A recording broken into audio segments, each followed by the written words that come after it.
No, I'm gonna not do this right now.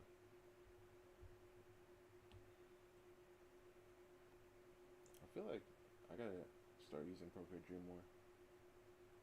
It makes it much easier for me when I'm doing it. So yeah, let's just get some ordinary stuff done. Yeah, yeah. Oh,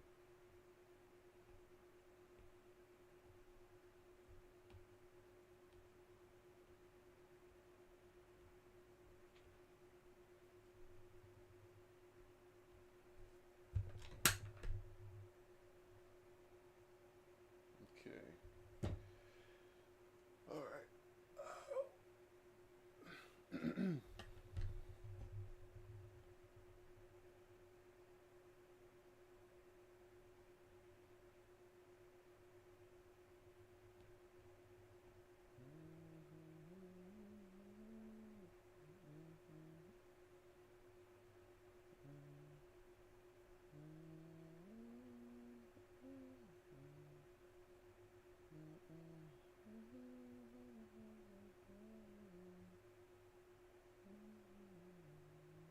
brush am I using? Huh. This is the brush, but it feels weird for some reason. Like too hard. I don't know why. I have to change the settings. Or I'm like drawing a lot lighter. Or harder? I don't know. I have no clue.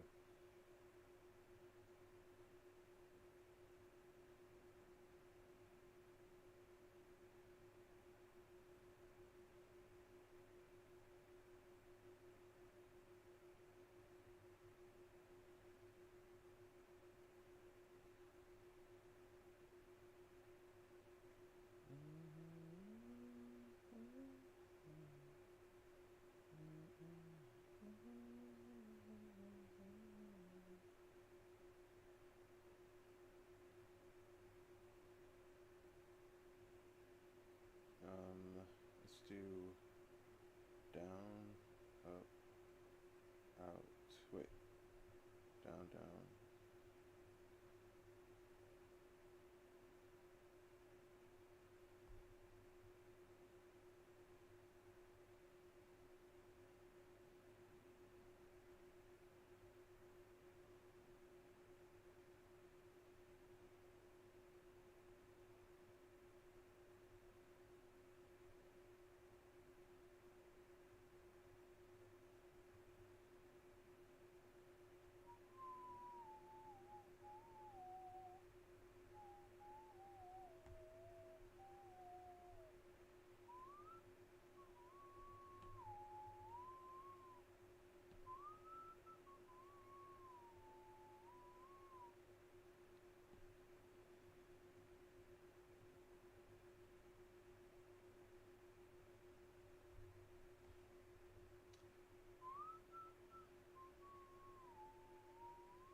Potentially.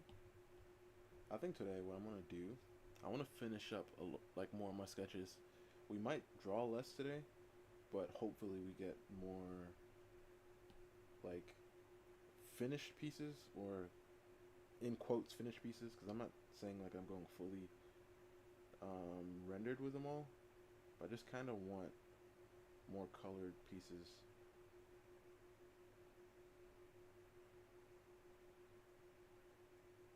That's the goal. So we'll see what ends up happening.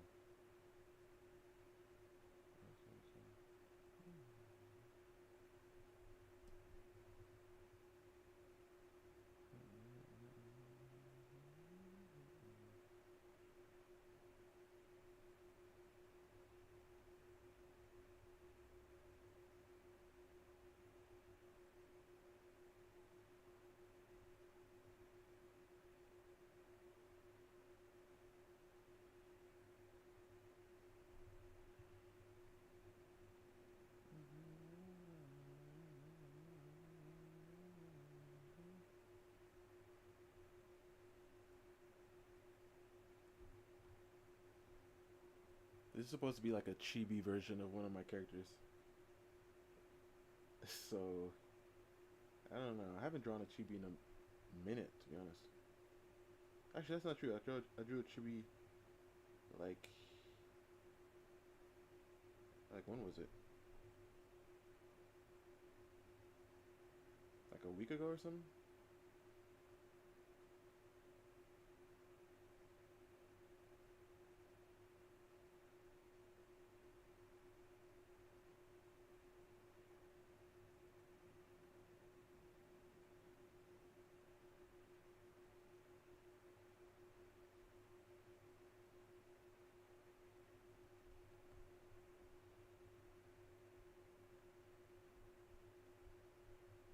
I've also been trying to stay zoomed out as much as possible because I like to zoom in too much. Alright, so I want to make her head maybe a bit wider. Yeah, I'll go here to like right here. I think her ear will end up here. Like maybe like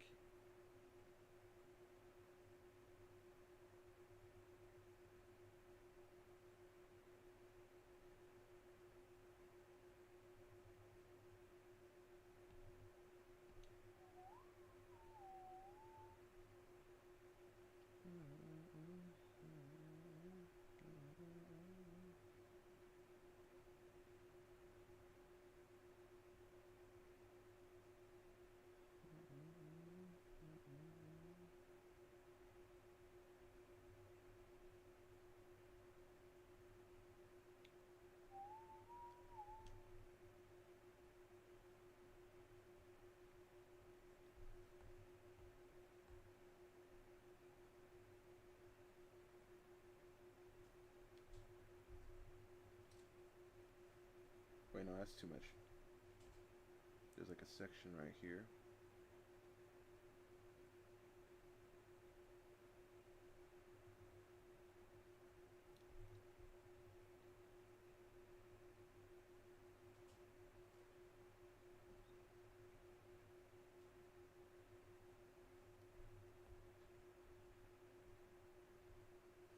And I may have made her arm.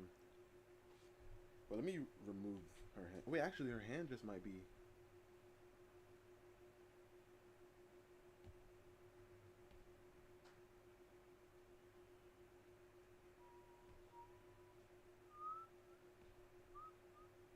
Yeah. I want her. Okay, yeah, because her lips should be down here.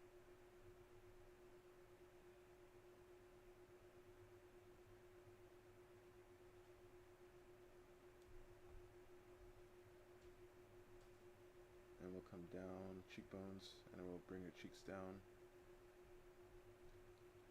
And right here, it comes down and goes back. But we won't have that indication right there. So it'll be like this.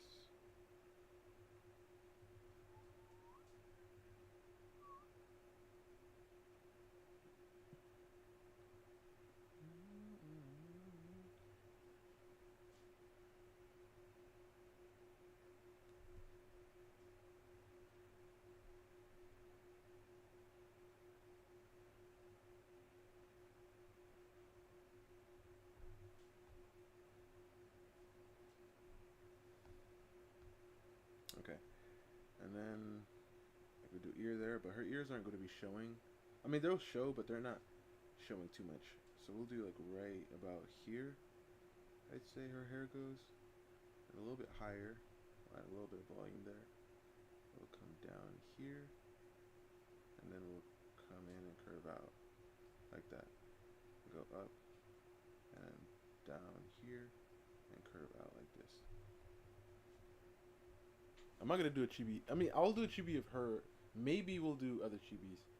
Because I've been meaning to do some chibis of some of my characters lately. So, maybe. But I know I wanted to do her.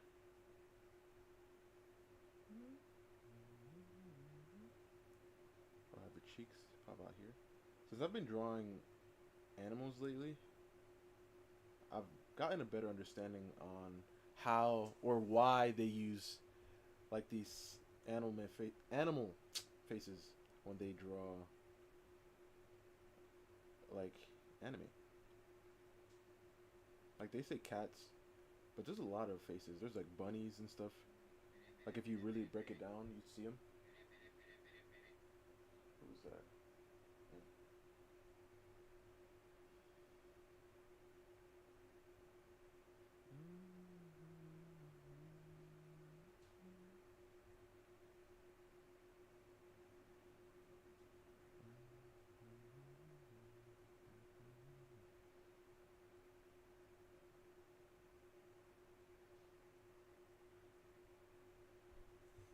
Yeah, I could fix this side.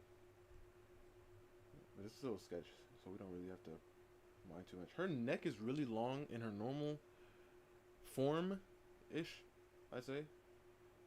But I don't know like how much longer to make it in the chibi version. Maybe a little bit longer. Actually, I feel like it might be fine. It might be fine at this length.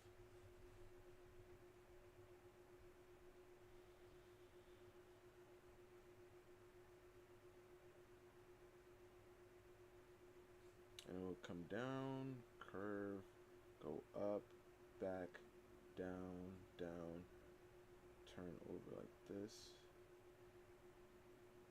And the leg pops out there for that bone, come down, wraps around, and it goes back here, comes down, same thing, goes back, and then this part comes in, goes out, goes down, this part, and the back comes out, comes down, and then this part comes in, wraps around, this part goes in, wraps down, part goes up, maybe a little bit showing. She's pretty muscular, but she's not overly muscular. Alright, so right here, neck, down, clavicle, up, down, curve, wait, curve in, and then down, come down, up, down, in this way. Maybe a little bit thinner.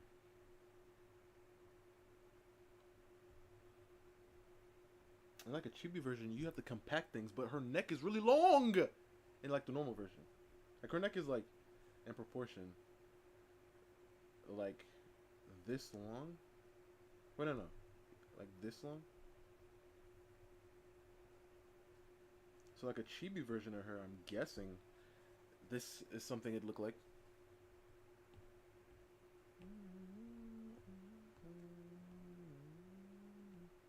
Because chibis usually have like no neck. I mean, you could put neck on chibis, but I've seen no neck chibis a lot.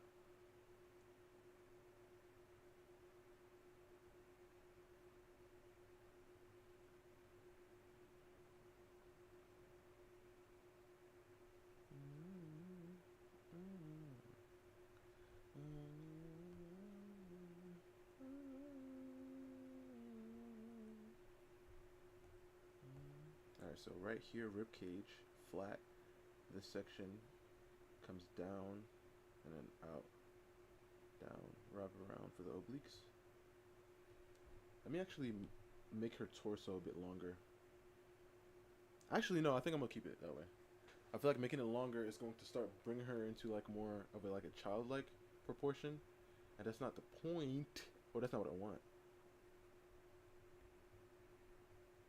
I want chibi.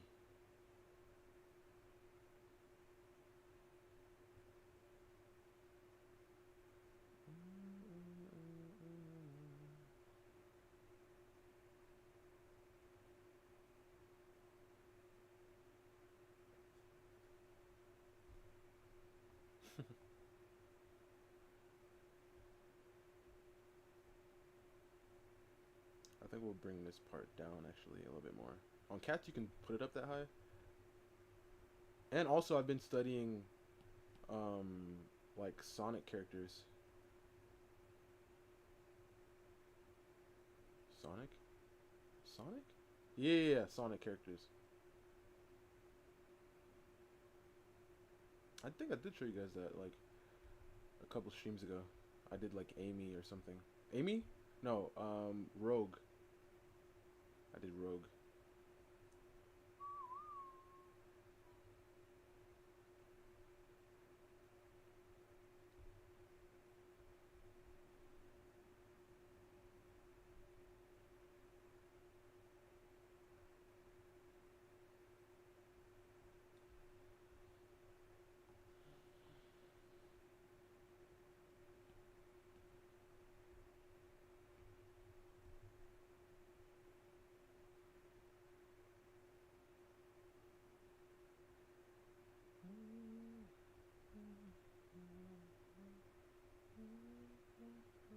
I'd have to make it wider.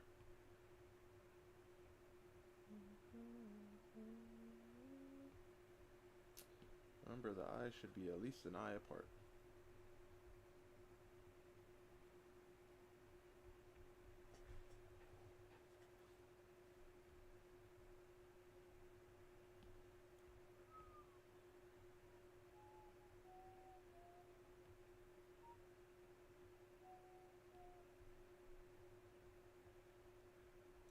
Gotta make sure her eyes go up because it's like boom, boom, boom. Wait, no, boom, boom, boom, and then boom.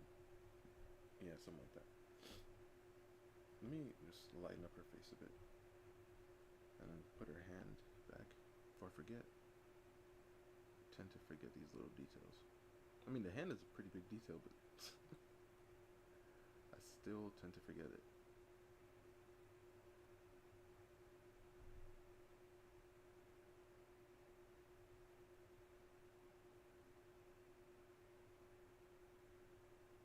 Like right there, and then down, and then right here, and then down, and then right here, down, and then over here,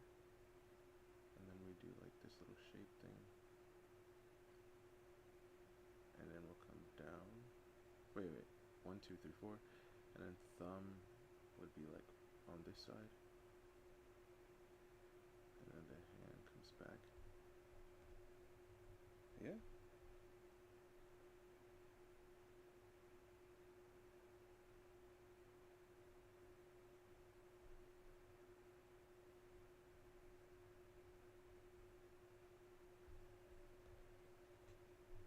Maybe a bit bigger of a hand.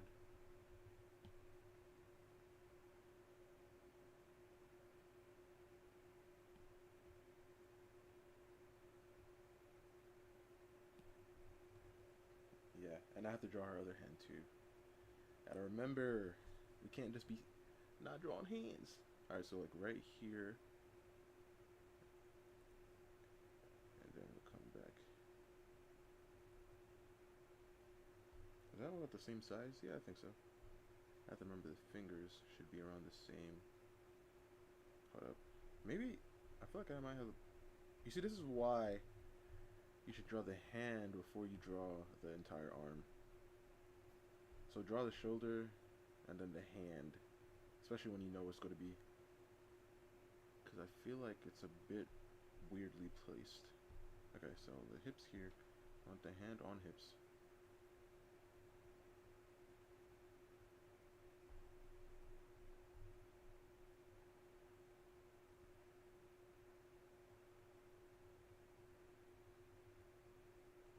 And something like that.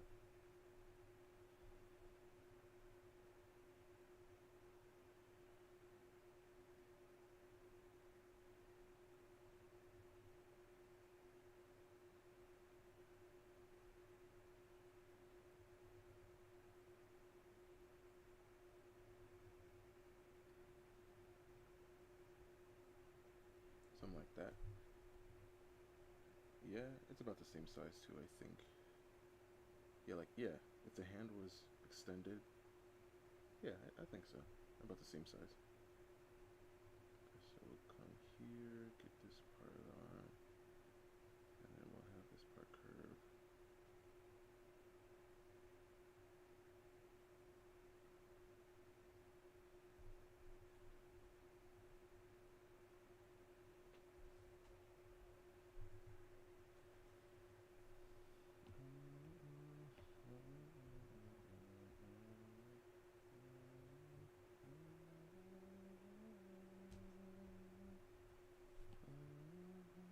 Alright, so neck here, neck about like here. Wait, no, no, no. Because we gotta think chibi, small neck. I mean, thin neck. So put like neck here, neck is about like right here. And if that's the case, then traps and then shoulder should come out a little bit more.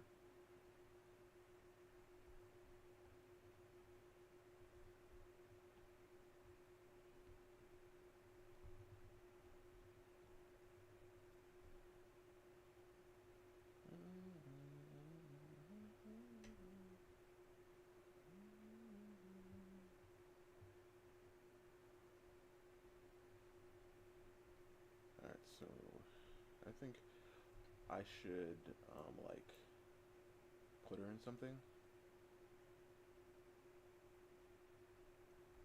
Nothing crazy.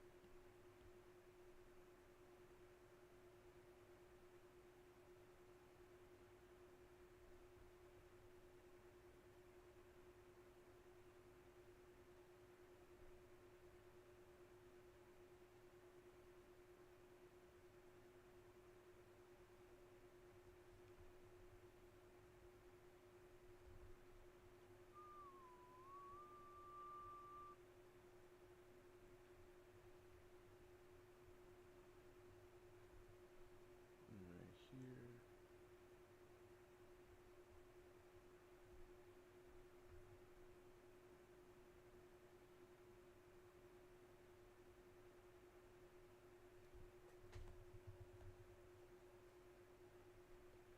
Alright, and then the top we'll do like, I don't even know, to be honest. We can do like a simple roll.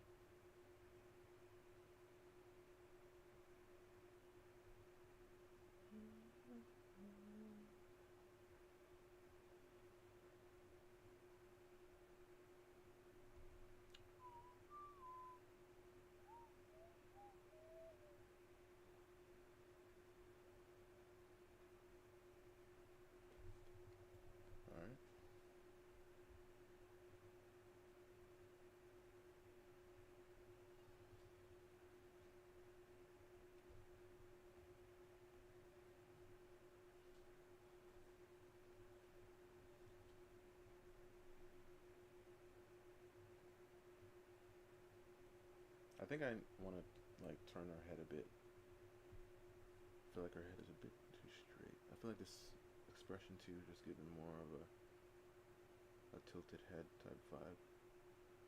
So I'm going to just turn it just a bit.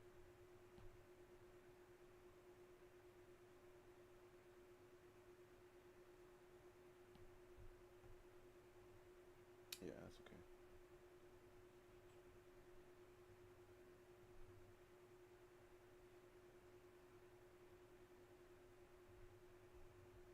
And then we'll do like the traps.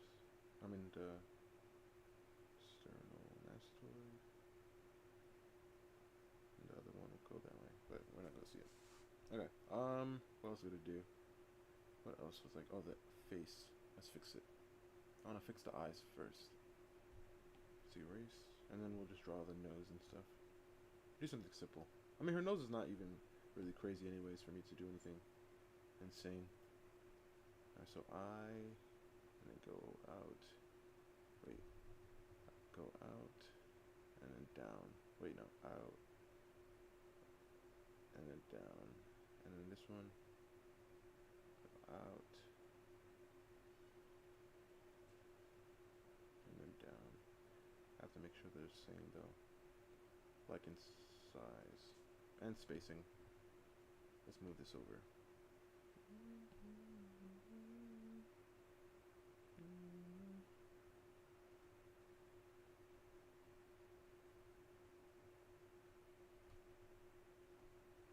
Alright, let's adjust.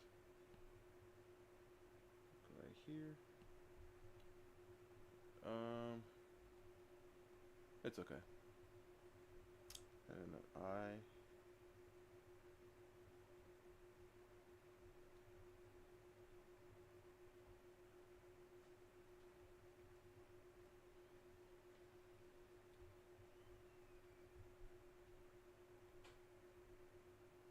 And then the lids.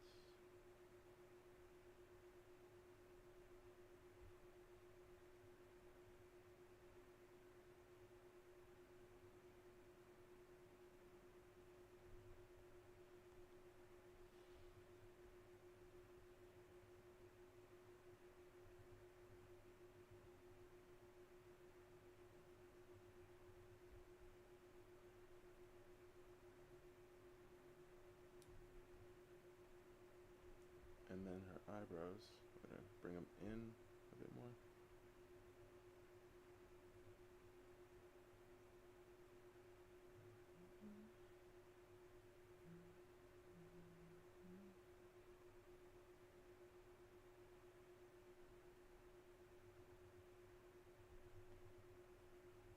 Alright.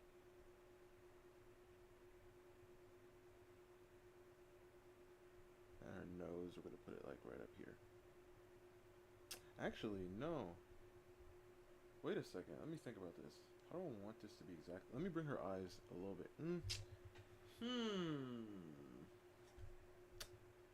Let's push her face up a little bit more.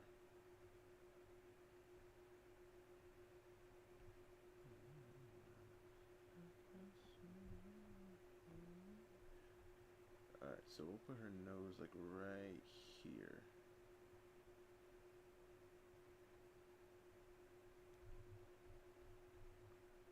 And then we're gonna get the cheeks.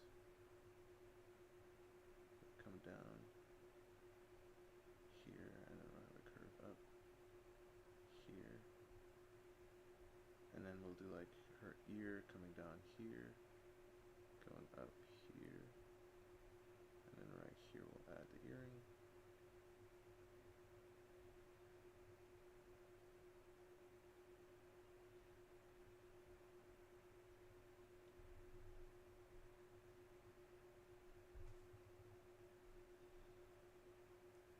Okay, and then right here, we'll have some hair come in.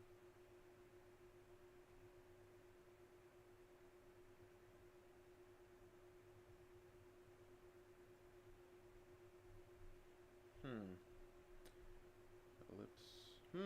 Hold up. I gotta think about this. Gotta think about this. I have to remember the chibiness of things. I think I might extend her head up top because I feel like chibis have bigger like foreheads anyway, right? I feel like by doing that, I kind of did a little something. Maybe, I don't know. Excuse me. All right. Let's turn this out.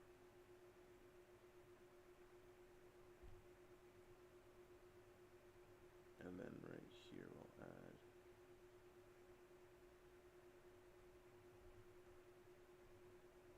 And then right here we'll have her earring. And then her ear.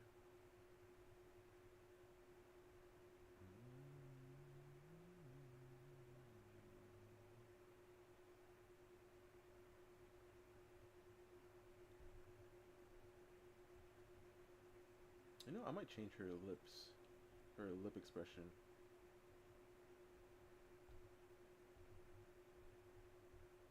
Or have her like pushing her lip.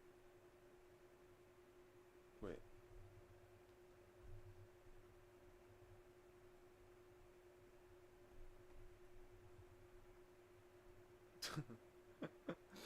I don't know. Brad, what's good, man?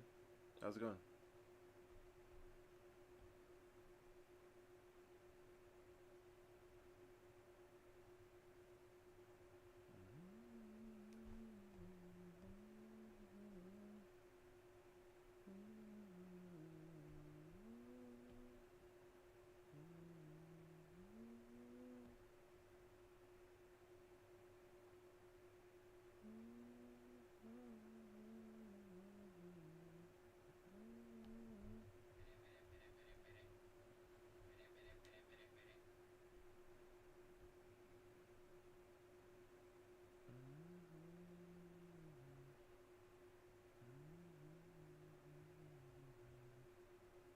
Right now, I'm trying to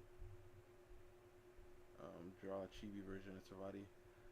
I wanted, like what I said in the beginning of the stream, I want to finish, or in quotes, finish more pieces on stream. So I think what I'm going to do, even though I might draw less, I might get more things done. I mean, in streams like this, I'd say. Because if I'm doing like a practice stream, obviously it's quantity over quality. But now I want to do a little bit more quality.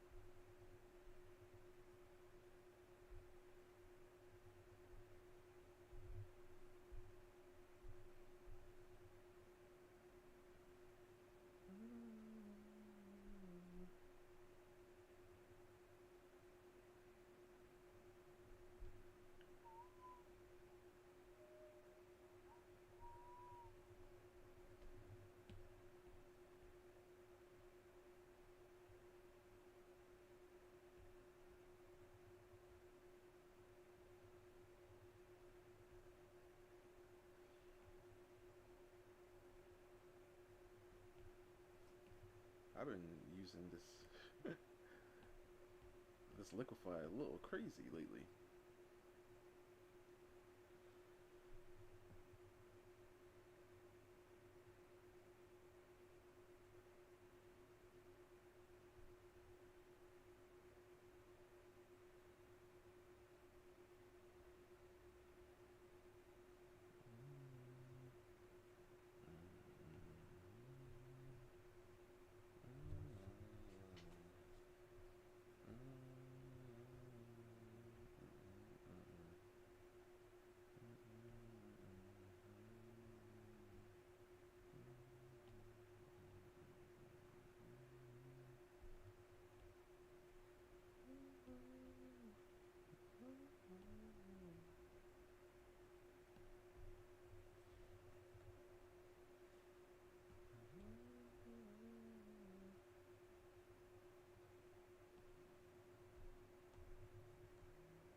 don't know how I want her lips to be, bro. I had a plan. It doesn't seem like the plan is planning right now.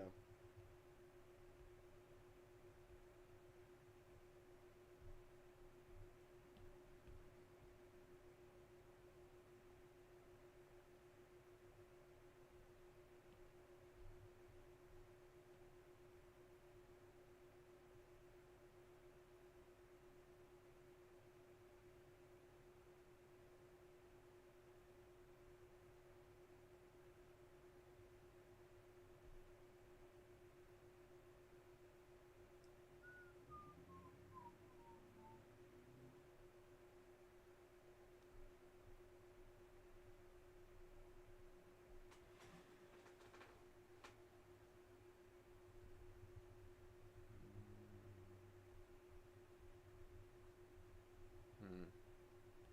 Maybe something like. Wait.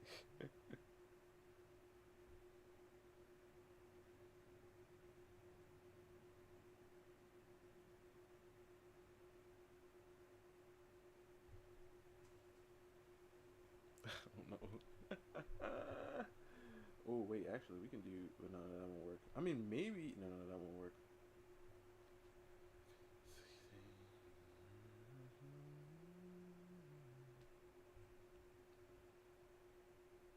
You know what I'm thinking about right now?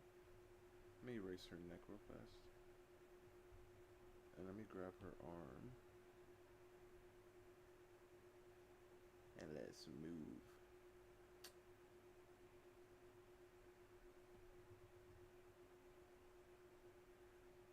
To more like right there.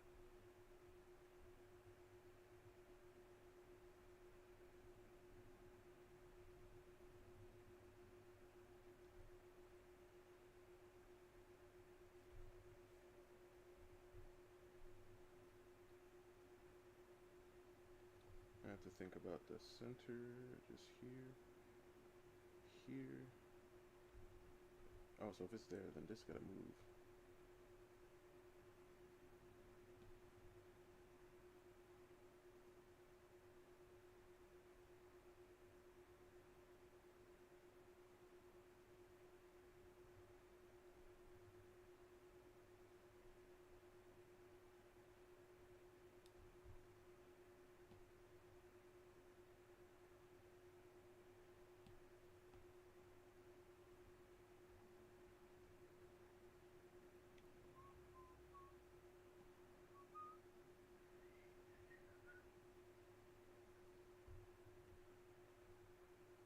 Oh, bro, have you seen the Avatar movie yet?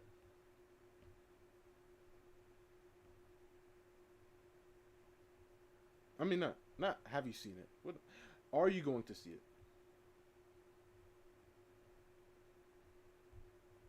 Are you going to see the Avatar movie?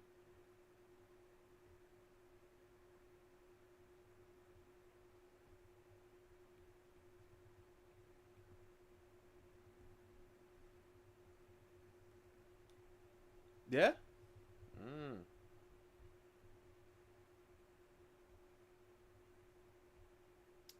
I heard some more controversy.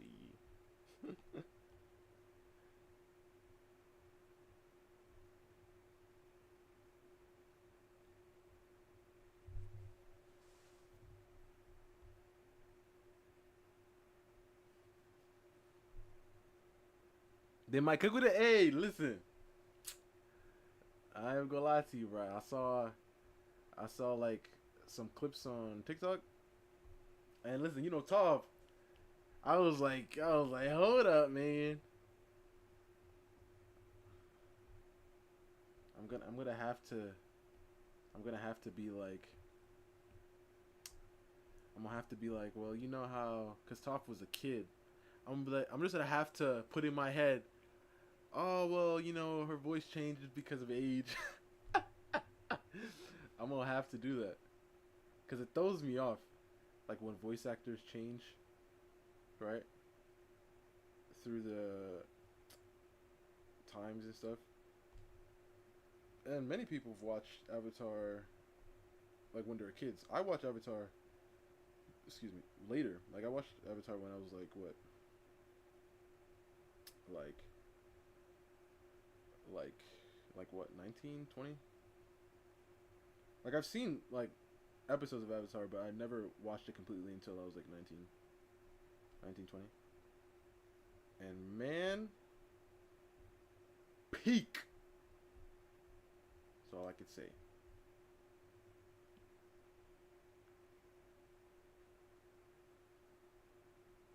Oh, you grew up with it? Oh, dang. It hurt even more for you. I mean, but it hurt for me too, cause I didn't even understand. Like I said, Toph, my favorite. Like, listen, I'm telling you, Toph is so much of just the best character that I follow the voice actors. Why? And I think honestly, that might be the only voice actress that I follow. Yes, I think so. I don't think I follow any other voice actress, bro, or voice actor. Period. Come on, bro. If she didn't do Toph, she would not have my follow, bro. That tells you something, man.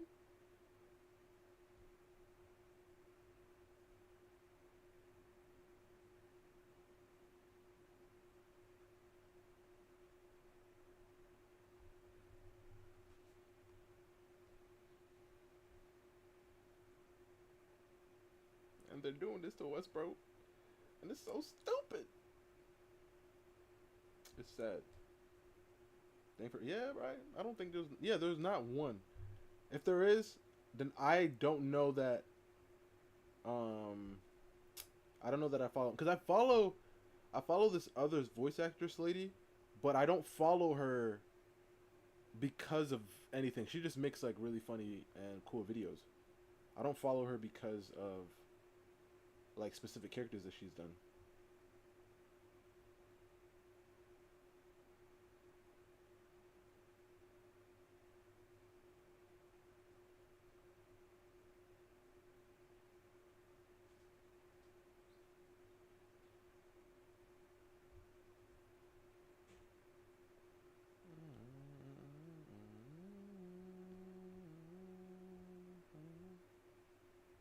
You know, the more and more time goes on, bro, I get angrier and angrier at what they did to Tokyo Ghoul.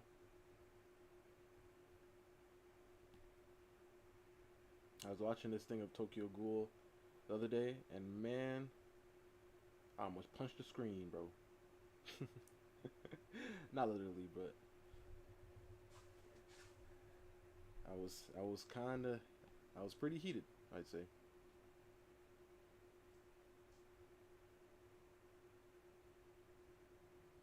Don't remind me.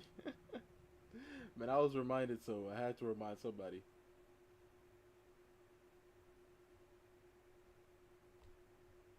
Ew.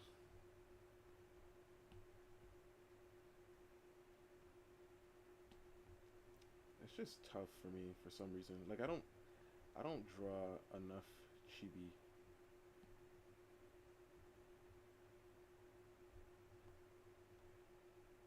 That's my excuse. I don't draw enough chibi because chibi is such a whole different like game. I think.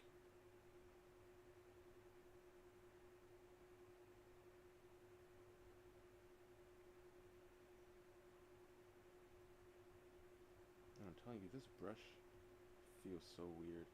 Even though it's the same brush that I've been using, I feel like there's something up. Somebody had to like steal my iPad and change the settings or something. Cause unless I'm drawing differently like right now, I could be drawing a lot lighter, but it has to be heavier because it seems darker. So am I drawing a lot heavier? But it feels like I'm drawing a lot lighter. It's confusing.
Actually, maybe. Let me just redraw her whole head. I could have just. What I'm gonna do? I'm gonna erase it like this, and then I'm going to draw it on a different layer.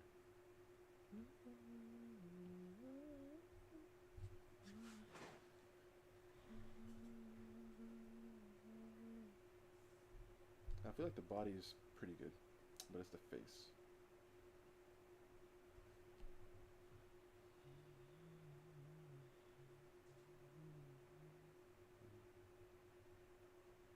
Alright, so we have the head, we have the center line, we have the brows, come down. Right here, actually, I'm gonna do something like this with the brows. So I kind of want like her expression to be something like that.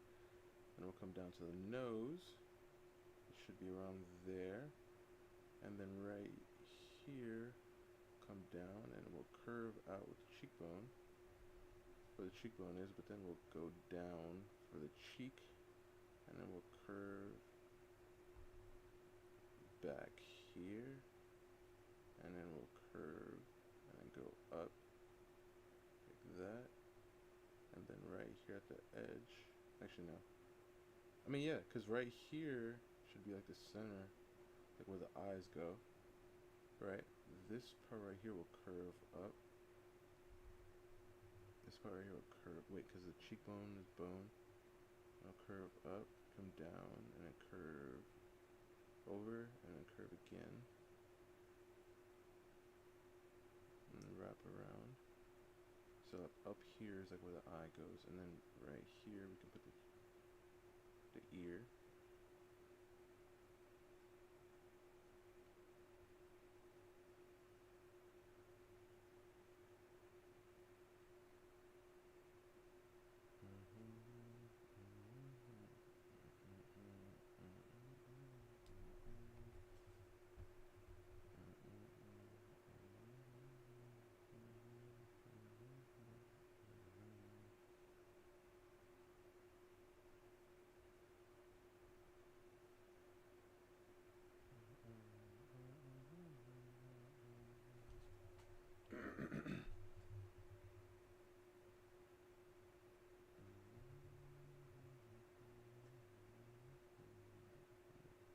I'll be right back. It's really hot. I want to turn on the air. Give me 1 second. I'll be back. Give me a second.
Alright, I'm back.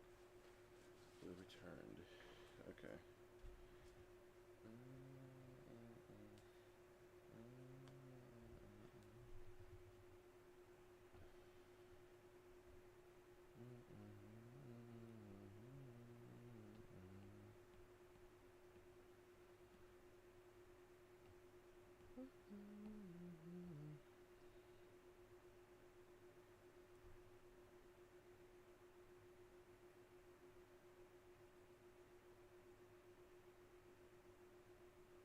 Thank you, thank you.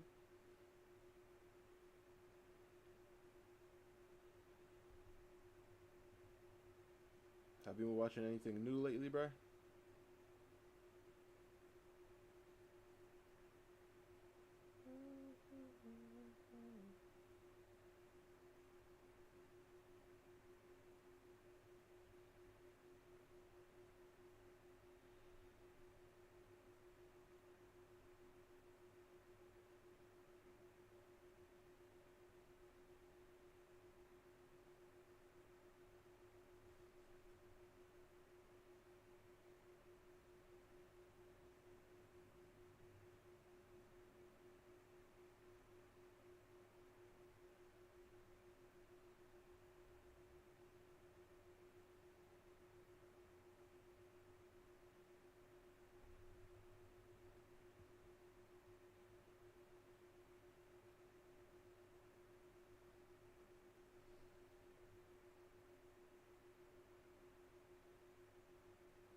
Oh, you finished Frieren and JJK? I haven't finished Frieren yet.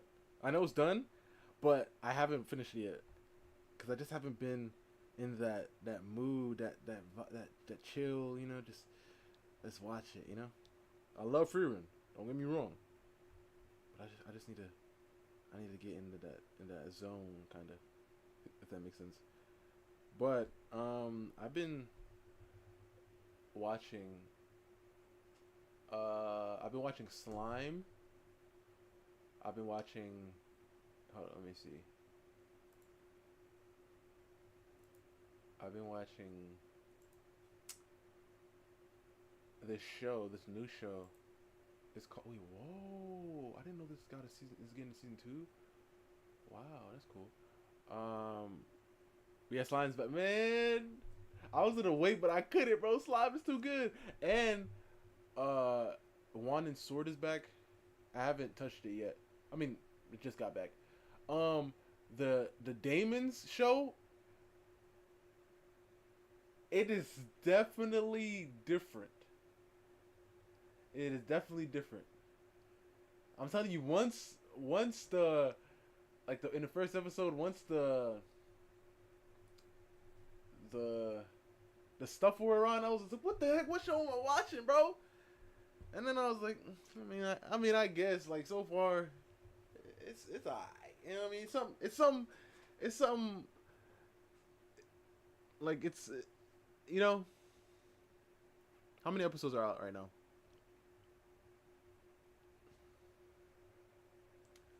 How many episodes, bro? Quintessential. Hold up. How many episodes are out?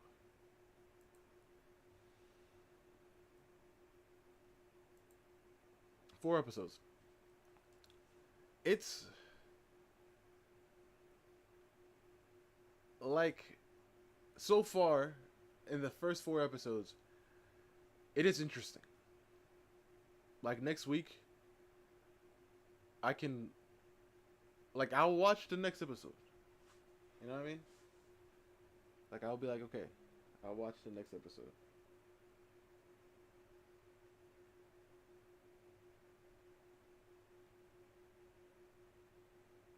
What else is out? Have you seen the Snowball Earth thing? I haven't seen it, but can't wait for ReZero to. Listen, I ain't gonna lie. Potentially, I could. I mean, I don't know, bro. I don't know if I'll ever pick ReZero back up, bro. Like, I don't know because obviously ReZero was the first like isekai that I saw that that was the way ReZero was. But not only that, when I watch ReZero, bro, like Snowball Earth, yeah, it's it's a new show, bro.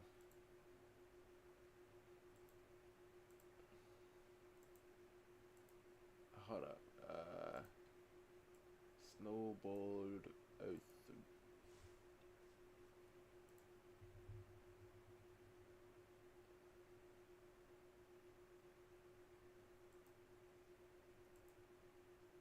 bro. Get out of my face,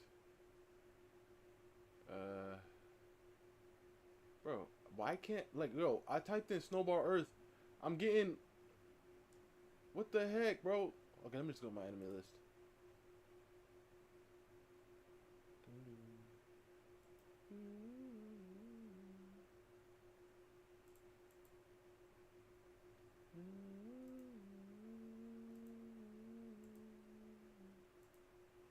This thing right here.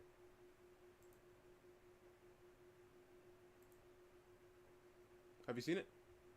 Or have you heard of it?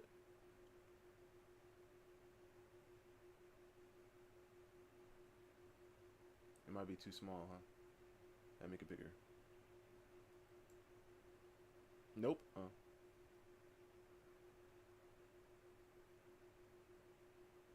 Yeah, it definitely seems interesting. I haven't watched an episode of it, but I saw I saw it and I was like, fascinating, fascinating.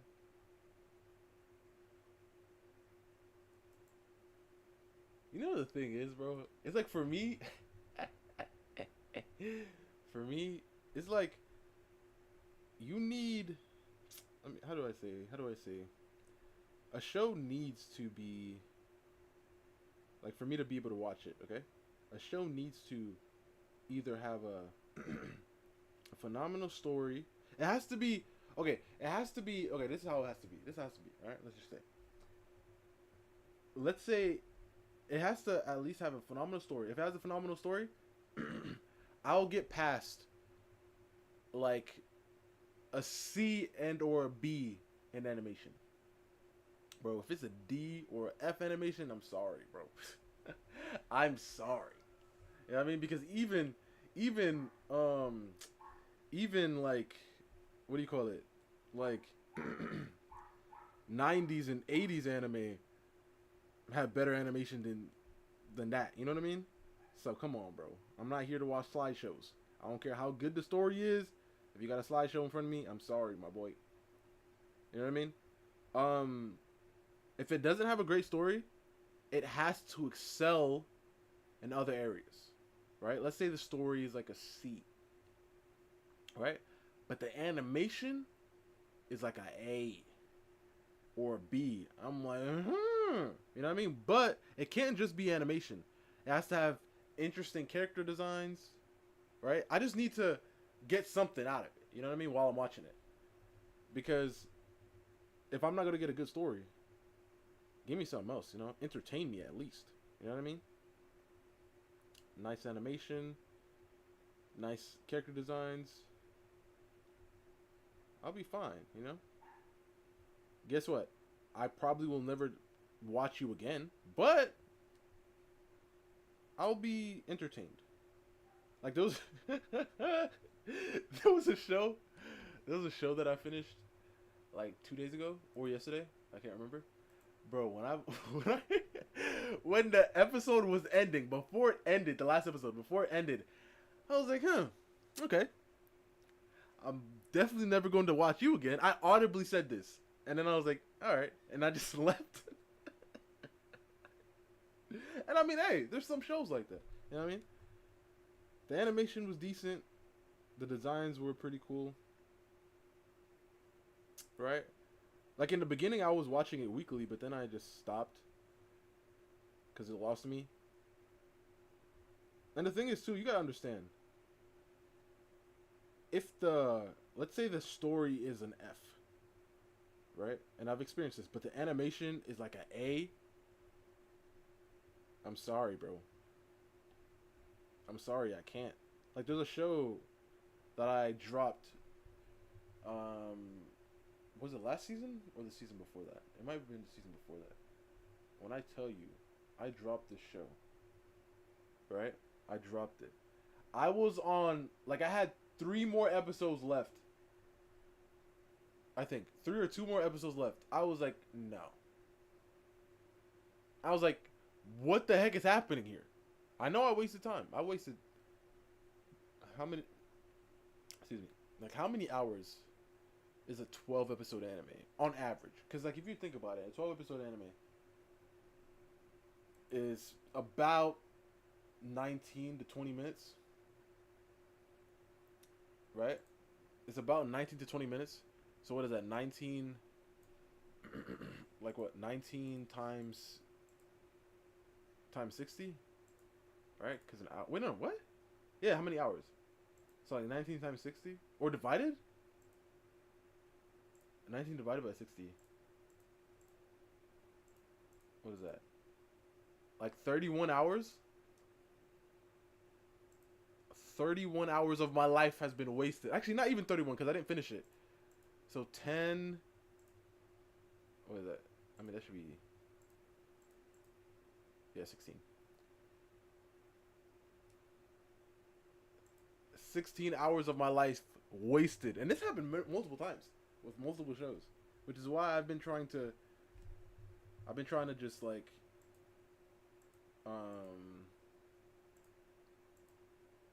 I've been trying to catch it quickly, you know? So if I'm not interested in the first few episodes, I gotta go, bro. I gotta go. And because I don't have much time to watch as much anime as I'd like. You know, I don't have much time to watch as much anime as I'd like to. So, it makes sense for me to be able to know ahead of time.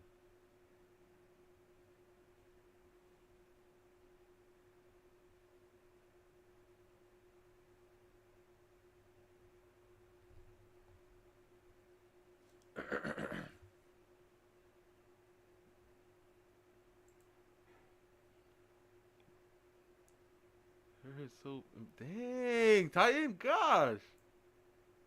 Yeah, she got a big head, and it is. Yeah, I was going for like a chibi thing. I know, man. Gosh, bro. What do you think? Her head should be bigger to convey that chibiness. It's because of the neck. I'm telling you, but she has a really long neck, so that's why I thought I should give her some neck. You know what I'm saying?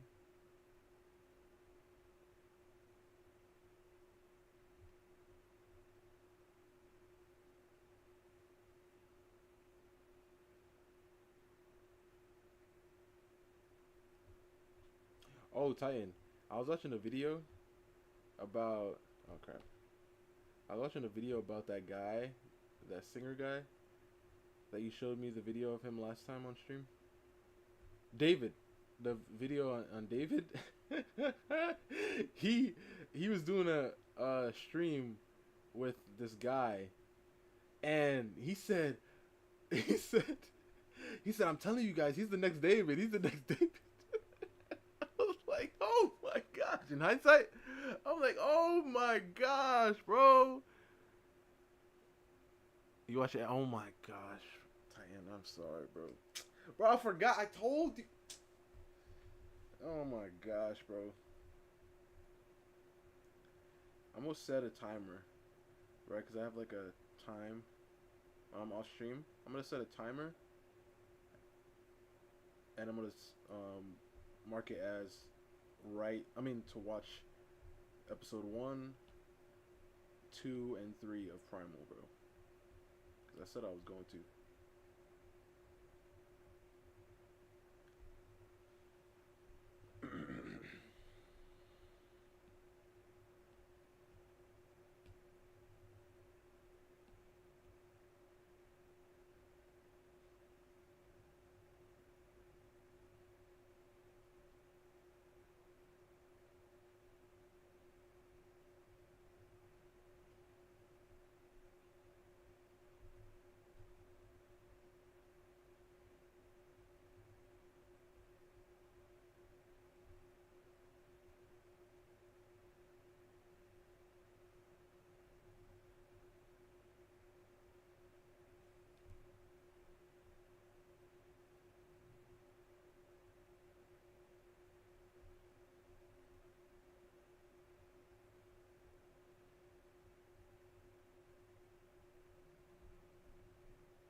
Hello there. How's it going? Well, you're Jay, right? Or am I tripping?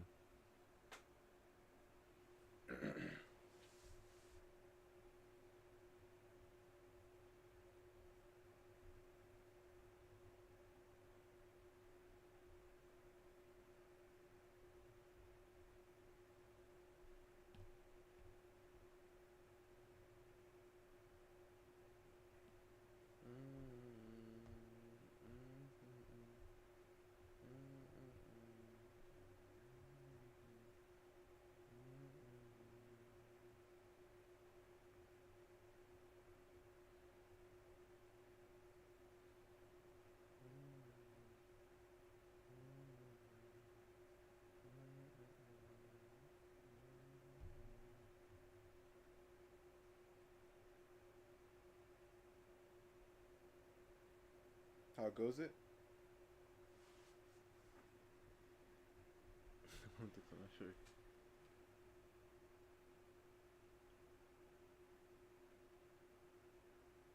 Try not to fall asleep. I don't think so. Not sure. How goes it? Not too bad. Not too bad. Can't complain.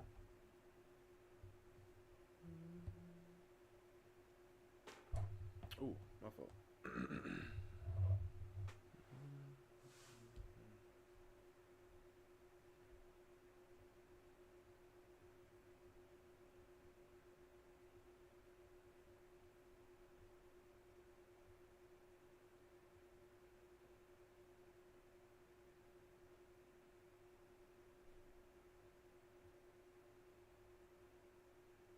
No.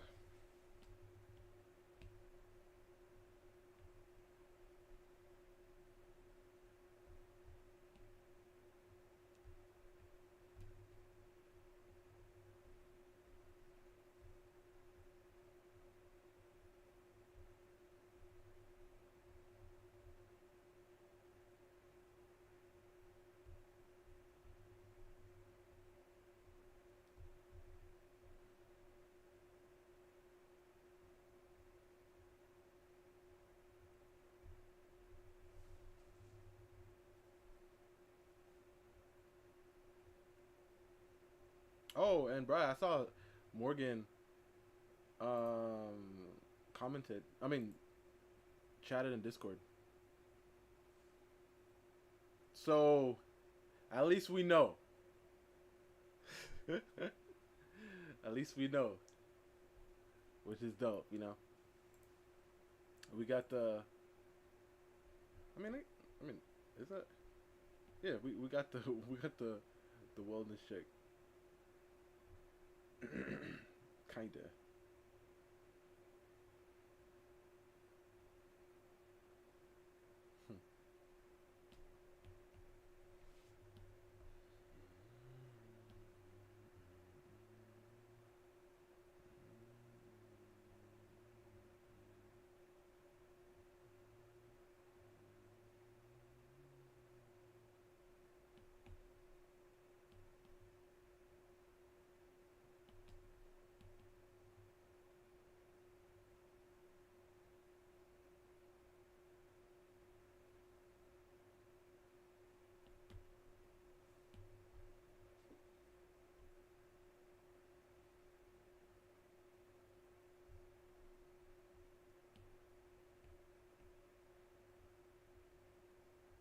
Do I think? Well, I think every day gets closer and closer. If that answers.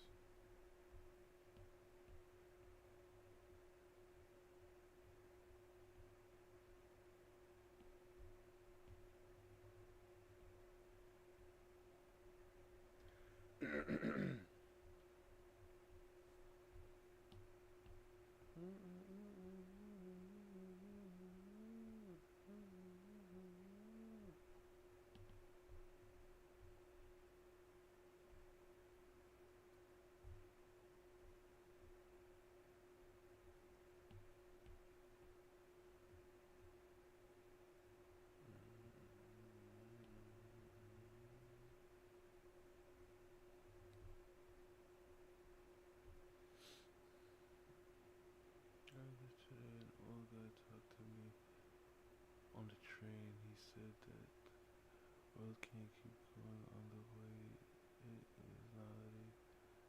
That he's coming back. That will envy the dead.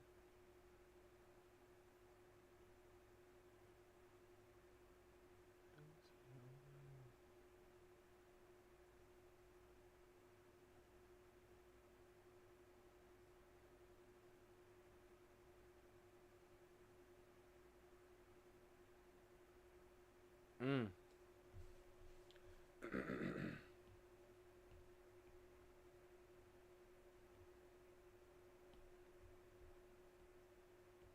He just said that unprovoked like that?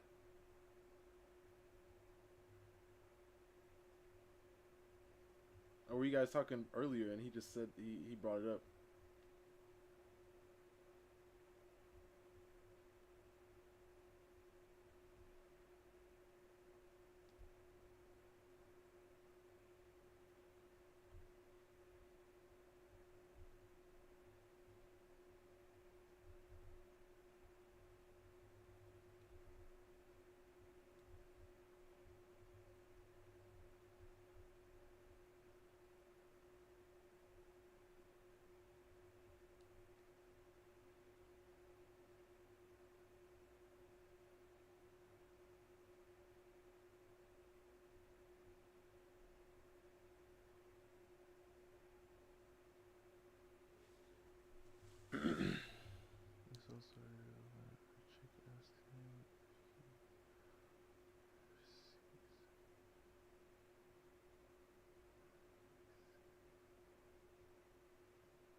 is basically saying the pain of having to stand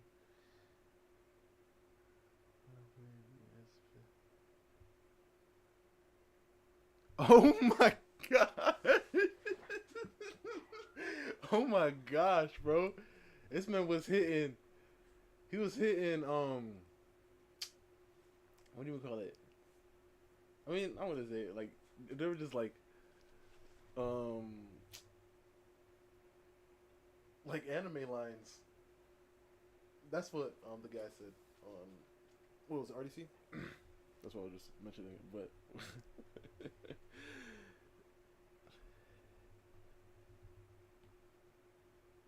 and then he went on saying that.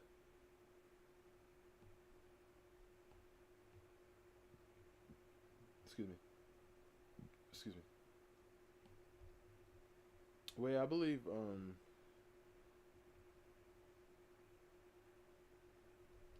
like I said, every day it gets closer, but none of us know what time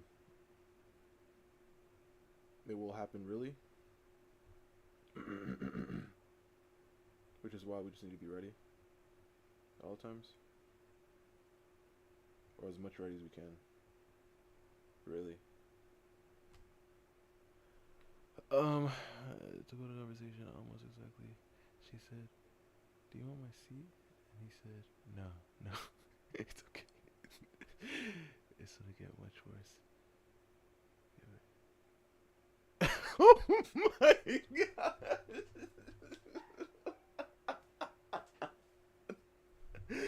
Dang. I mean, hey, wait. Was she like? Did she just look like a normal girl, or was she out here like you know? He could have like, he could have recently um, I'll say Christ for you guys, but like I'll say Yahusha, but he could have recently found Christ, right? And now he's just looking at his life, right? Because I feel um like when it happens like that, the people who tend to be like that exactly are pretty like I don't know him exactly, but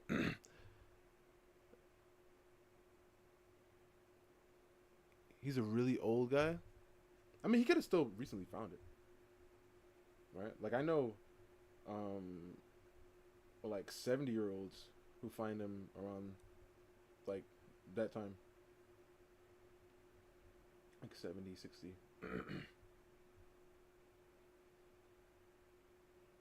But he's just trying to do what he can, and I understand.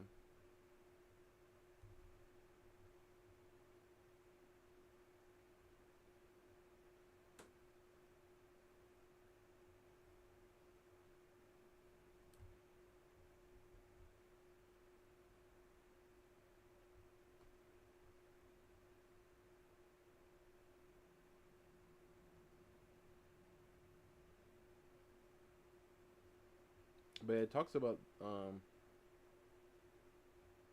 like what's going on, I'd say. But like I said, none of us know when, but we just need to be aware.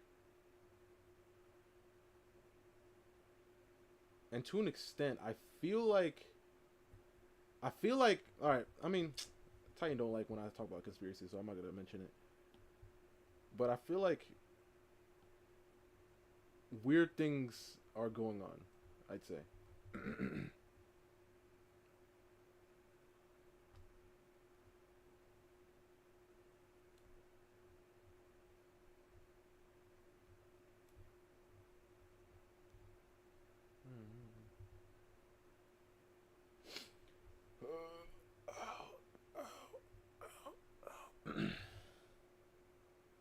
He was going on and on for almost 13 minutes straight.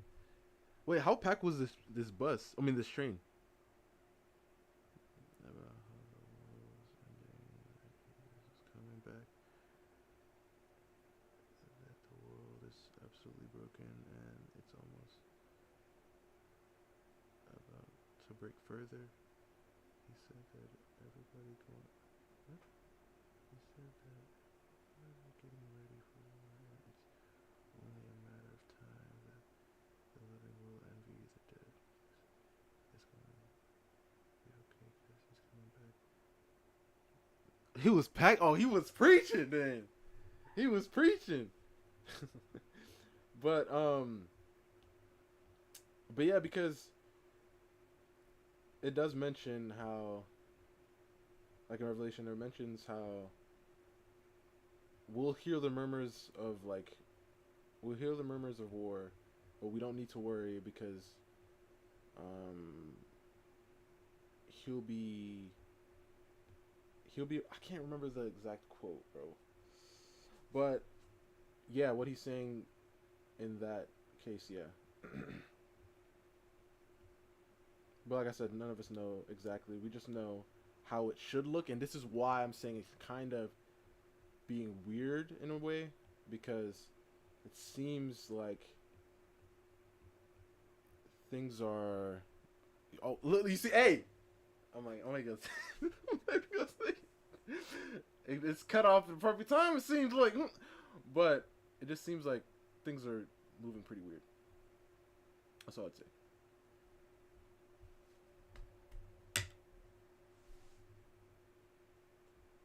What the heck? That doesn't want to let me connect it.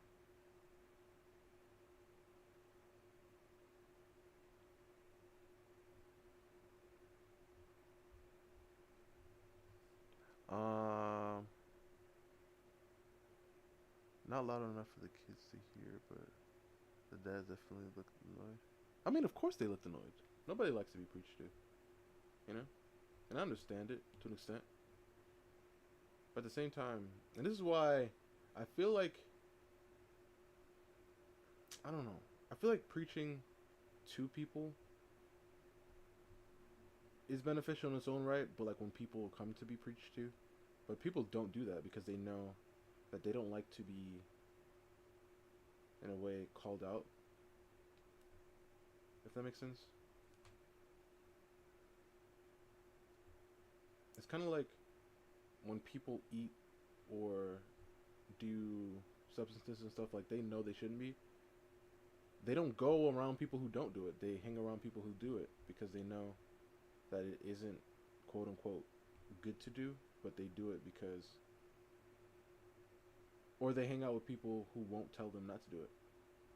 Like it's like that one, like I think it was like a quote or something. It wasn't a quote, but it was just a thing I heard that people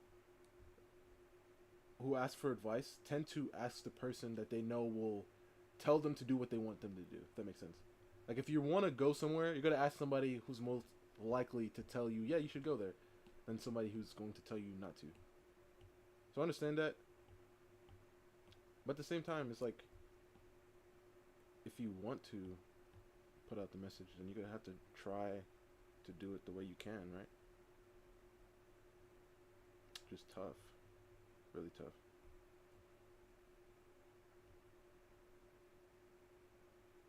Like I never really want to preach to people, but I still want them to know, you know? Give them the choice.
Excuse me.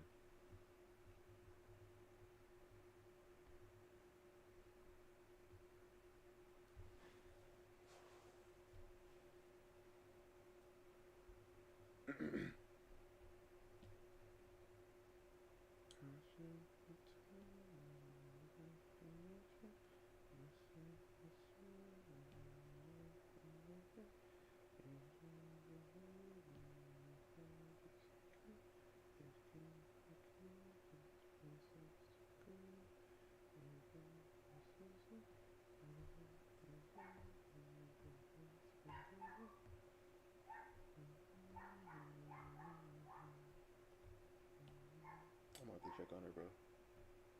That's too many consecutive.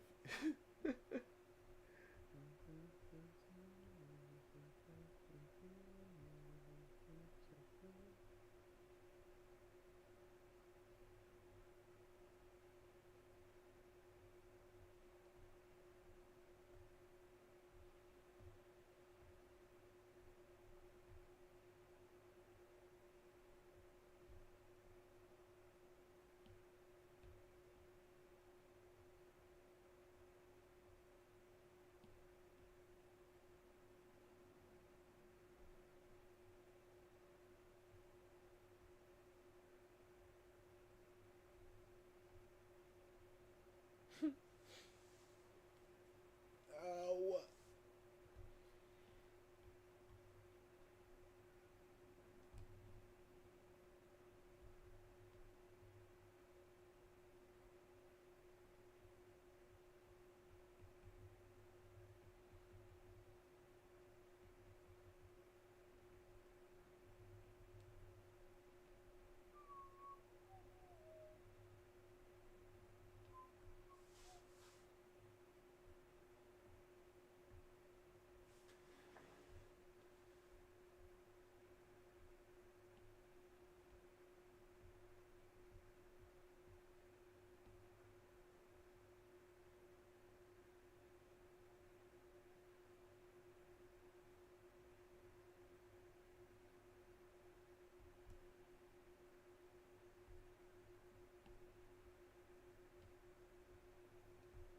I was just gonna, yeah. Wait, yeah. Well, this is her face. This is how her smile's gonna be. Because for some reason we're not getting anything we like.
Wait a second. Yeah.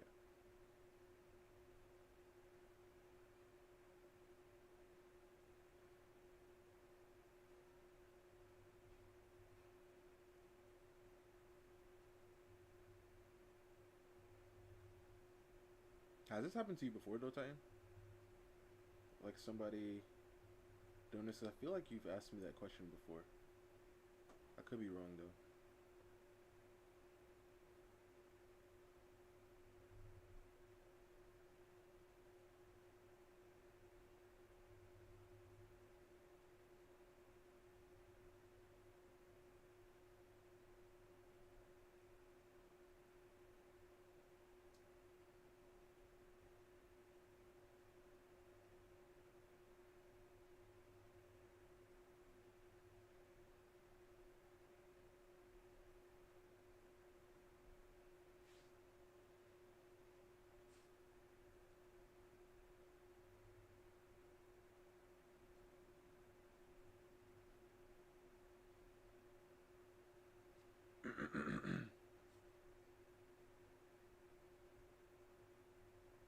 Alright, I gotta remember. Draw hands before the rest of the arm.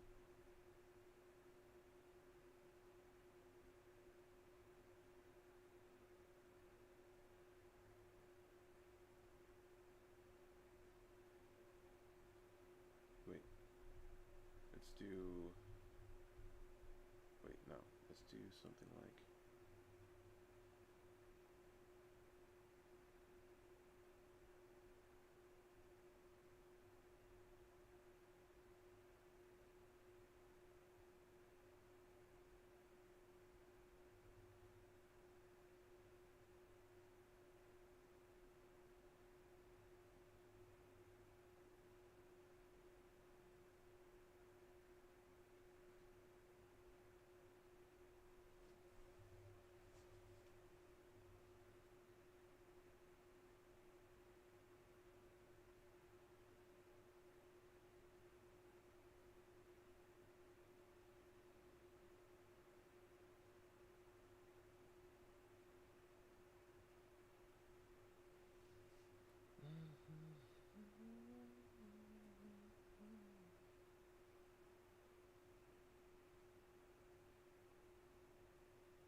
Smaller head?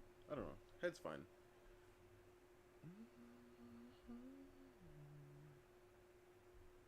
Alright, so right here we'll go up.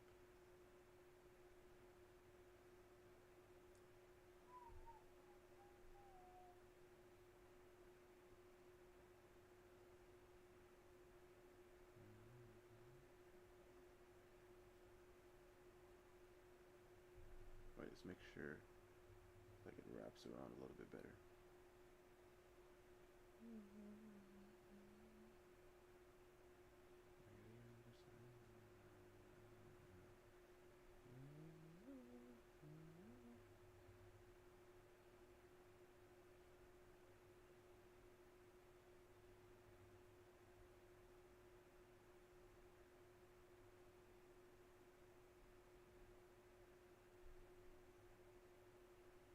Oh, Brian, I heard, K, K Urana, she's getting in trouble again for something. Some more controversies happening. I don't know exactly what it is, but I heard they're mad at her again for something. You know what I'm talking about? Did you hear anything?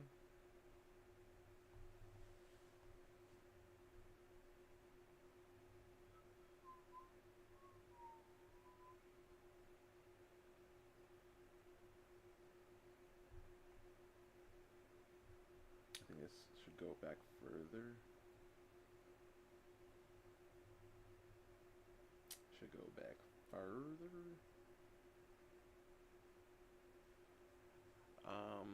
From what all I know is that she dropped. Oh, that's how you know she dropped a banger challenger. All right, hey, okay, okay.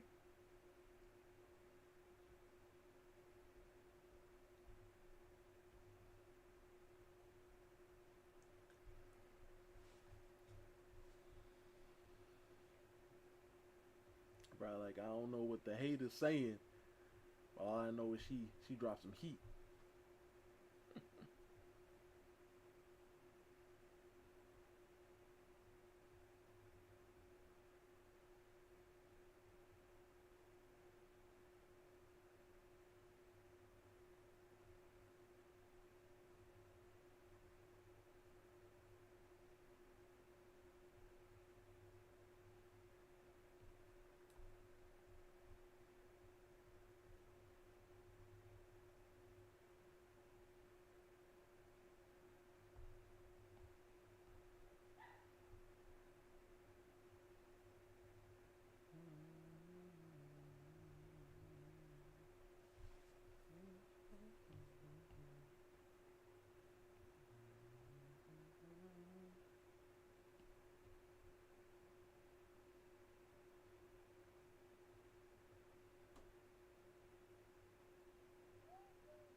I don't really look up too much anime news, right? But there's so many animes that are getting second seasons lately that I didn't even know, or even in the works. Like I didn't know Wanda Sword was coming back right now. I didn't know. I mean, I knew Slime was. I knew Slime was. I thought Shadow was getting a movie. I thought they said it was coming out 2026. I mean, it could be coming out later, but I thought we were going to see it in this season. I mean, I didn't think we were going to see this season at all, honestly. I just assumed that since all this other stuff is coming out this season, that I should have come out at the same time.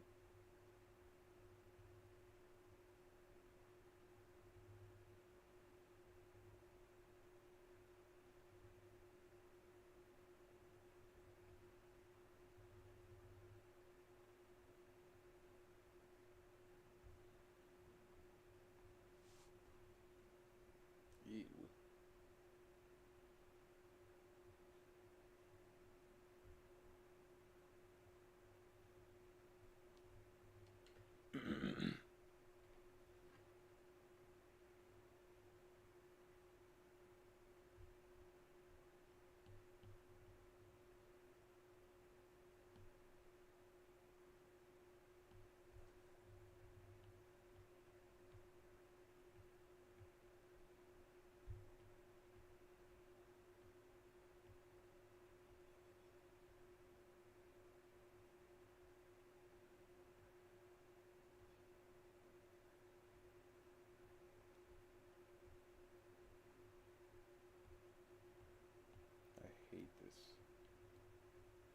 one. I feel like I did. I made a wrong turn and I don't know how to get back. That's how I feel about this one.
Excuse me.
Oh, I gotta do the lats connecting. I mean, the lats are already connected.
You know, it's like boom, and then like a little shot. Maybe a little.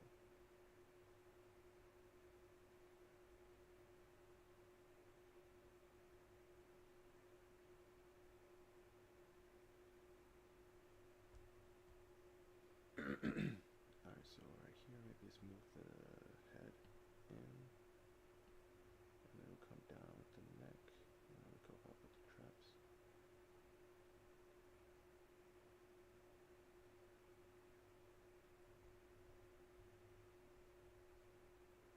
Let's connect. Actually, what? Oh.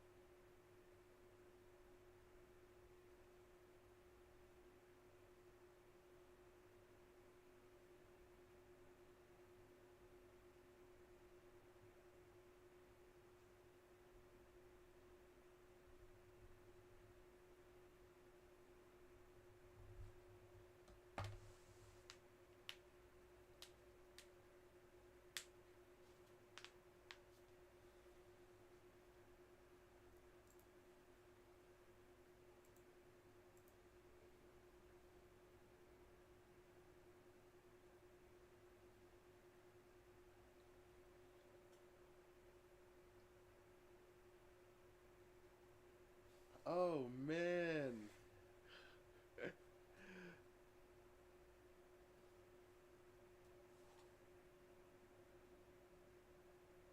Fake fans took over fan. Oh, so LARPing is fake fans? I thought LARPing was like, you know, when they go out and they dress up in like they dress up in like uh they dress up in like, what do you call it?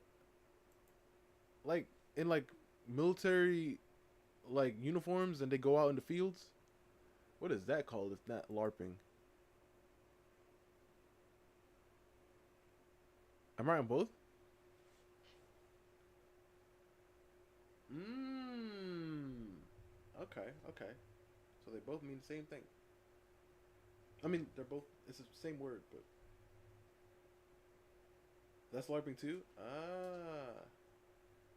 I didn't know LARPing had a different meaning out here. It's the English language for you. Rage bait. No one is immune to it, and at times it can be quite fun to do to others, but with most things, there will always be a roadblock, an immutable force that feels almost impossible Live to action roleplay. mount and over. Are you freaking serious, bro? Acronym? Oh my gosh, bro. Live action roleplay. Ah. Man, if the English language, man, I'm telling you right now, that is the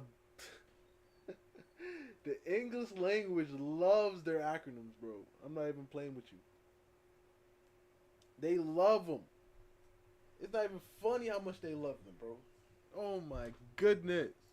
And for me, I get almost irrationally annoyed when talking to comic book LARPers because they are the unbeatable boss in the game.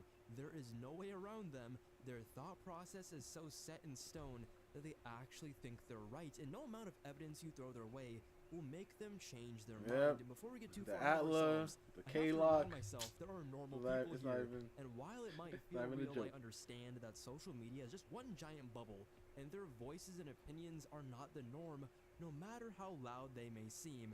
All that to say, LARP is not a part of most people's vocabulary, Yep. and many of us really only start to hear it, start seeing it, the term used, a lot more this year. So originally it meant, and I quote, a type of interactive You role-playing see, that is what I thought. I'm glad he brought it up. That's the only thing I thought it was. game in which the participants portray characters through physical action, often in costume and with props. So LARP in and of itself I thought is it was an only acronym military though. for live Like how they action did role The playing. military things. You can see how that definition eventually became the basis for its current meaning after it was co-opted. Like many things are, we can have nice things, because LARPing, in the context we're talking about today, basically means being a fake fan, role-playing as a fan, and trying to blend in, which unfortunately that's isn't what- very you see? hard, You see? since the majority That's of why I blame My Hero.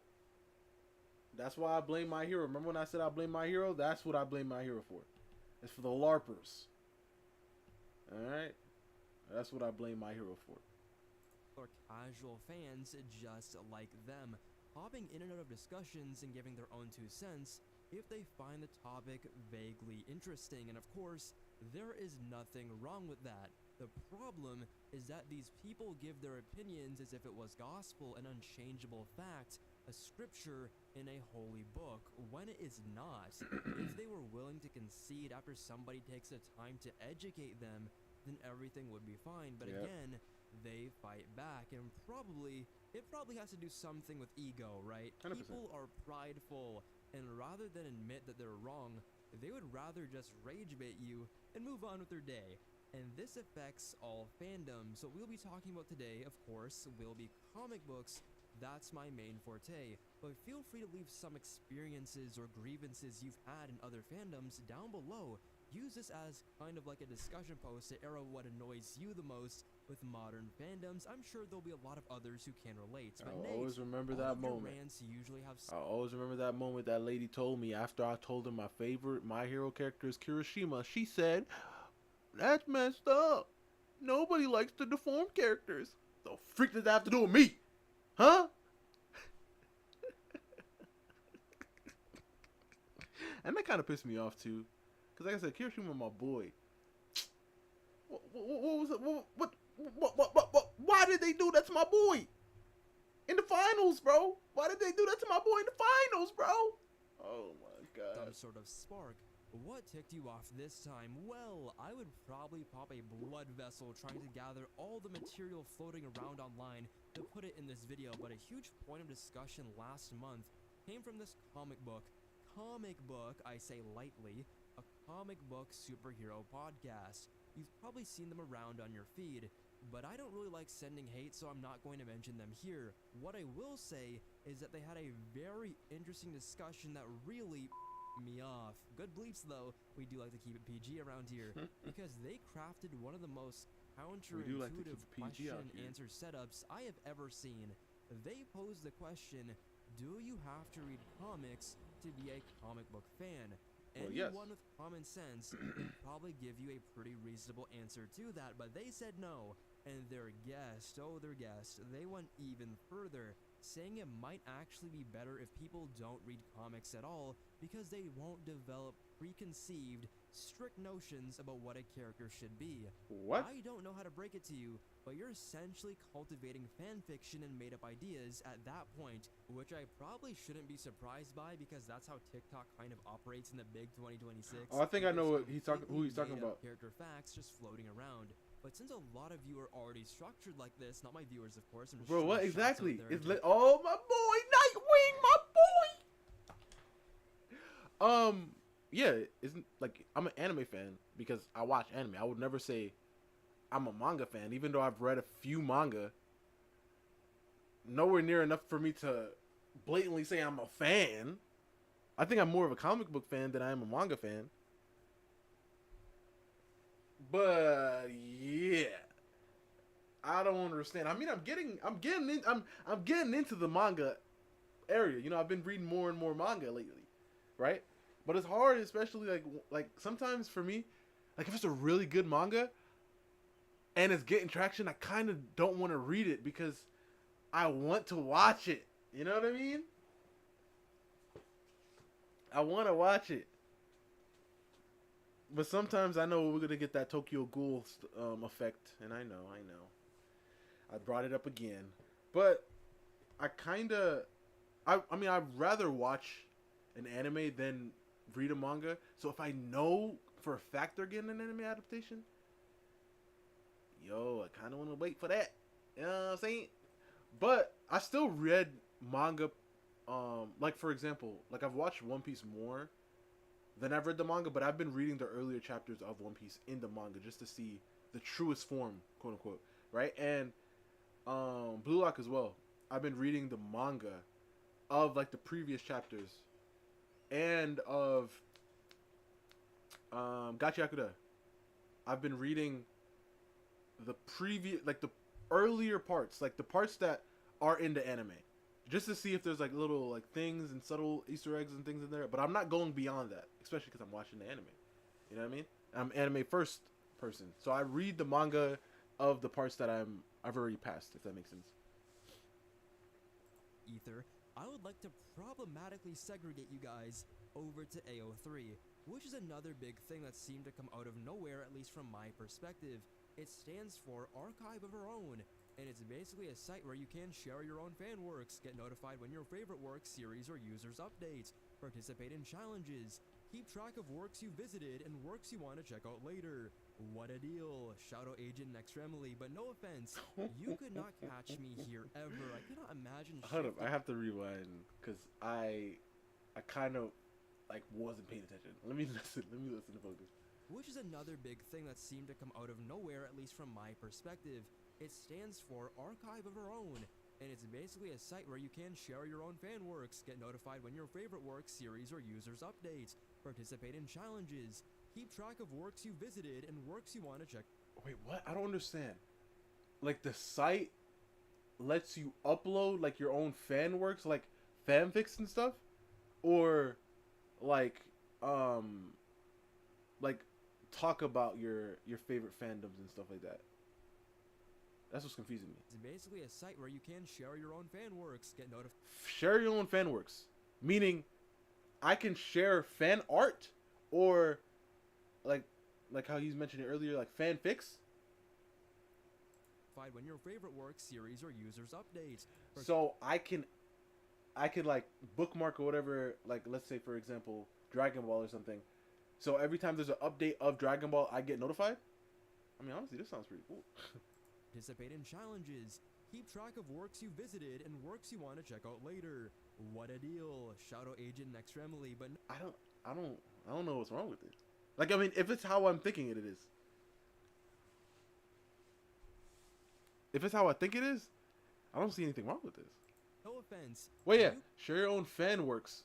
You see, you get, yeah, this is exactly what he read. So, You could not catch me here ever. I cannot imagine shifting and sifting through fanfic after fanfic, trying to find something good. I'll just create it in my own head, thank you very much, and hopefully it comes to reality. Oh, so it's all fan fictions. Ah, I see. Day, which, ironically enough, a lot of people have done, but for me in particular, it's with The Flash, who, ironically enough again, is one of the most LARPed characters in the entire fandom. Yeah, yeah. In my experience, The Flash is kind of an anomaly when it comes to the fandom space. A lot of Flash fans are very attached to Barry Allen, largely because of the TV show. Yeah. For a lot of people, that was their introduction to the character, so naturally that version became the default image of who they see the Flash and who he's supposed to be. However, in the current comics, at least since 2021, Wally West has been the main Flash in basically anything you can think of. The main ongoing series, crossover events, cameo appearances, team books, he is everywhere, he's been everywhere. He's even the main Flash in the Absolute Universe. Right now, What? You see, that's the thing too. Titan has never showed me Absolute Flash. So I guess this is the reason, because it's not Barry. What? Even have his powers, and that has been the status quo now for about a year and a half. But funnily enough, despite all of that, the big Flash discourse recently hasn't been about the stories or the direction of the character, it's been about Wally's new suit. For reference, I'll be showing Gant's post in the background, and honestly, look at bro, look how happy he is. And he should be, because dare I say, this might be the best Flash redesign you've ever seen since a Manipul's Flash Barry suit in the New 52. But prepare to get rage baited if you're a Wally fan with the text on screen. You have been warned, because a lot of people online have been nitpicking this design, saying that it looks way too much like Barry's suit. And I really do not get this mentality. Wally doesn't look like Barry, he looks like the Flash, and that's the point. All the artists involved clearly did their thing here. It is a timeless design that actually looks like it might have some staying power. The previous suit got some flack for being too experimental for a Flash design, and now people are complaining that this one looks too similar to the classic look we've seen before. They keep posting that meme where it's a guy The Joe drawing. and then the same guy with a toothpick in his mouth, basically saying there's barely a difference. But yes, a toothpick can and will carry your aura. Small details matter. The Barry comparisons are especially annoying because almost every suit Wally has ever worn has been inspired by Barry. That was his mentor, his idol, his uncle, and the greatest superhero he's ever known. In universe, it makes thematic sense. It is consistent with his character, and again, Barry is currently not even the Flash right now. To those saying the suit should be darker, a darker shade of red, halfway through the Mark Waid run, the most iconic run there is for Wally, the metallic red was actually removed. The darker shade only really made a comeback because of the events of Flash Rebirth and the return of Barry Allen. And to the people saying Wally stole Barry's logo, this is the same logo Wally had for the majority of his career. I'd even go as far as saying it was about 90% of it. But at the end of the day, is this really a problem? It's such a non-issue because Barry has borrowed from Wally's look so many times as well. And in some cases, it's even more noticeable because it happened in adaptations that everybody watched. Take Young Justice for example, where the white eyes in the logo design are clearly pulled from Wally's suit. The same thing happens in the 2004 Batman cartoon. DC doesn't really care about these tiny differences. All that matters is that the character looks like the Flash. So honestly, you probably shouldn't care that much either.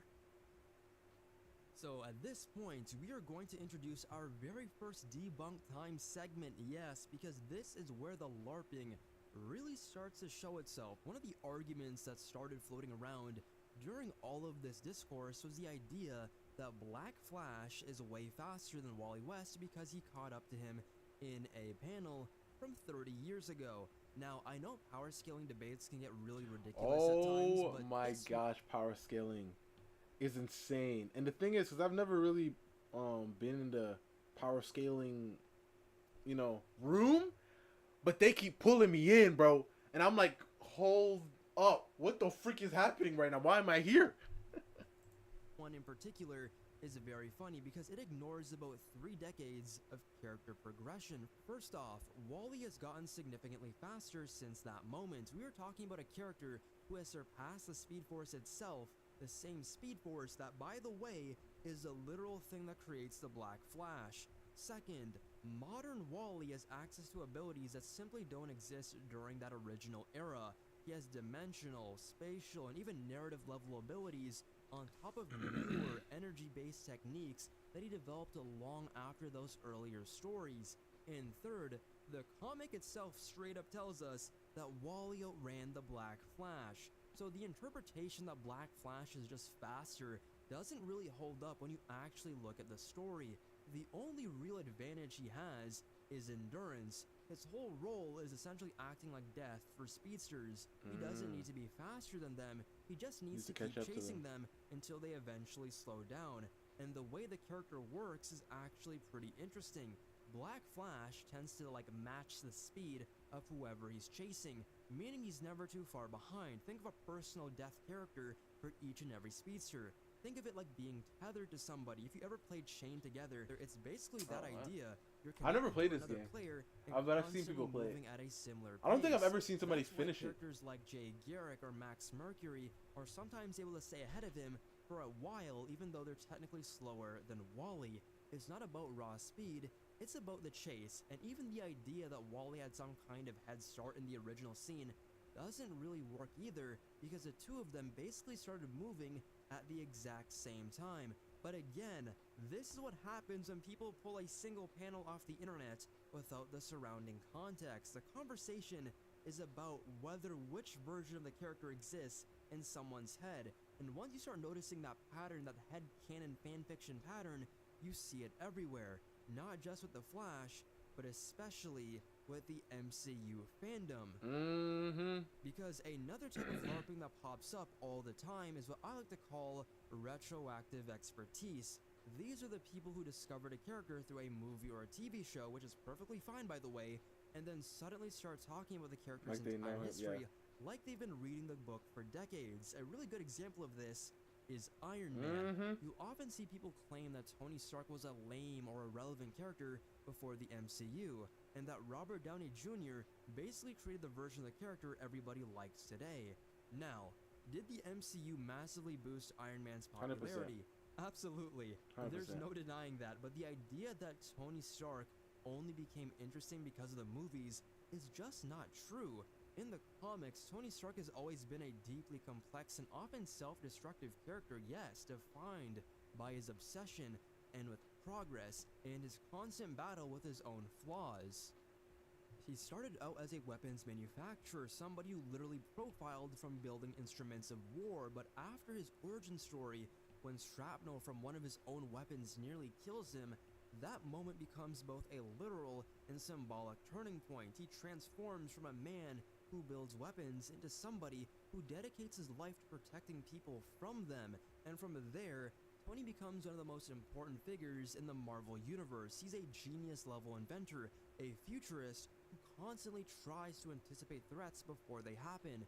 He's one of the most central members of the Avengers, often acting as their financer and their technological backbone. But at the same time, Like Tony's Bruce. biggest strength is also one of his biggest I'm gonna flaws. fund His everything. intelligence makes him believe that he's the only person capable of solving certain problems, which a lot of the time he actually is. But it leads him to take on responsibilities that no one single person should realistically carry.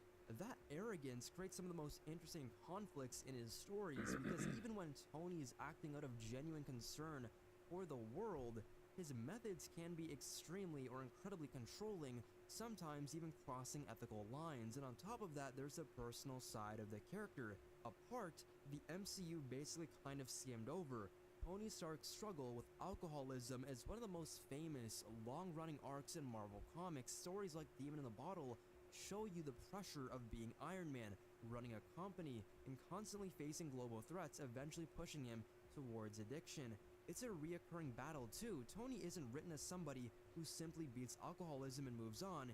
He's a recovering addict, sometimes worse, which again circles us right back to LARPing, because when people speak with absolute certainty about characters they've never actually engaged with, they're not participating in the fandom, they're role-playing as experts inside it, and that's the most annoying part. Now, I know this is primarily a comic book channel, but it would be borderline irresponsible for me to not mention at least a little bit about what's happening right now. Oh, in the whoa, anime whoa, space whoa, lately. whoa, whoa, whoa. Do you Because- guys want to... I don't want to... We might not want to spoil some things here. Because it seems like he's about to go into the manga. He said anime space, and I see JJK on the screen.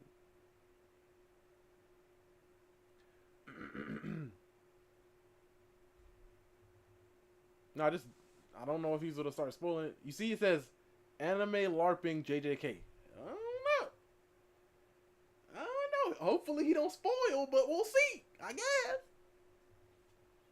If we're gonna talk about LARPing, then we have to talk about what I've been lovingly starting to call the Lorpu Kaizen. And if you've spent any time in the JJK fandom over the last couple of years, you probably already know. Morgan! Oh my goodness. We were literally talking about a wellness check like last stream. Good to see that you were alive. You know, everything is good. How are you doing? How are you doing?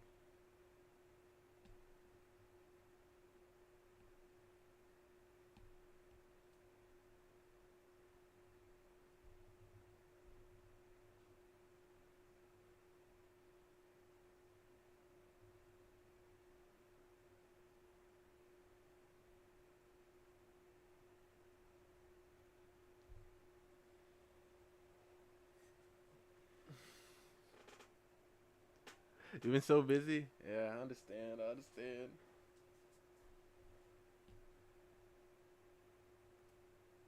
Glad you're okay, though. That was the most important thing. I saw you say, Saturday Castle Season 4, and I was like, oh, okay, Morgan's back.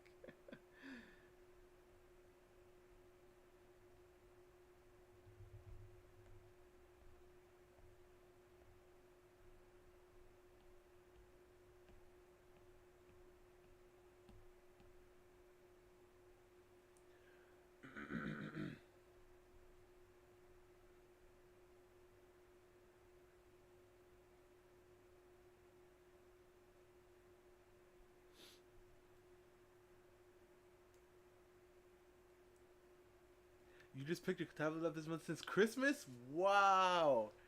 That is some time. Exactly where this is going. That is some the time. Constant slander campaign against Yuta Okotsu. Apparently, this man is a fraud. Wait, okay. I'm going to skip JJK talking about, because there may be some.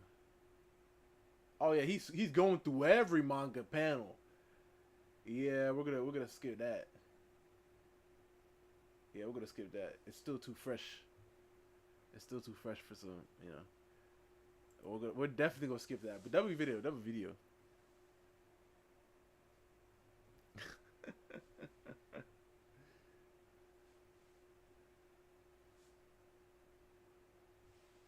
But how have you been though? Besides the busyness, Morgan, how have you funny been? enough. Whoa. Basically, Yo, why does it keep?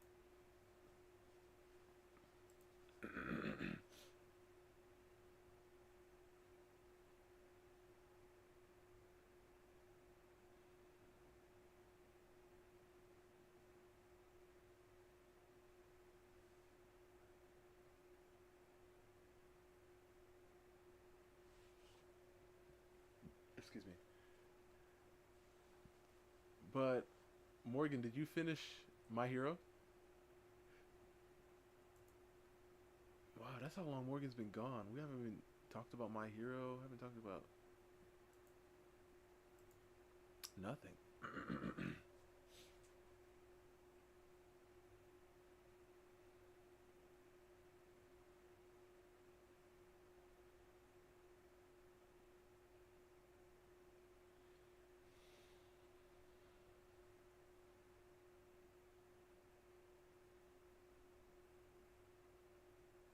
I kind of want to watch the Shoe on Head video myself. What did you want to be when you were...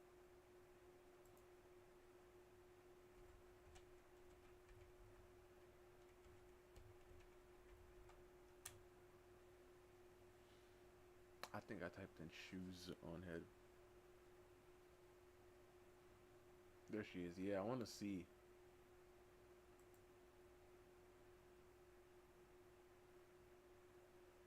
I want to see.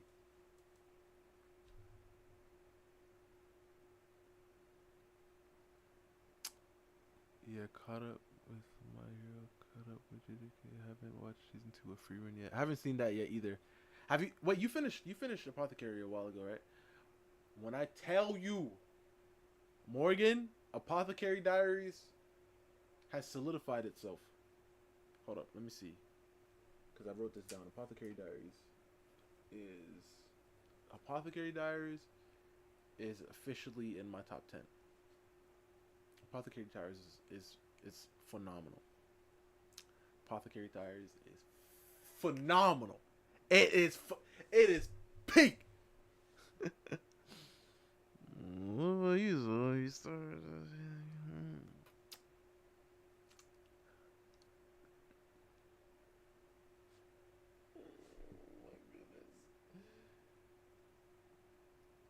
So, yeah. Your eggs are drying up.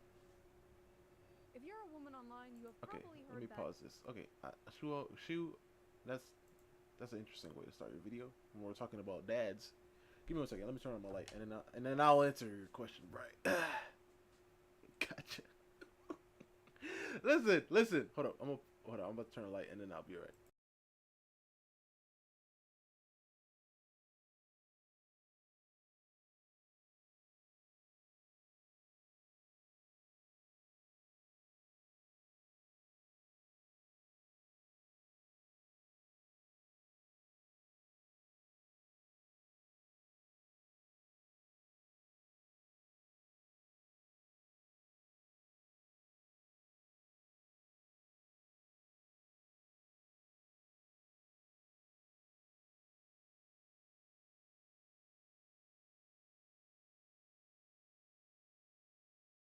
All right.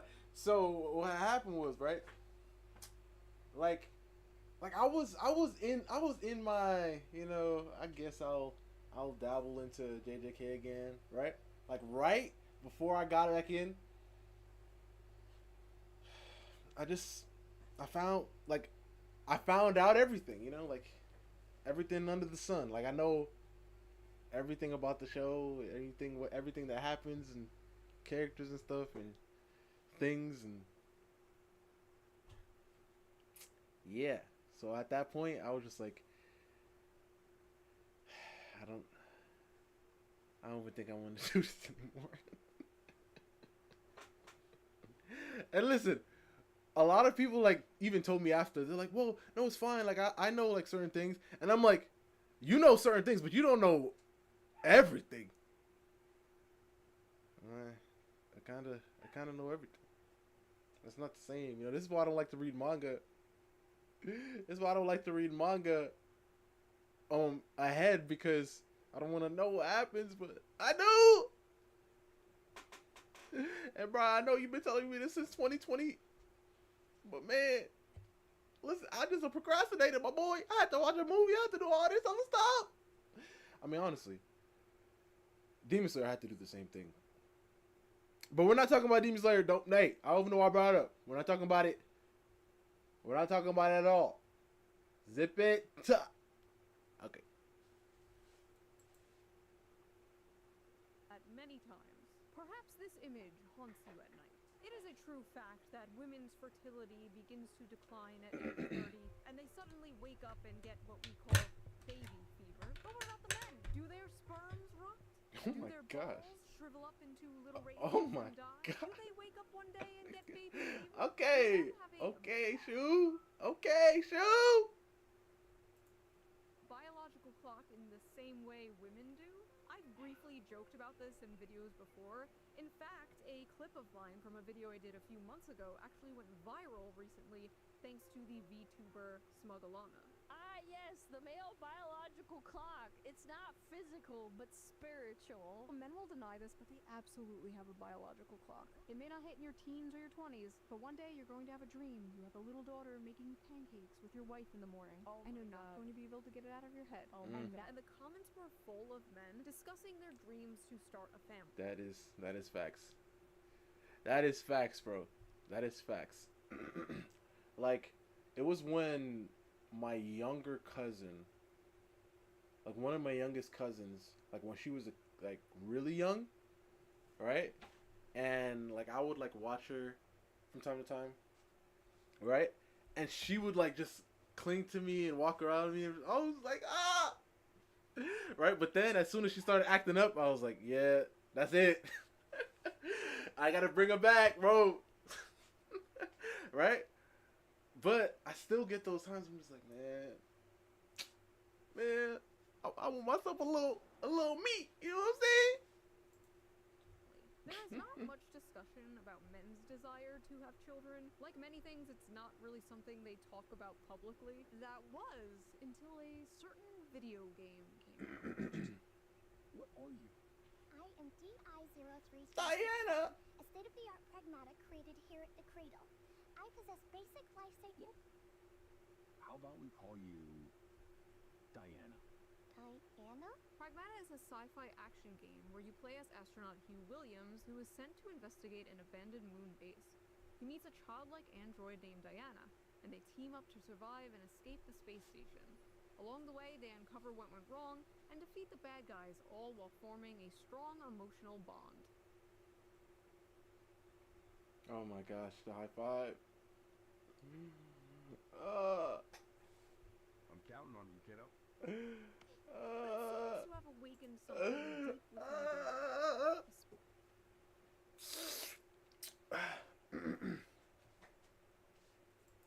especially male gamers. The urge to get married and have kids. I'm not planning on getting married and having kids, but damn, this game is like fatherhood calling to me. Is this how women feel about their biological clocks? This game makes me want a daughter. What is this feeling inside me? It can't be. It's like What is I happening wanna to me? protect. It's like I want to be a dad. They won me over. The white baby makes me feel paternal. I will burn anyone and anything that tries to harm her. This game is dragging out the innate dad instinct. I want to like Pragmata, but I can't, knowing that men are also enjoying it. This is a game for What? incels. What?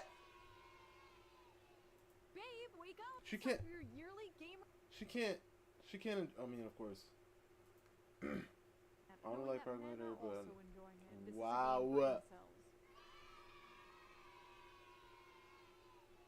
Babe, wake up! It's time for your yearly gamer culture war slap. It's 2014 forever, man. We are never going to escape Mr. Gamergate's wild ride. In this video, we are going to discuss the facts and theories behind the so-called male biological clock, after we discuss the drama surrounding the game Pragmata, and how a bunch of men expressing a simple, wholesome desire, the desire to start a family, has turned into yet another culture war. Yet another gender war. The gender war. Men versus women, women versus men, the male loneliness epidemic, the female loneliness epidemic, dealing with dating apps, hookup culture. Do men like curvy or thin women? Do women like dad bods or fit men? Do they like beards or clean shaven? Oh yeah, that reminds me. Before we get deeper into this video, let's quickly give a shout out to today's sponsor, Henson Shaving. For the last few decades, razors haven't been designed to work better. They've been designed to be marketed better. More features, more gimmicks, more blades. Just add one more blade, bro. One more blade, I promise, bro. One more blade. While skin irritation is just treated like something you just have to deal with. And a major cause for irritation is blade flex. Because most razors use springs to let the blades move as you shave. I'm gonna watch the whole ad That helps them for. adapt to like different angles, but also causes extra tugging and razor burn. Most people just learn to cope with like aftershave and cold water, fixing the symptoms instead of the cause. The question nobody asks is, should the blade even move? There have been some freaks, sadly. Freaks in what way? Are you talking about freaks? Like, what freaks? There have been some freaks, sadly. Like, what kind of freaks? And here's where Henson Shaving comes in. By fully supporting a two-sided blade all across its length, they hold the blade in place, preventing any bouncing or skipping, resulting in an irritation-free shave. No springs, no movement, no need to compensate with pressure. And there's something really satisfying about that. Not just getting a better shave, but finally fixing something that's been quietly annoying you for years. Like when you spend months wondering why you don't feel rested even after you get 8 hours sleep, and then you realize,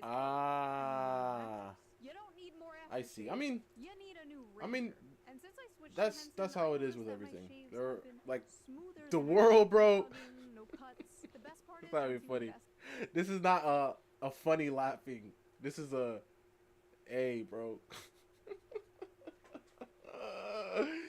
Crazy. Truly insane. There's a term that I hear a lot online, and I'm going to use it. People are too freaked out.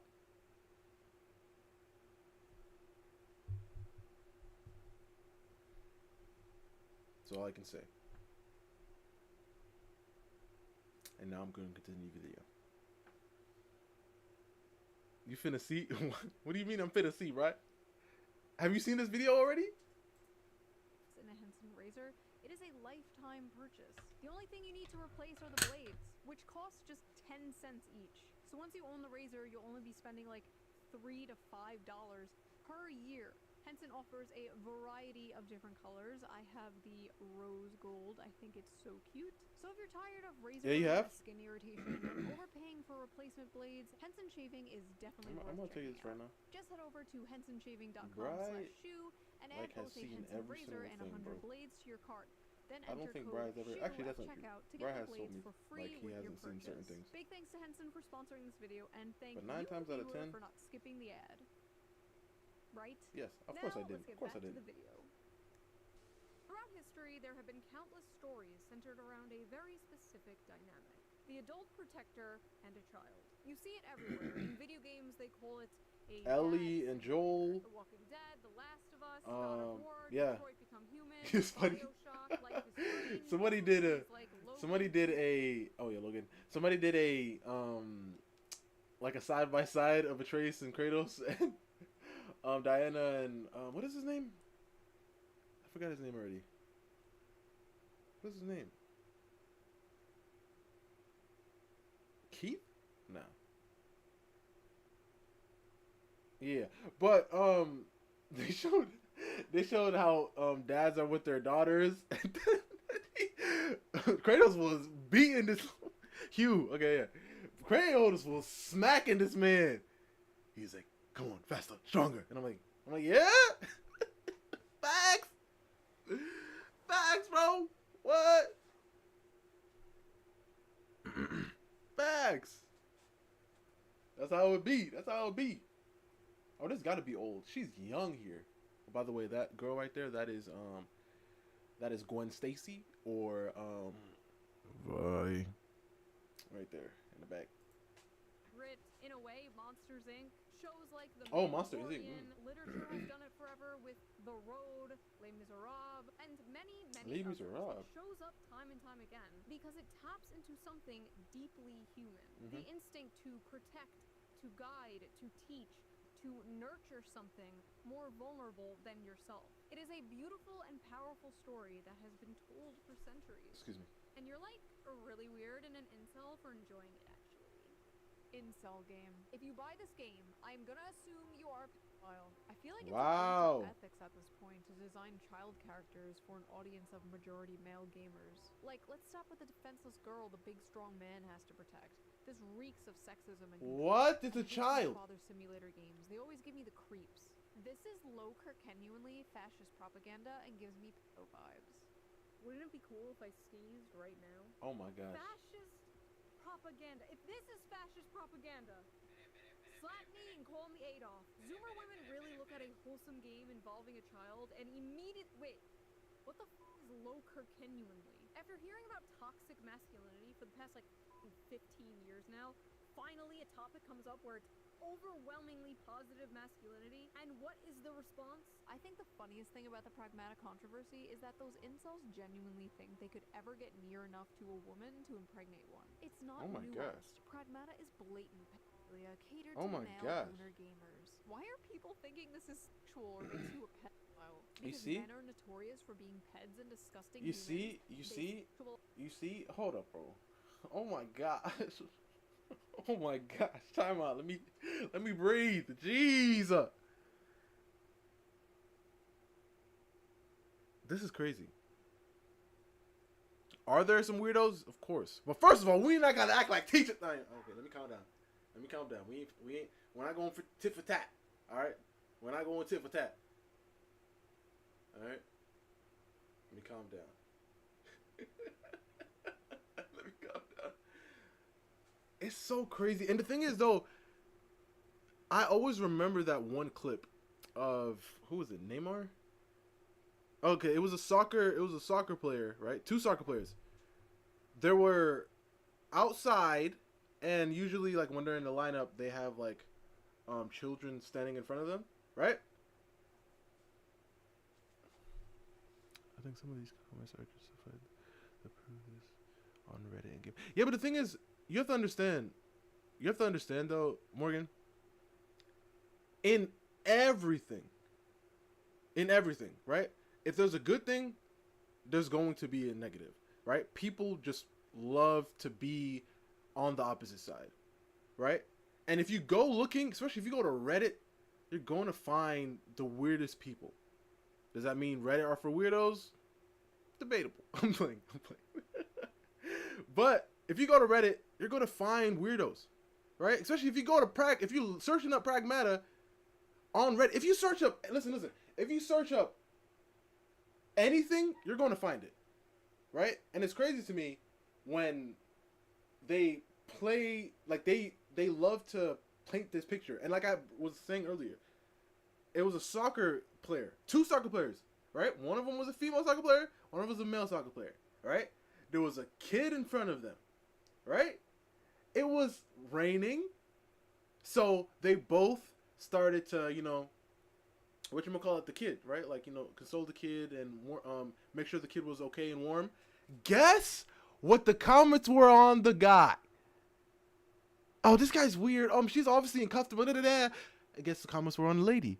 Oh, she's such a sister. She's such a mother. Oh my goodness. Wait a second. What's going on here? Well, you have to understand, it's all justified and all this stuff because it happens a lot. Once again, I didn't want to bring this up, but we're going to act like most of these school things that are happening are these female teachers? Are we going to not act like that's not true? I don't want to, I didn't want to bring it up, but I'm saying there are weirdos on both sides. If we're sitting here and we're talking about a great game, right? And how a lot of guys want to be fathers because of this, right? And they want to work towards this or be strong enough to be able to protect their family. We should look at that as a good thing. But no, all guys are this and that. I'm like, sure, I guess. Sure, I guess. It's not like most people who are going to act violent on children, in like statistic based, are women. It's not like that's true, but I don't want to talk about that because it doesn't really matter, because there are bad people on both sides. There's really a definite reason for people's opinion on it. No, I understand. Listen, I understand people having the listen. Perfect example. If like I'd never want to have a babysitter for my children, but if I were to have a babysitter, I'm obviously going to pick a female, right? If my kid was going into the bathroom, right? Let's say it was just a a bathroom, and my kid walked in there. If a lady walked behind my kid, I'd obviously still be more defensive, but I'd be even more defensive if a guy walked by. Obviously, we understand these things, but I just don't want people to, like, I just don't like when people are trying to paint this picture, like, there's, like when guys are, thinking of, like, this way, like, because most of the people, and obviously they're, like I said, there's weirdos everywhere, but most of the people and most of the comments surrounding this game that were, like, globally, if that makes sense, like the majority of the comments were guys wanting to have kids, thinking about the idea of protecting a family, right? Wanting to start families. These were the good things. These were the majority. The minority were all these weirdos and these freaked out people, right? But they're not talking about that. They're acting like the majority are freaks. And it's crazy. Because it's just like saying, well, a lot of, let's say there are a lot of insert race that does this bad thing. That doesn't mean all of the people are bad. The majority of them aren't moving like this, but a lot of them are. So I'm not going to say, well, all insert race is are terrible people? No, because that wouldn't make any sense, right? There are Asian people, there are white people, there are black people, there are, I mean, Indian is Asian, but yeah, there are Asian people, there are white people, and there are black people out there that are crazy, that are what this lady's talking about, and there are many of them who aren't. There are many of them who aren't. And I just hate this agenda that they're pushing, though. It really pisses me off. It really pisses me off. Realize everything, you are not very smart. A lot of loser males who often turn to gaming are You see? It is an unconscious strategy to avoid competing with chat, as well as complementing their own pure adjourniness. Stalled development. What? Y'all are full of shit talking about dad instincts and whatever. We know why the you want to play the game. You want to crack the little blonde bimbo. Oh my what? gosh. I'm telling you right now, too. I'm telling you right now, too, bro. Oh my gosh. I'm telling you this right now, too. I truly believe, like some of them, like some of the things that were said were real. I truly believe this right here cannot be a real person, bro. This right here cannot be a real person. And if it is, it has to be a guy. It is insane. That is the most insane thing, bro, for a normal, rational-minded person to say. Like, all these words in succession. Like, and the thing is, too, they know what their character looks like. They know what the character looks like. And they said that? Huh?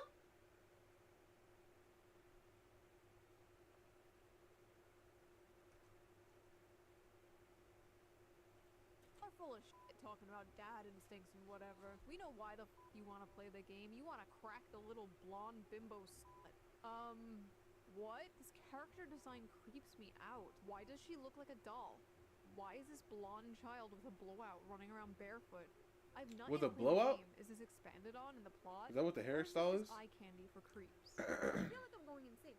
She just looks like a cute kid to me. Like, She that does. is just She literally a cute little kid. I do She not does. see these sexualization, and I am a huge pervert, mind you.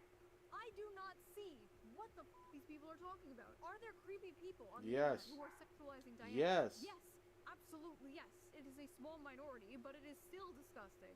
In fact, a subreddit had to be shut down because people were making not safe for work art of this child. Of course. Which honestly is not shocking. Mhm. It's It's Reddit. not. That's not the game. Yep, it is Reddit. The game has nothing creepy in it. These creepy people will always exist, Mhm. unfortunately. I have The made world's several freaked out. videos about these people existing. People getting mad here are not getting mad at the people sexualizing Diana. That would be completely understandable. It would make sense if they were going to the accounts that were doing that and calling them creeps. No, they're but talking no, about they're for some everybody. reason just getting mad at people liking and enjoying the game. They're just spurging out and randomly calling everyone and anyone. I was watching- incels. I was Why watching- did they make her look like a That is star, though? crazy. Why That is the crazy. child- That is crazy.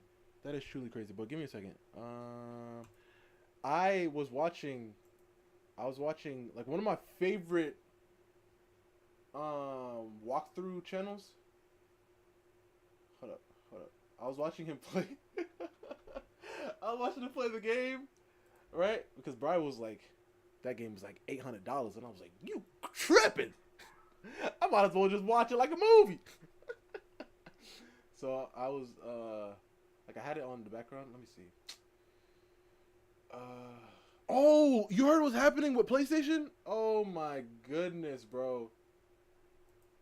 I guess that's it for me. I guess that is it for me, bro. That is it for me.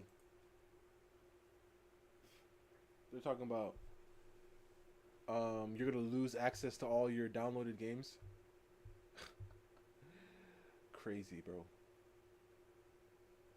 Crazy, bro. Let's see. Okay, so we want to go through the green nose and the yellow. Harder and beat things fast. Yeah, I was watching. You see? That's 50 minutes. Hold up. 58 minutes. I gotta remember that number because I'm about to go back here.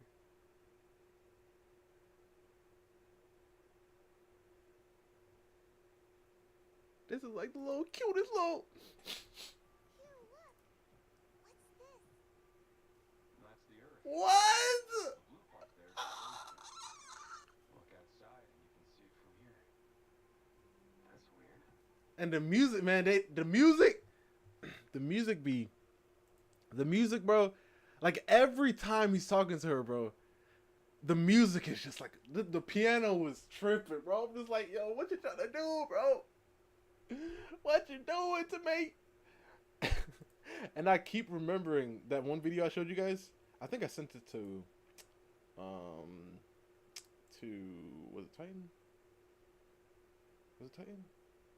No, I think it was. Did I send it to Brian? Nah.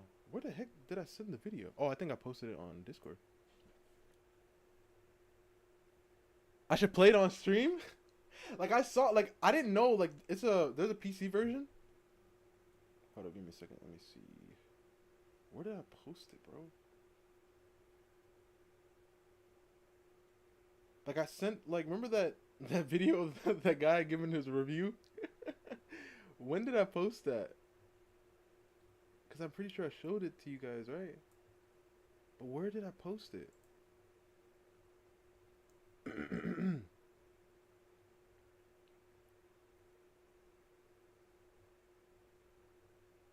Yeah, I don't know where it is. I'm trying to find it because Morgan didn't see it. Just in case Morgan was thinking about playing the game, you know. Yeah, I don't know where it is. Like, how did I even... Like, I know I put it on the stream. That means that I had to have sent it to the PC.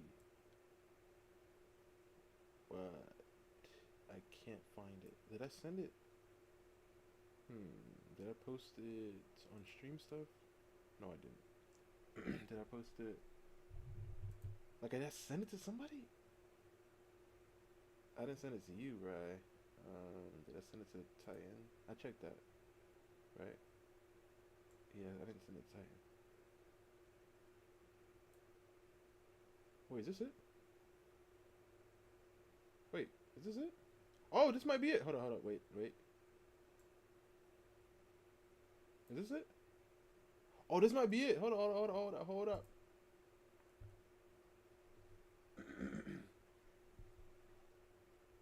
This might be it.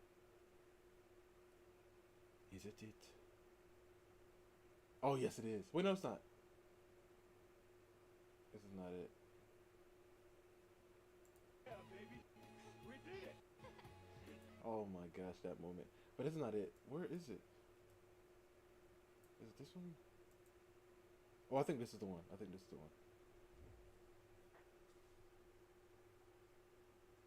No, it's not. What the heck, bro? Yeah, I'm not gonna find it, guys. He probably deleted the video. Because he was giving them free sponsors. Oh, wait, I found it. I mean, this has to be it. Because if it's not it, I really don't know. I really don't know what else it could be. Oh, there it is. Found it. Let's go.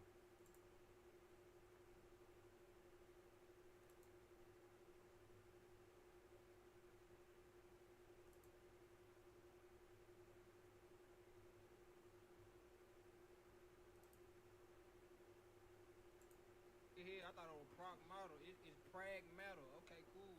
Look. That my little twin right there. She be tripping. She be on some robotic shit. Hey, this big fat old twin, like, you gotta think while you shooting on this bitch. Like, look, you gotta hack his ass before you can do real damage. Then you gotta bum. Straight get out the way. Hold on. Bum.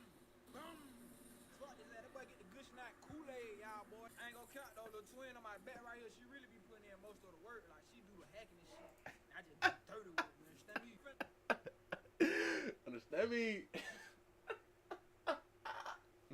But yeah, man, you know what, bro? I'm gonna try to see if I can.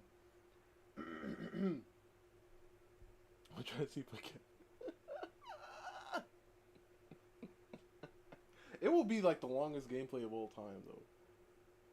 If I do, bro. It will be like the longest gameplay of all time. But let's get back to Shu. Where's Shu at? Shu, where's you at? Don't tell me. Don't tell me. Wait a second. Did I just... Wait. Don't tell me, bro, that I just... Oh, there it is. Okay, good, bro. I thought I done put it away.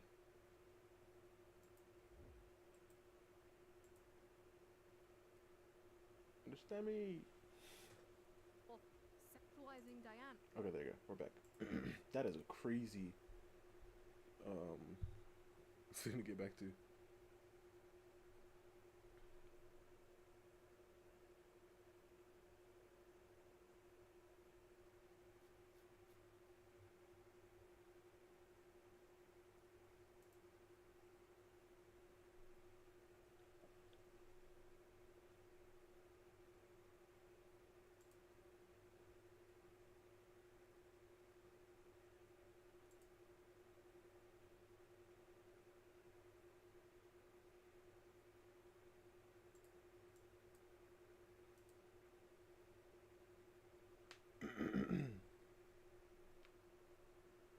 A ton of Tekken?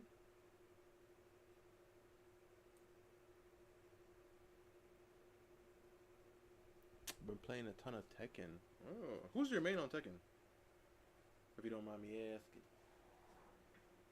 Because you could be like a true a true hardcore Tekken player. You don't even want to give your secrets. I haven't played Tekken in a minute, to be real with you.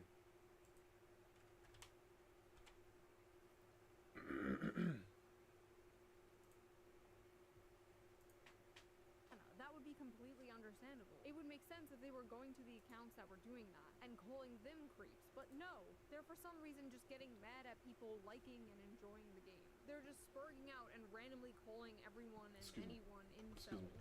Why did they make her look like a star, though? Why is the child sexy?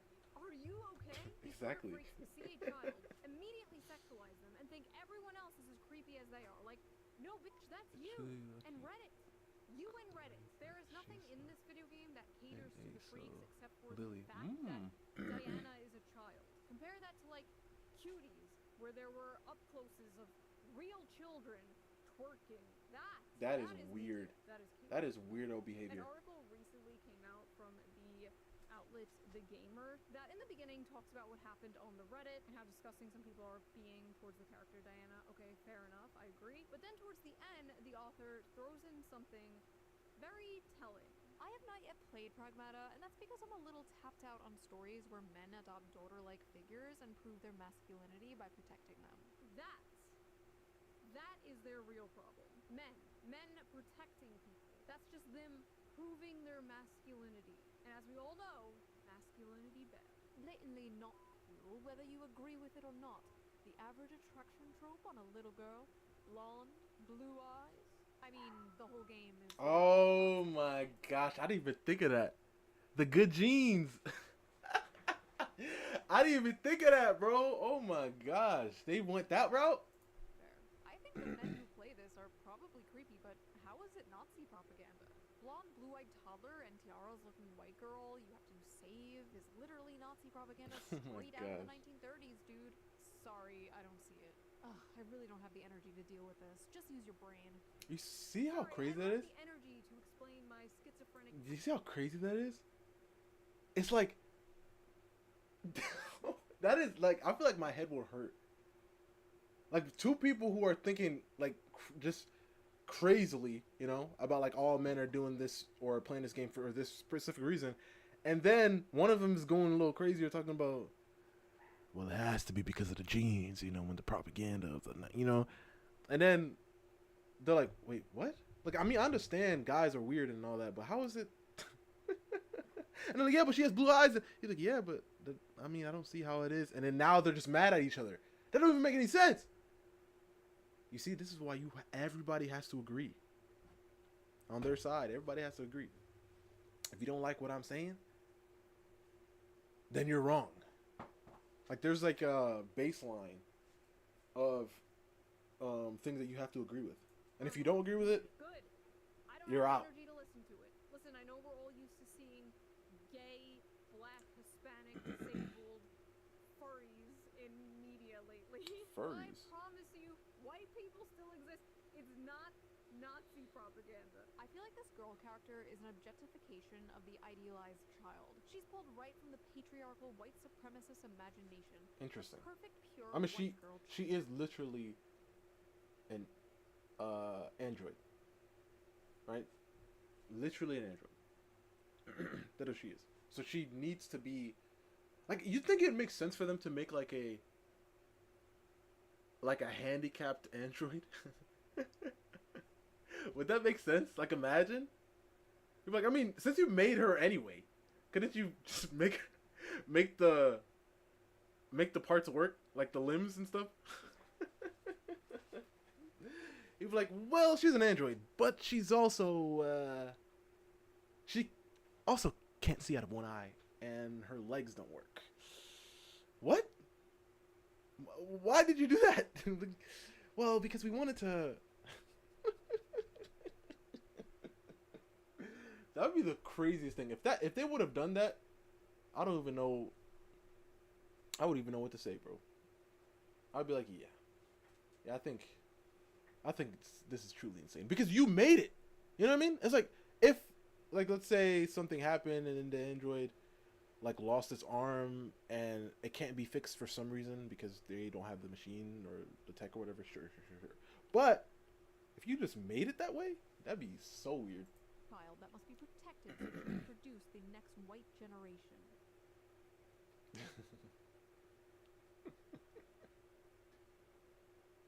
Oh, Anyway. wow.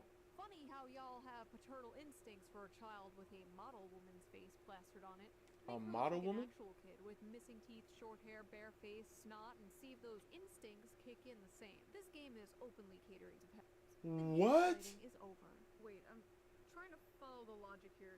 Let me just give myself some brain damage. So we make her look more like a child in order to not cater to pedophiles? Am I following that correctly? Also, the face on the left is like a child 6 to 7 years old, and the one on the right is like a 3-year-old. Diana's a robot kid. She's not a robot toddler. Also, again, she looks like a kid. Am I going insane? Like, that looks just like a little kid. Do they just want her to look ugly? Is that what this is? They want her to be ugly? Yes, they want her to be I mean, we're like deformed and we've stuff. incel gamers LARPing saying, ooh, I They want want stuff. You remember just like the whole My Hero thing. I'm telling you, bro. I'm telling you. that now because they're manipulative, creepy freaks and like the ooh little girl with the model face. Especially the lolicons, obviously. Interesting. The devs know the male gamers hate a realistic or ugly child because that's not what they're An playing. ugly child.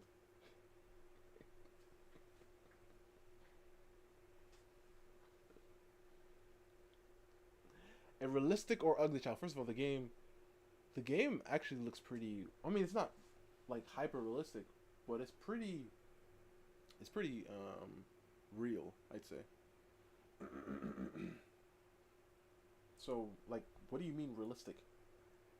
And she said ugly child. I mean, I think the child looks like an android.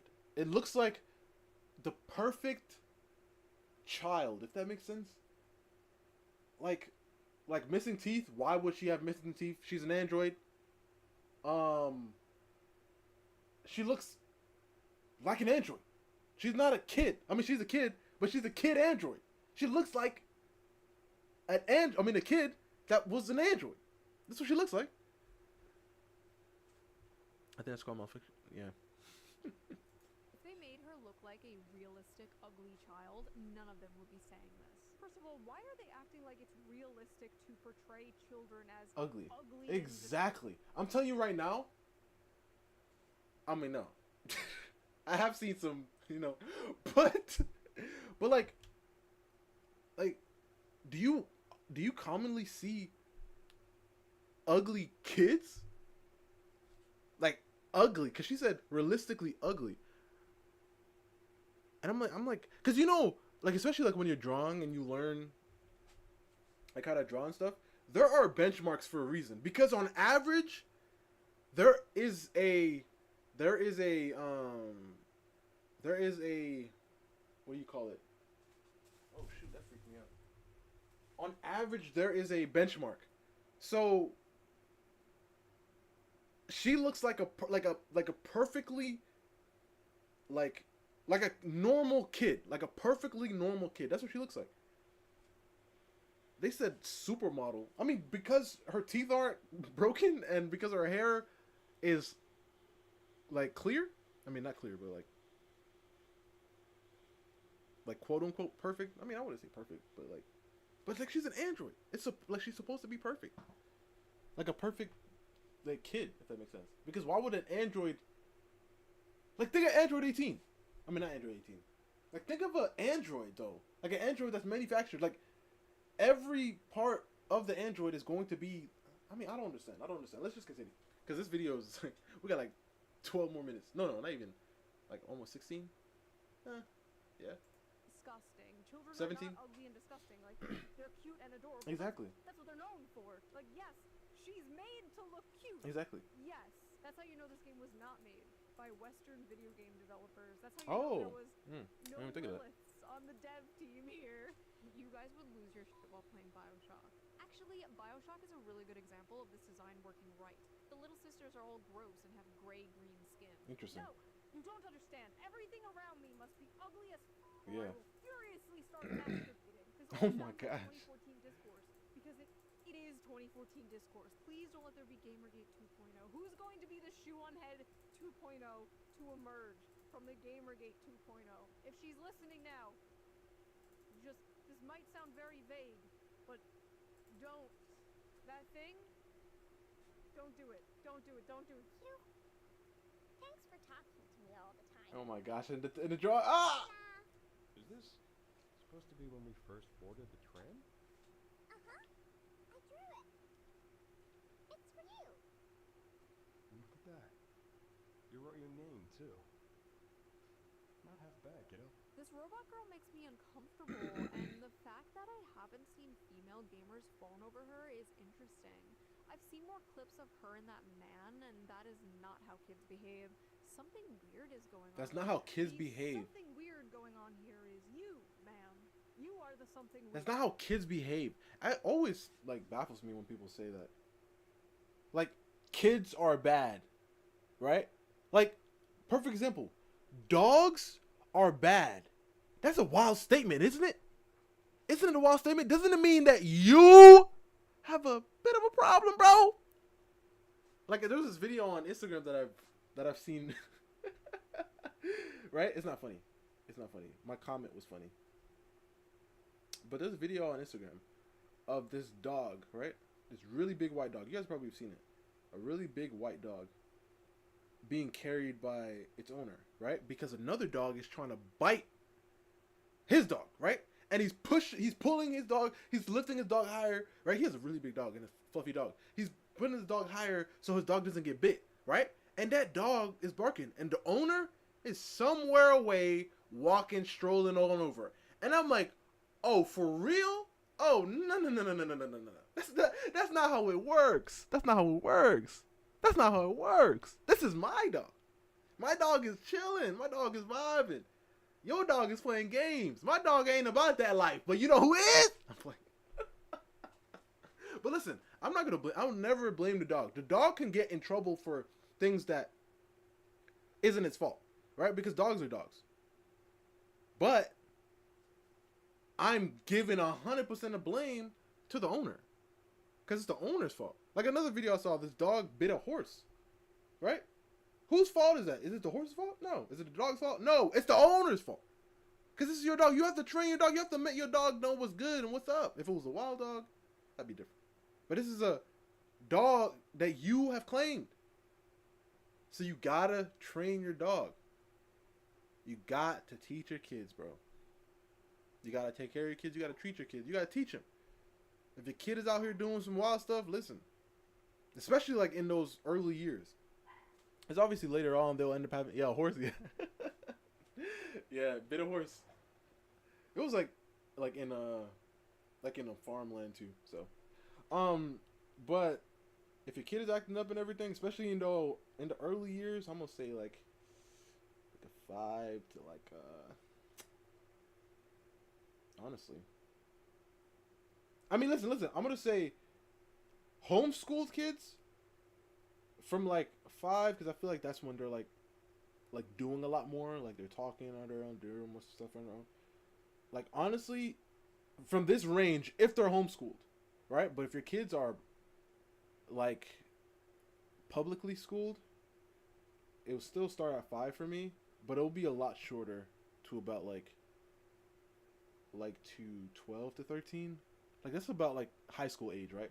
Because in these years and up, especially like when they're like a perfect example, if you meet a kid, right, who's been homeschooled around this age compared to a kid who's been public schooled around this age, they're completely different. Even if their parents are like, let's say the same, like have the same values and everything, these two kids are extremely different. Why? Because this kid right here is also being influenced by their peers, right? So let's say this is a nice, respectful couple right here, you know, doesn't do anything, like isn't on no illegal stuff, is, you know, just a pretty good citizens, right? These parents right here could also be good citizens, you know, great parents, but they're not just taking input from them. They're taking it from every single person, right? And this is how you end up getting, you know, sad to say, but this is how you begin the school, you know, the school, you know what I'm saying? I don't want to say a word because, you know, I don't know how YouTube's gonna feel, but that's how you get those. Because most of the parents are like, my kid, there was nothing wrong. They never said anything. Like, everything was fine. Most of the time, you're not with your kid. Your kid is over there. So you don't know what's going on. I always remember that video I showed you guys. I mean, we watched together. That was years ago, I think, or a year ago. When that lady, she came to the school because her daughter came to her and told her that one of the girls at school told her the KYS.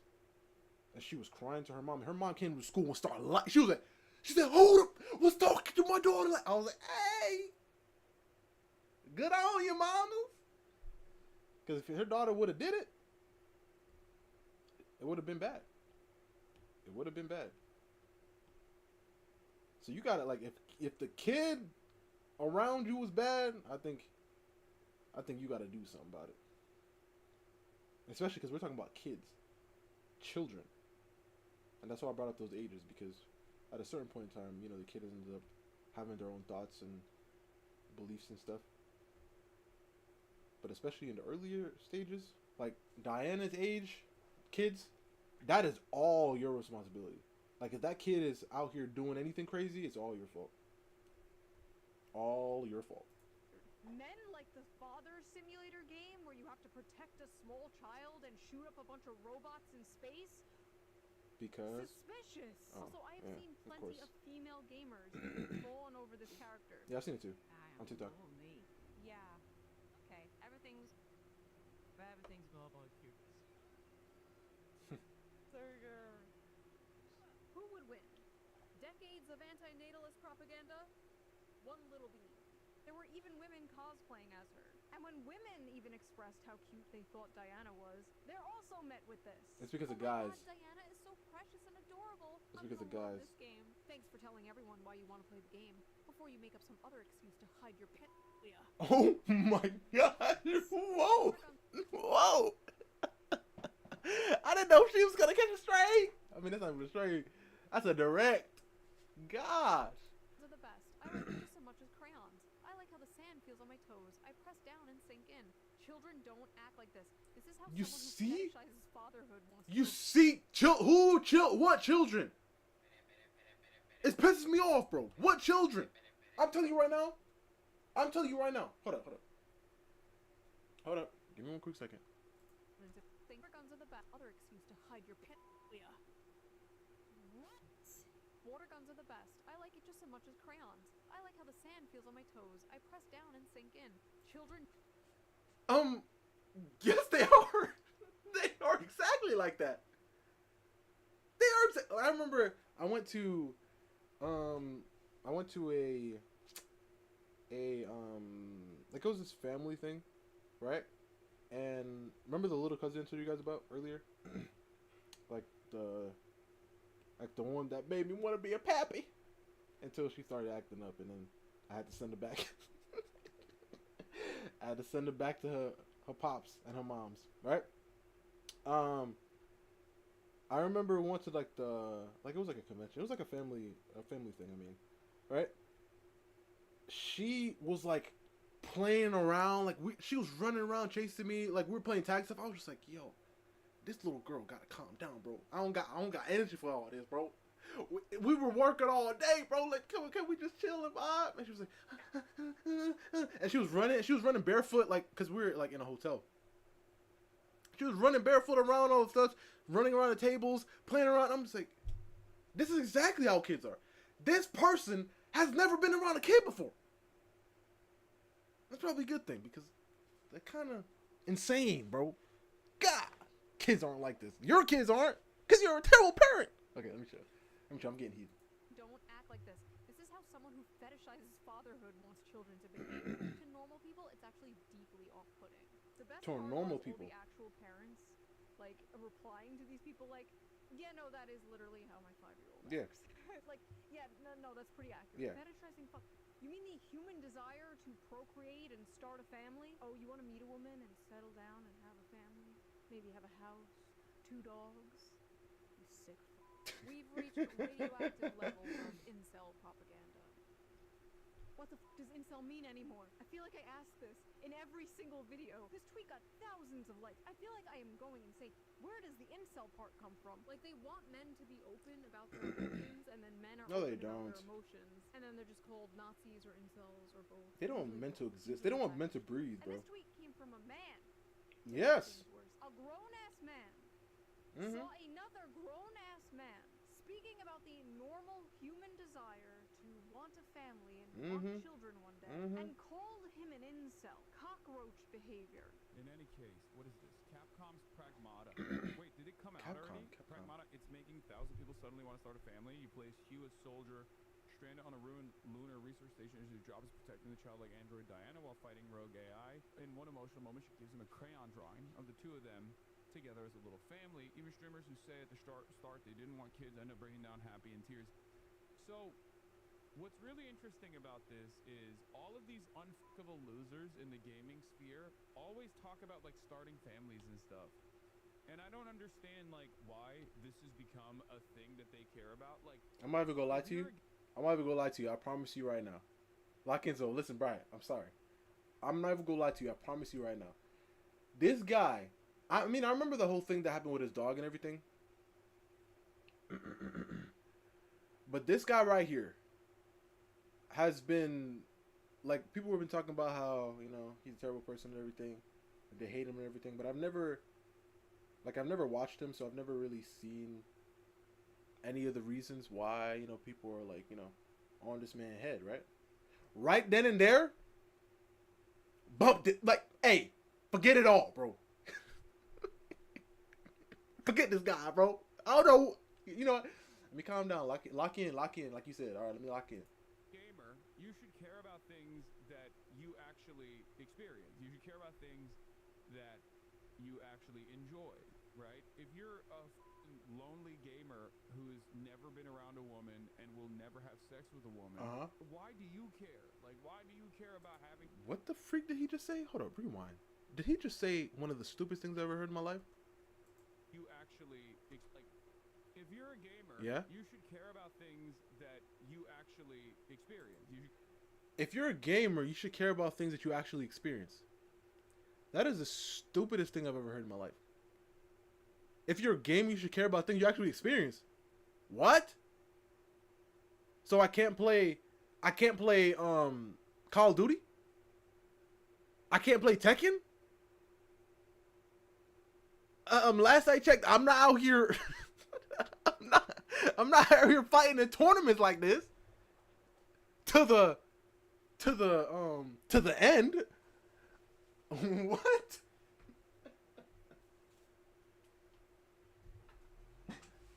Man, and they always say like not everybody needs to have a mic, bro. I agree, bro.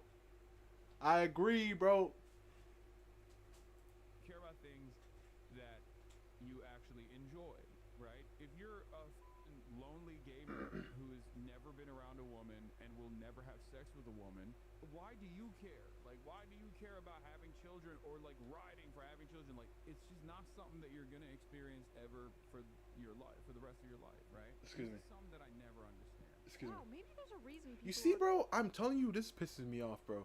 It pisses me off. For your life, right? This is something. It pisses me off, bro. He got Chopper in the back. You see, I hate when these type of people, bro. This man got Chopper in the back, bro. Who is that? He got a wanted poster, bro. You see, I hate this, bro.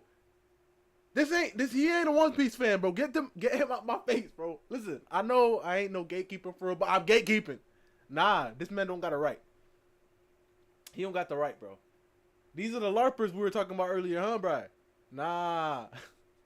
That I never understand. Wow, maybe there's a reason people are yearning to start a family and can't afford to have one and can't seem to find a partner. They feel alienated from their work and atomized from their community. If only there was a political commentator around to speak about all this. Oh well, guess not. First of all, the only care about something if it affects you is Stupid. extremely libertarian coded and also very weird coming from a guy who understandably wants everybody to care about a genocide that is happening across the ocean. Second of all, what is this nihilistic horseshit? You never aspire for anything, never aim for greatness and meaning. This is the dude the media wants us to believe is going to save young men from the alt-right pipeline. Yeah, okay. And I love how he's like, unfuckable losers. Like, okay, congrats on the sex, bro. Check out this sex haver over here. I'm sure all those unfuckable losers could easily go to foreign brothels and pay for sex like you, Hassan. Something weird about a man who could Wait, what? easily consent Wait, what? and pay for sex like you. The unfuckable losers could easily go to foreign brothels and pay.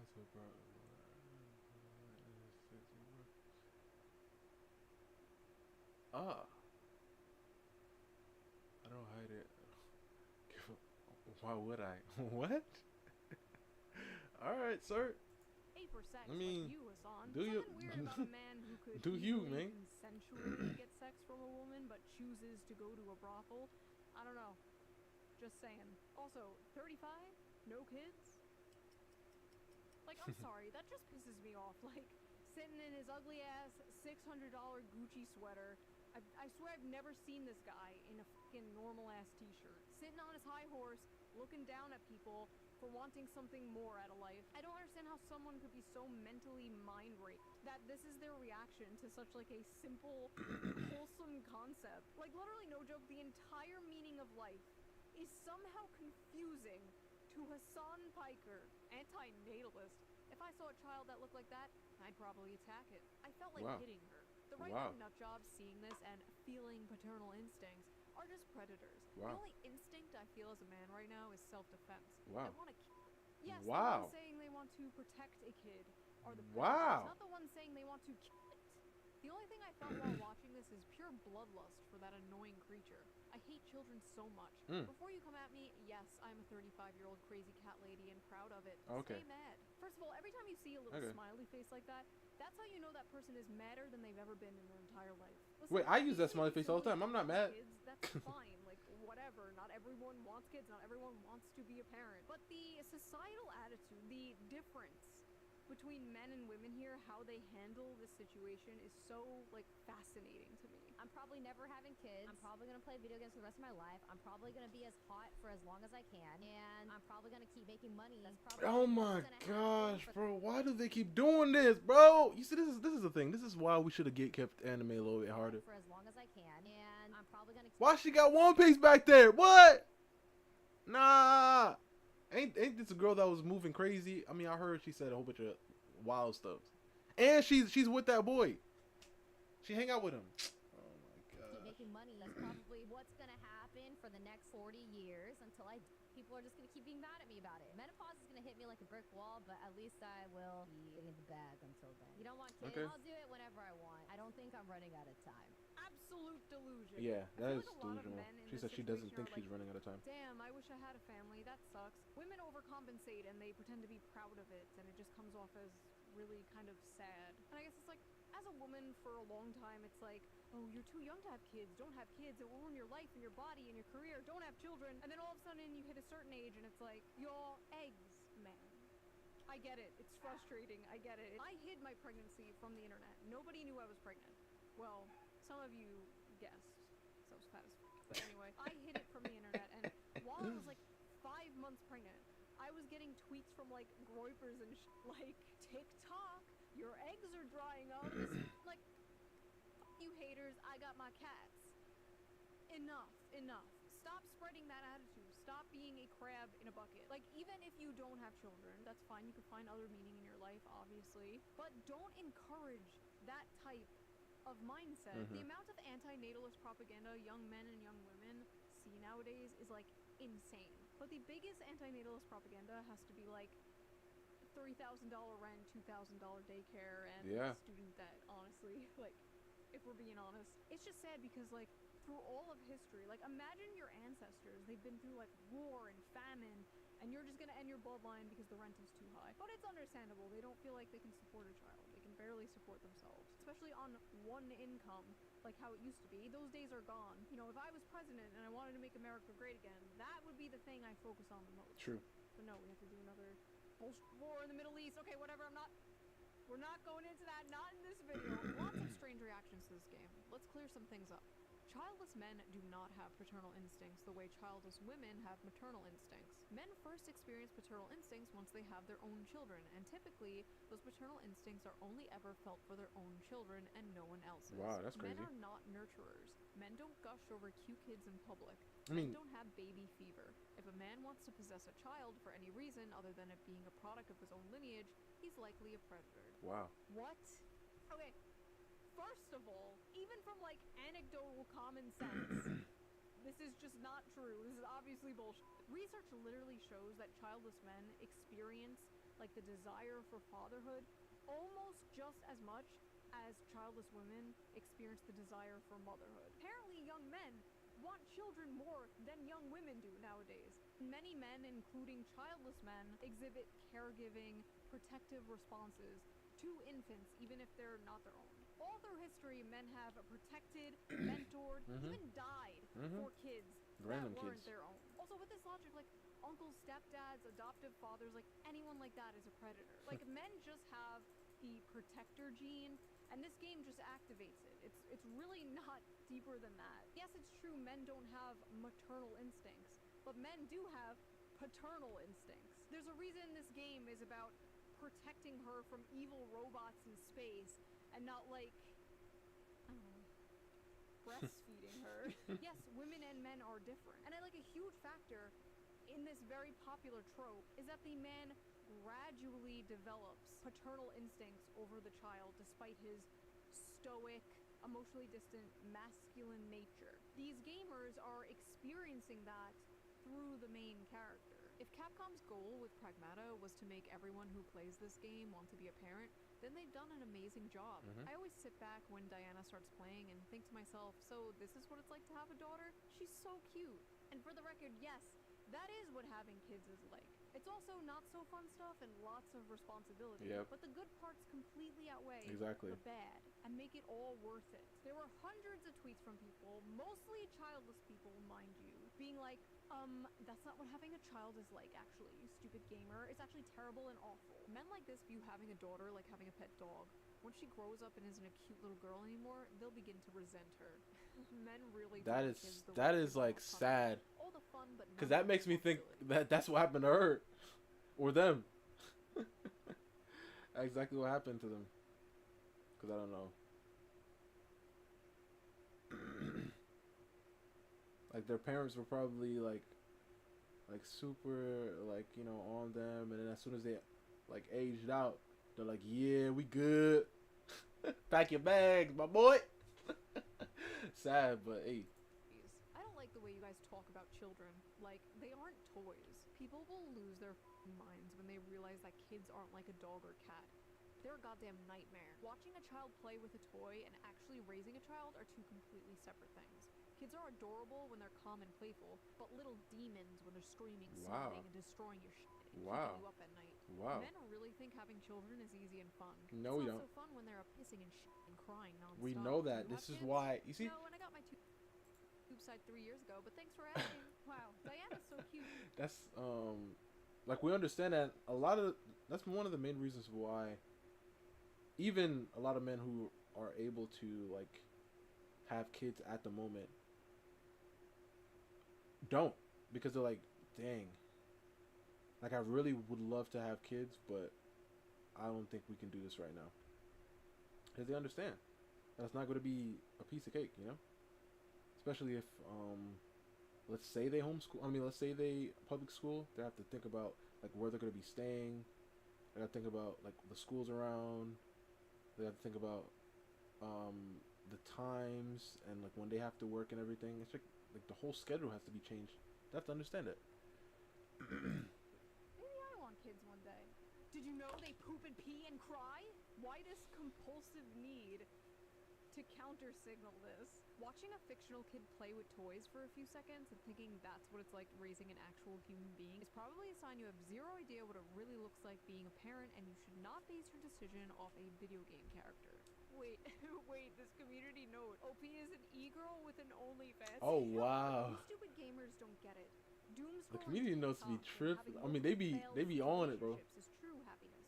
Children are a burden. Nobody is saying parenting is easy. Nobody said that. All the parts parents say are the best parts. All the parts Excuse me. parents say are worth it. That is what people are seeing and yearning for. They have this like insane compulsion to attack anything that's like remotely pro-family, I guess because it culturally clocks as conservative. So you have to just shun it and mock it, or else you're doing a fascist propaganda or something. This whole thing has just been a litmus test for humanity. On one side, people who long for love and meaning and human connection desire deeper things and they're in touch with their humanity. And on the other side, miserable, insane freaks who want to destroy everything pure and wholesome. And then on the sidelines, normal people who just think this is a fun game. Yeah, it's probably most people. Yeah. I think we're a little too online sometimes. So we The have game established looks that these kinda, ovaries have been activated like, by difficult this in a game. way. But is the male biological clock real? Unlike women who are born with a specific number of eggs, men create sperm all their life. Right now as we speak, your balls Oh are my creating gosh. sperm. Men can technically get This someone lady, pregnant bro. all their life. And by someone I mean a woman, not a femboy. You can't get a femboy pregnant. Stop trying. Sperm quality tends to decline over time. Lower sperm count and more DNA damage to the sperm occurs. These changes usually start after 35 to 40 years old. So as men age, the risk of passing on genetic mutations increases. Yeah, you Similar to gotta maternal lock age, in. Higher paternal age has been associated with autism, schizophrenia, so basically being a Shoe-on-Head fan, and other rare genetic disorders, as well as the chance of miscarriage rates being higher. So when sad. red pill manosphere people tell you like, oh, you have all the time in the world to have children, bro, focus on yourself, queen, get that bag, like, technically they're correct. Physically you do have all the time in the world, but that doesn't mean you should wait. Having Yeah, kids I is more than the definitely ability to also wouldn't want to be 80 with like 3-year-old kid. What the heck y'all look like? You know what I mean? I would definitely not want to be like really old with young kids. And it's really it's a sad thing too, you got to understand, especially like when your kid, I mean, cuz obviously you know, if you know everything goes well, you know, if you are willing and everything goes well and you are able to live through your whole life until like you're of that age where, you know, it's time to check out, right? You don't want your kids to be like going to school and stuff like that. Like, you'd rather your kid already like be situated with their lives and their families and stuff, right? You'd rather that. That's what I'm saying. Not saying it's a guarantee, but you'd rather be going out like when you're a kid, like you know your kid is okay with their family and they have, you know, their things situated. You don't want to leave them like still in high school going. That's just a terrible life for them. If you think about it. You want energy to chase a toddler. Yeah, exactly. around. You want your kids to have their father in their life Mhm. for a long time. Yeah, You definitely. want to see your kid graduate and maybe have children of their own. Mhm. You want to give your parents grandchildren. Mhm. You don't want to be a super old dad or mom. Nope. But if that's how it happens, that's how it happens, and that's great.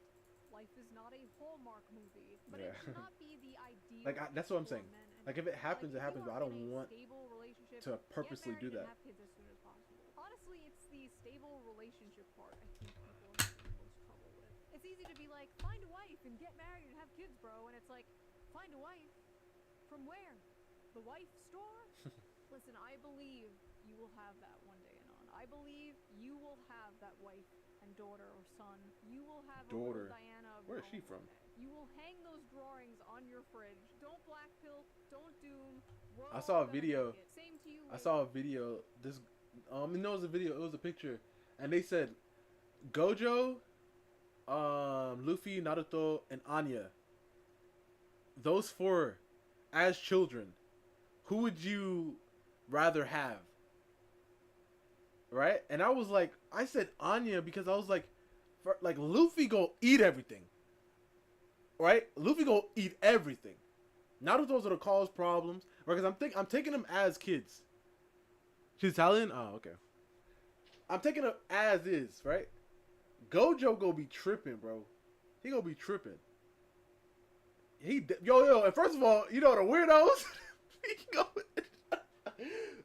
Gojo gonna be tripping, bro. Like to have a kid like Gojo, he gonna be tripping. Right?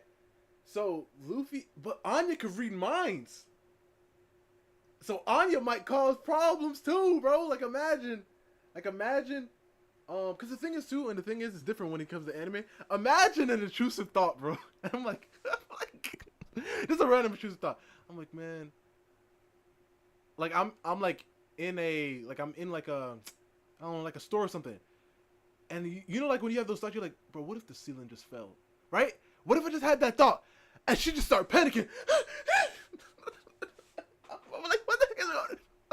What's wrong with you? What's going on? She's like, I don't know. That is going to be a problem, bro. Because you don't understand. You don't understand, bro. That is crazy. Like, imagine your kid could read your mind.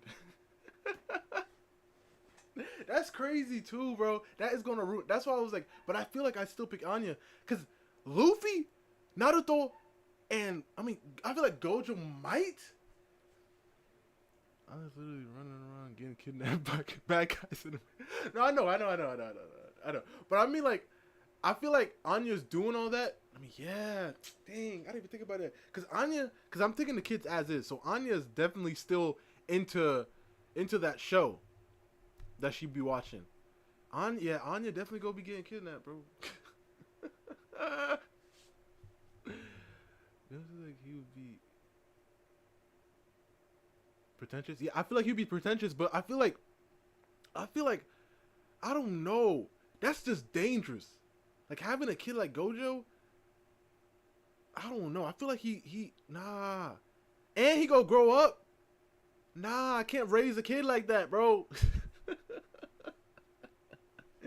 I can't raise a kid like that. Cause I feel like also he's gonna have that in him, that understanding of I'm perfect. I'm gonna be like, nah. People will be getting mad at me. I'm gonna be getting like beat up and stuff because of him. People gonna walk up to me and be like, man, your son be tripping. He walked in my store. He ate all the stuff, didn't pay, and said, you should be glad I came in here. What? I'm playing. But yeah, nah. Naruto's gonna be tripping. Luffy gonna be. Yeah, but I feel like Anya's gonna be the only one. I mean, nah, Anya's gonna be. Dang. You just reminded me. Yeah, Anya's gonna be getting kidnapped. Let me think. Yeah, Anya's gonna be. Yeah.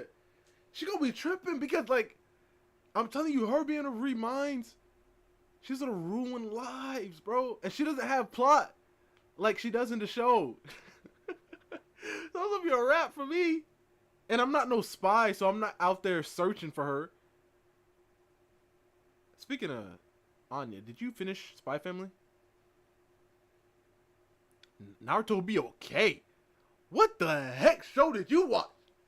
Naruto's not, cause listen, bro, you gotta understand. Listen, I understand Naruto is still, like, Naruto was doing all this stuff for attention, but we still have to pay attention. We still have to take the kid as the kid is. We can't change too much now, right? Because even if you want to say that, in Luffy, yeah, Luffy eats a lot, but he was technically doing all that because he was by himself, right? He was out alone most of the time because they let him do whatever they want when he wanted, right?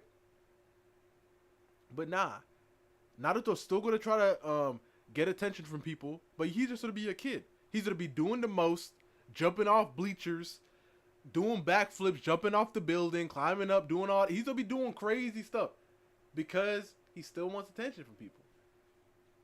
All right? I feel like we're gonna have to see it that way.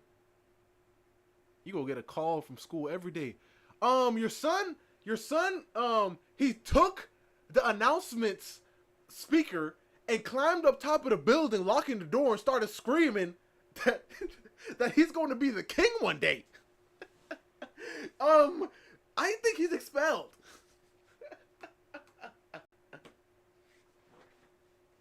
That's gonna be a problem. That would be a problem, honestly. But yeah, I brought it up because one of the comments he said I think he said he'd take a Naruto or a Gojo because he already has an Anya at home and she's tripping.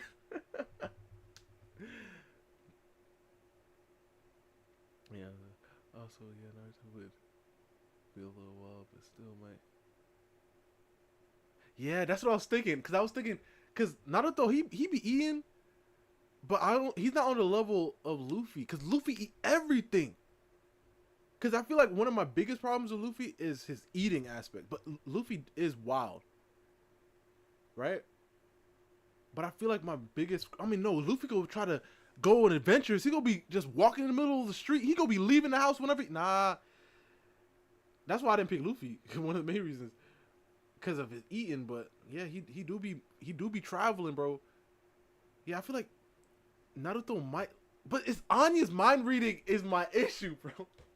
Yeah, Naruto, honestly, I feel like Naruto, he wouldn't do.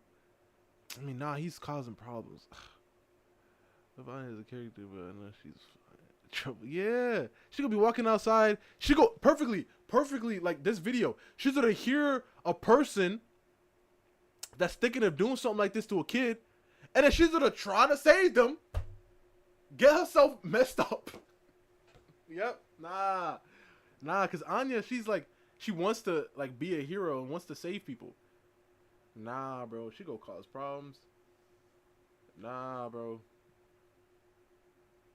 And she kind of dumb. I know she a kid, but I feel like she's a little too dumb sometimes. Cause like Anya, like with a little bit, just a little bit of thinking, you could solve so much, right? So you could solve so many things. Like a perfect example of, obviously this is like an adult thinking about this, I guess. But thinking about what was said, write it down on a piece of paper or something. Right? I don't know, like call 911 or something, try to get, like, you know what I mean? Like, there's so much you could do. Like, if I had the ability to read minds, what? I'm solving cases. But obviously, I know she's still a kid, but sometimes she just be tripping. Like I don't want to spoil too much, like, just in case you guys haven't seen, Peanuts too, yeah. Just in case you guys haven't seen All the Spy Family, but when she was on the bus, right? And then she was hitting her chest. Like, if you've seen the show. I'm like, you tripping? I know she was trying to, but like, still, calm down. Oh my gosh, bro. She don't be thinking sometimes. That would definitely be a problem. He's watching. If I can make it, you can make it. So, what did you guys think of this? Have you played Pragmata? Did you like it? Did it make you feel those fatherly or motherly instincts? Is your biological clock ticking? Do you have baby fever? Mm-hmm. If you like this video, please subscribe. And I'll like the video. Well, I don't think I'm subscribed to her. I might have to do that. I might have to hit her with a little subscribe. I definitely hit it with a like.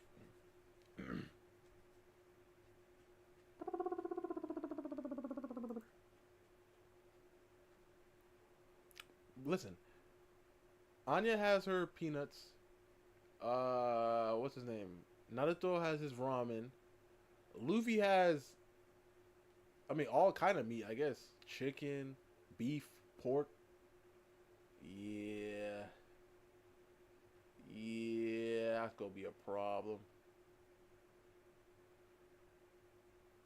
Yeah, that's gonna be a problem.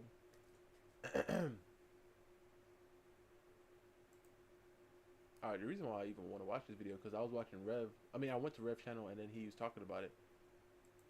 Wait, is he reacting to her? Excuse me. Is he reacting to her? Hopefully not, because we just saw the video. Excuse me. Excuse me. Hey, what's up, guys? We're here. So it must be a day that ends in Y because we have another round of Pragmata related. Pragmata. Thanks to the latest upload by Shuonhead that went over the last couple of weeks of controversy surrounding this game, and that has sparked more outrage from the usual suspects and /or Hassan Piker fans. Now, of course, millions of people have been enjoying this game that not only has a fun experience to offer, but also a wholesome father-daughter dynamic between the characters Hugh and Diana. A dynamic and a character in particular with Diana that millions are enjoying as a wholesome relationship and something that has sparked an internal paternal instinct in men and also a maternal instinct in women across the world. But as we've seen over the past couple of weeks, this game has made the most miserable people very unhappy. We have seen a flurry of tweets and articles doing everything in their power to pervert and demonize everything this game stands for, going as far out of their way to label fans and developers of this game as incels, as predators, and any other word They're attacking the developers too? I mean, yeah, they were. For the sake of gaining internet points. In fact, things are so shameless that we have infamous articles like this from The Gamer trying to demonize the supposed Pragmata Diana fan club that is apparently very dangerous and predatory, while of course admitting in the same article that they never even played the game and have no idea what is actually contained in the game itself. Now, one of the people to weigh in on this situation was Shuonhead about a week ago, where she said this. I'm playing. I cannot believe how effing mad people are at this tweet/game. Yes, this is what having a kid is like. It's also other not-so-fun stuff, of course, and lots of responsibility, but the good parts completely outweigh the quote-unquote bad and make it all worth it. People have been so blasted by anti-natalist propaganda, they lose their effing minds at anything remotely pro-children. I'm glad this cute video game is inspiring people to want to have kids. Now, when I saw that reaction from Shu and covered it in a video, I made a request for her to cover this subject because she has the unique perspective as a mother and someone who covers stuff like this. And of course, she saw my request buried about 5 minutes into my 6th video on the subject over the past 2 weeks, and she responded with this video titled The Male Protector Fantasy. Is it incel to want to be a father? Well, to answer that, according to Twitter, absolutely. Now, first of all, as a VTuber, pointed out here by Kitsu, I am morally and legally required to watch a Shuonhead video and react, which I did react to it live on YouTube yesterday. But there were definitely some very interesting takeaways that I think sum up her perspective on this, and also has made people very mad on social media. Oh my god, Diana is so precious and adorable. I'm gonna love this game. Thanks for telling everyone why you want to play the game, before you make up some other excuse to hide your pedophilia. What? I feel like this girl character is an objectification of the idealized child. She's pulled right from the patriarchal white supremacist imagination. The perfect pure white girl child that must be protected so she can produce the next white generation. That is crazy.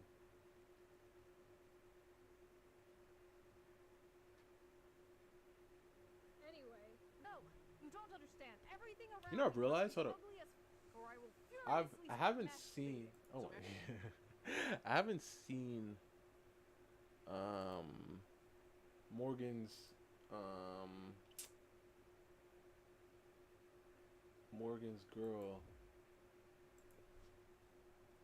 in a minute, and I kind of wanted to see what she was going to be saying about David. Let's see.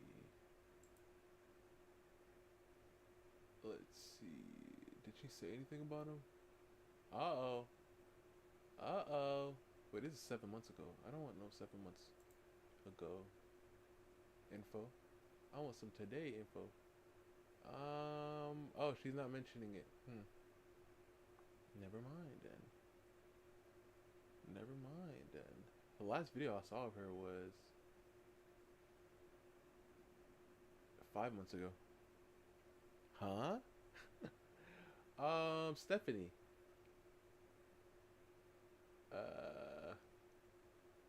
Yeah, she hasn't posted anything about him. I guess I'm gonna watch the video on, what's his name? Penguin? What's his name? Penguin Zero, yeah.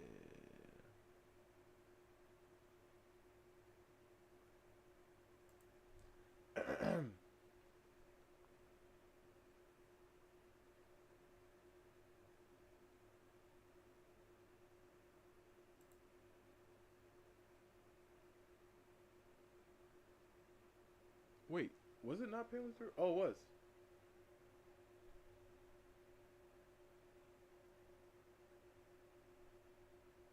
Wait, no, not this one. That's the one we saw. Oh, no, this is the one we... This is the newer one.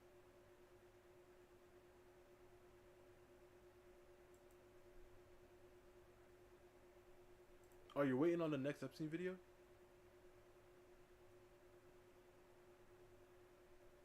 I didn't watch none of her videos on him. Alright, I'm gonna watch this one after, but let's continue this one.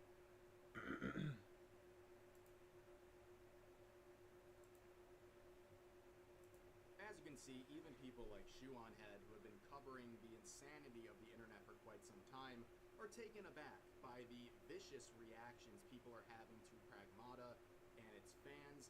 In fact, as she highlights here, not only do we have these perverse and self-reporting type reactions about Diana and this game, we also have these people trying to come up with these theories that this game is trying to promote some sort of patriarchal white supremacist agenda. Like, they are reaching so hard. This is a stretched Armstrong level of reach these people are doing. But she does also mention the anti-natalist propaganda that has really flooded the internet, and that is not a joke. I mean, I saw a tweet the other day with over 100,000 likes where a woman was celebrating declining birth rates in America as some sort of Yo, somebody said something. like, totally. Somebody said something, and I literally, obviously it's common sense, but I didn't think about it this way, and now I'm going to tell you what he said. He said the birth rate in America right now is like below, I mean, it's like 1.2, right? And the reason why that's bad is because it should be 2. Because 2 people, which is a man and a woman, have 2 of themselves, which is replacing them. And I'm like, yes, that's what is happening. Because if you have 1 kid, then you're replacing 1 of you. If you have no kids, then there's nobody there. It makes so much sense, bro. It makes so much sense. I didn't even think about it that way. I was like, below 1. Like, what are people saying these numbers for? It's because you have to replace yourself. Because when you age out, you're gonna be gone, and then now you left 2 people behind, right? And then when they grow up, they end up having their own families, and then they have 2 of their own, and then the cycle continues. But now it's like below 1. I mean, it's almost 1, bro. It's almost 1, and if it gets to 1, bro, that's like what? That's like nothing. And you see, this is why I don't believe in the whole 8 billion people. I believe that's a lie, bro. Because that makes no sense. How is there 8 billion people on the earth, but we're below replacement rate in multiple countries, bro? In America, in China, Korea, Japan, 8 billion. What are you talking about? Where are these people at? If we're below. That one kid, that's enough for me. Yeah, I get you. But you understand? Think about it. That's like, I mean, you did technically replace yourself. Not trying to be like dark or anything, but you technically did. But like, think about it though. How are there 8 billion people? If we're below replacement rate. I don't know. That's something for you guys to think about. Brain destroyed, like sad reality we're living in. This stuff is very real. And we've seen people still responding. Like, since my last time talking about Pragmata, there's been more and more. Pragmata. Where you have this quote of someone pointing out the anti-natalist propaganda that people have become so accustomed to, saying there was no such thing as decades of anti-natalist propaganda. You guys are just predators and I don't know, and I don't feel like hunting everybody in America. Yeah, I don't feel like it either. Well, I don't know. It's just weird, you know. It's just strange because you always hear that number though, like 8 billion people in the world, right? Hold up.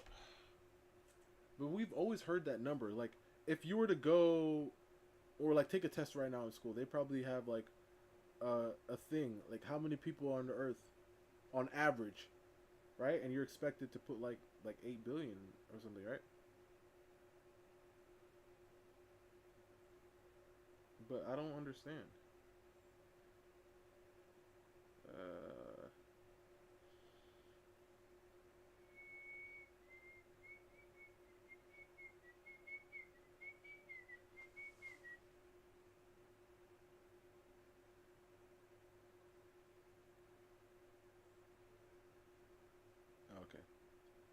Okay, we're good. Yeah.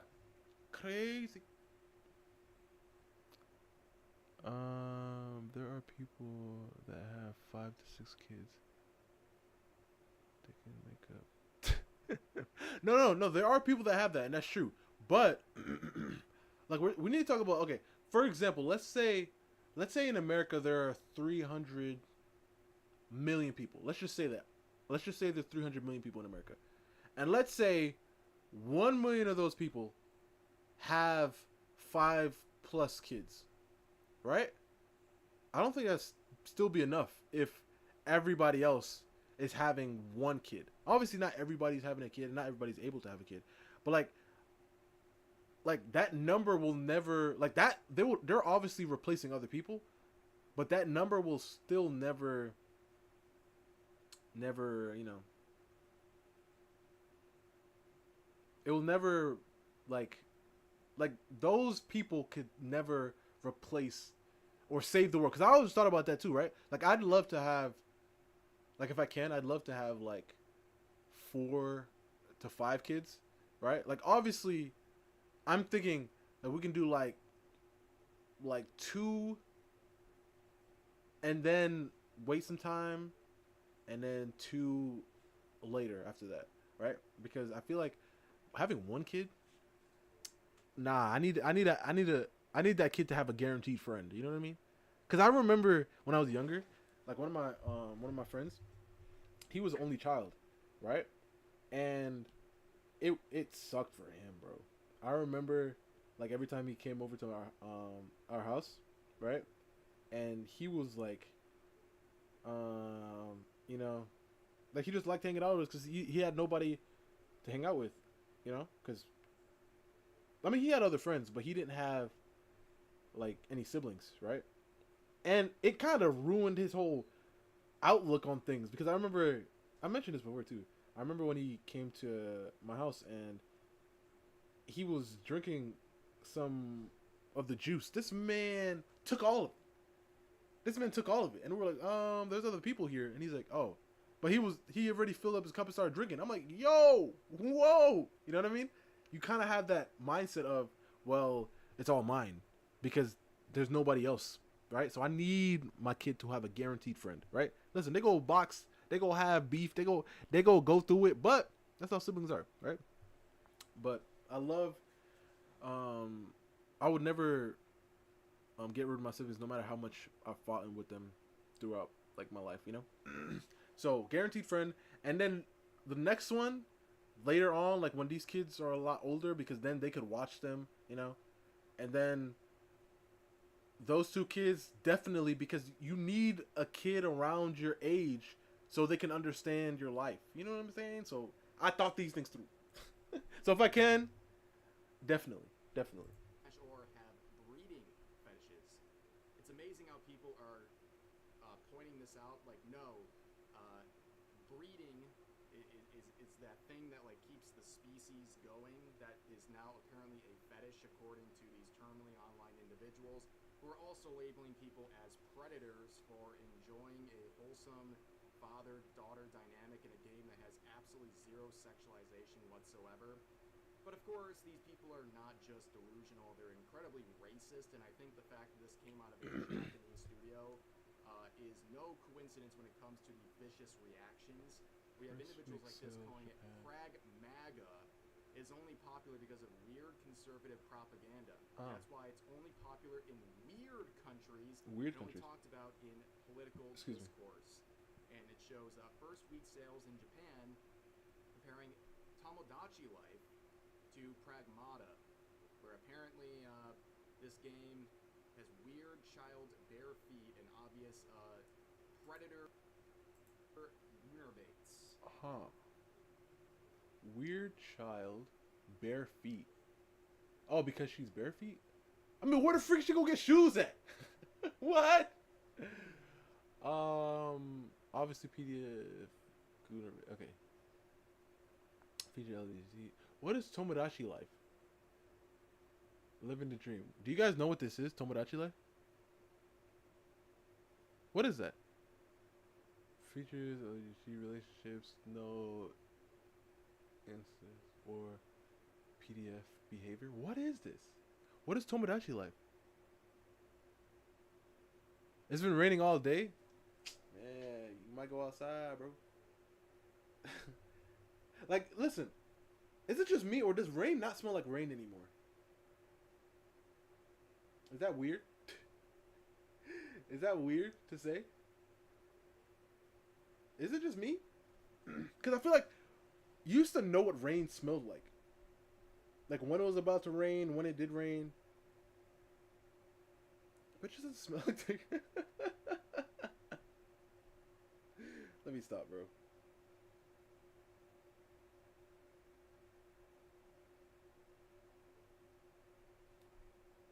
What?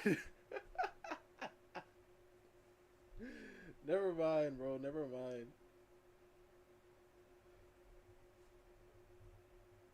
It smells like rain?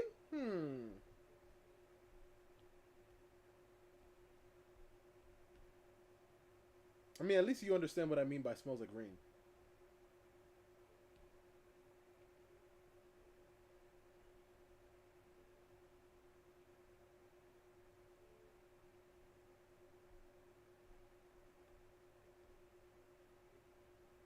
But yeah, what is Tomodachi Life? I'm indoors, so I don't know. I mean, yeah. Give me a second. I gotta look up this Tomodachi Life. La na na na na na na na na na na na na na.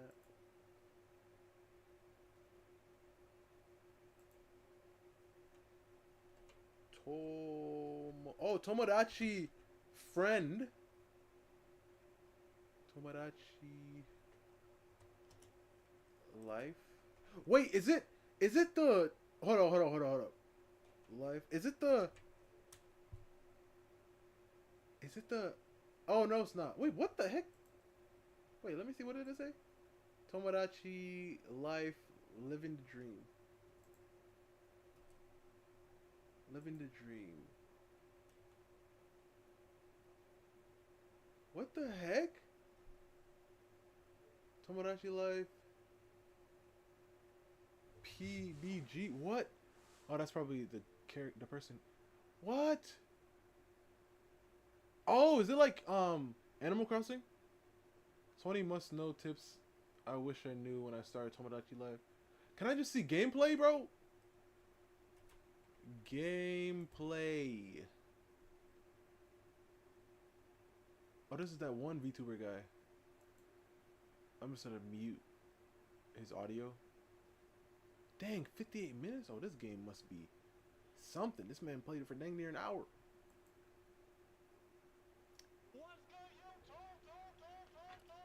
We are playing Tamagotchi Life. I never played this. Chat wanted me to play it. Y'all wanted me to play it. We playing it. Now, what should we name the island? Go ahead, tell me, YouTube. If you're typing in the comments, it's already named. What are you even doing? Get it together. Let's name it. If you're typing in the comments, it's already named. What are you doing? I feel like I need to make more residents. Ooh. The island's coming alive. You're in charge now, so take good care of the Mies and King's Landing. Ooh. Hey, somebody? Just chilling? Oh, one more thing. Make sure you save your progress before you... Okay, I'll do that. Hey, Denji, do you want to go get some... Okay, noted. Got you. Oh, that's pretty Oh, cool. he has a thought bubble. I thought it was that giraffe game. I mean, not giraffe, that dinosaur game. Because that one girl, that one Tomodachi girl.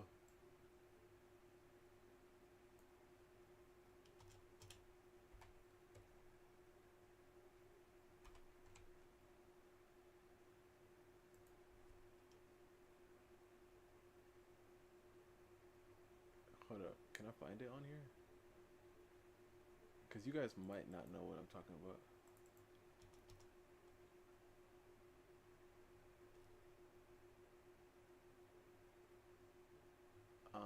Yeah, I doubt it. It was on Instagram.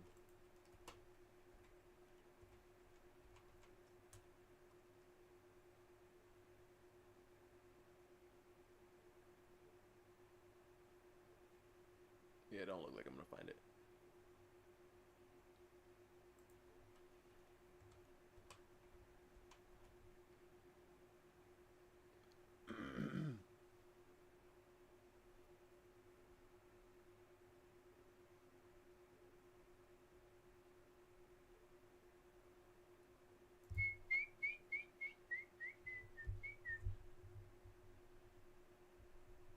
But yeah, is it like exactly like Animal Crossing?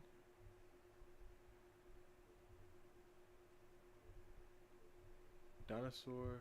Wait, honestly, a Dinosaur King game would be fun. Like, how would that? Like, what is Dinosaur King? Is that like an actual IP? Because I wonder, like, how would that game go?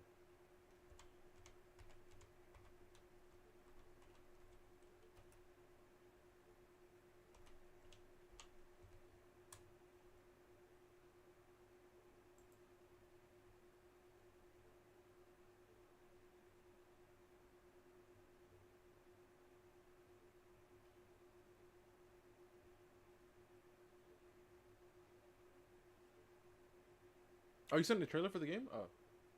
Yeah. By the way, when you send me stuff, just tell me because I don't get notified. For some reason, it doesn't notify me.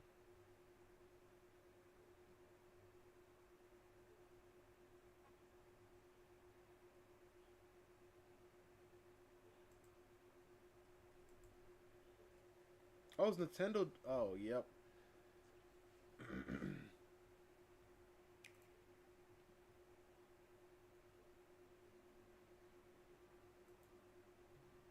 Here, on this small island floating in the sea, are me characters, each living their own carefree lives.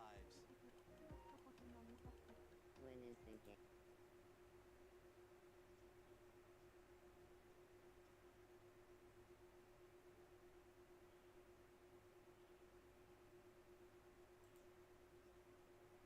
Ah.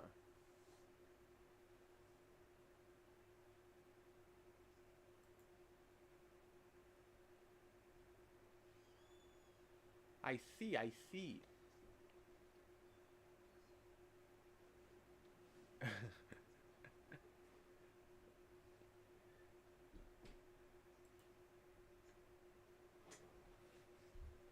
This Nintendo, I don't want to get copyrighted. Nintendo don't play.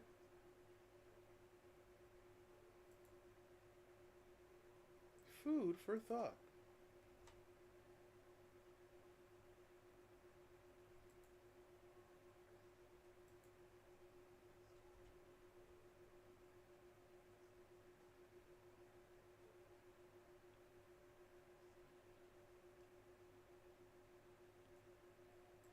Fascinating. So is it like Roblox? I mean, not exactly like Roblox, but like, because I feel like I played Roblox with Froppy before, and we just like had a house, built a house, and added stuff. But is it like a world? Because I'm thinking like Animal Crossing as well. Like a similar vibe, it looks like.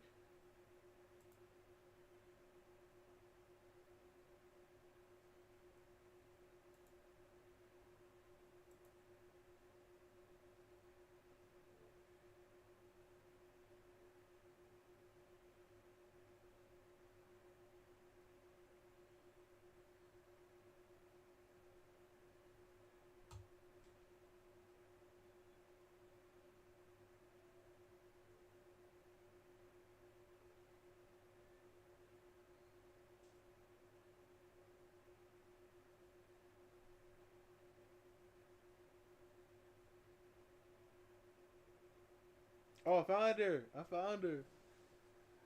I found her. Hold up. Hold up.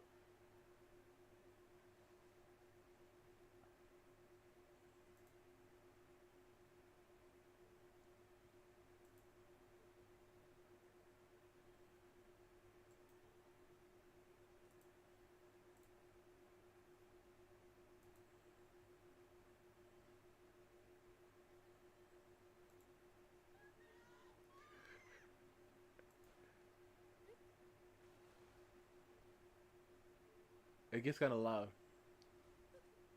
I thought it was this game.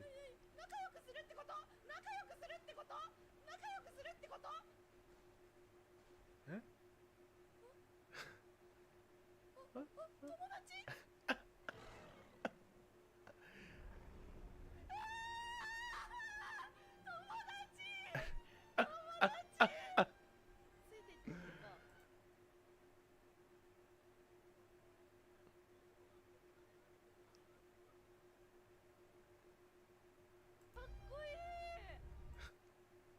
So yeah, I thought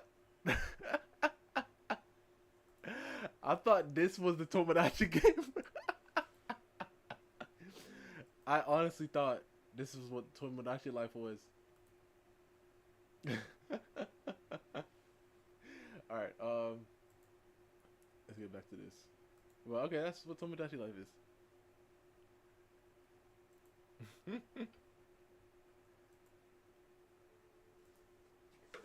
The fact that you're pointing this out is more of a self-report. Okay, this game has 505,000 copies sold. This one has 36,000. I mean, yeah, but this game seems more like an open world game, right? And this game is more story based, so I understand. Why would you think that? I don't know. I just thought because she said Tomodachi, instantly the reason why I thought that's what it was. Honestly. Than anything, and also again, some more projection about this game somehow being predatory. But this really just reflects the complete detachment people have from reality, where a lot of the reactions from the Japanese side of Twitter have been incredibly wholesome. You can see many different examples of people going, wait a second, is fatherhood really this fun, this wholesome, and this satisfying to your hearts? And people exchanging all kinds I ain't even gonna lie to you. I've been seeing so I've been like seeing so much Japanese like stuff. It's kind of like my feed and everything has been fused like with Japan somehow. You know what I mean? On everything. And it's wild. I mean, it could be because like anime, but like I mean everything, bro. I can't open any app without getting like some Japanese like stuff, like full Japanese, bro. I'm like Also in that shoe clip, we unlocked a astounding new internet meme. This is very, very true, ladies and gentlemen.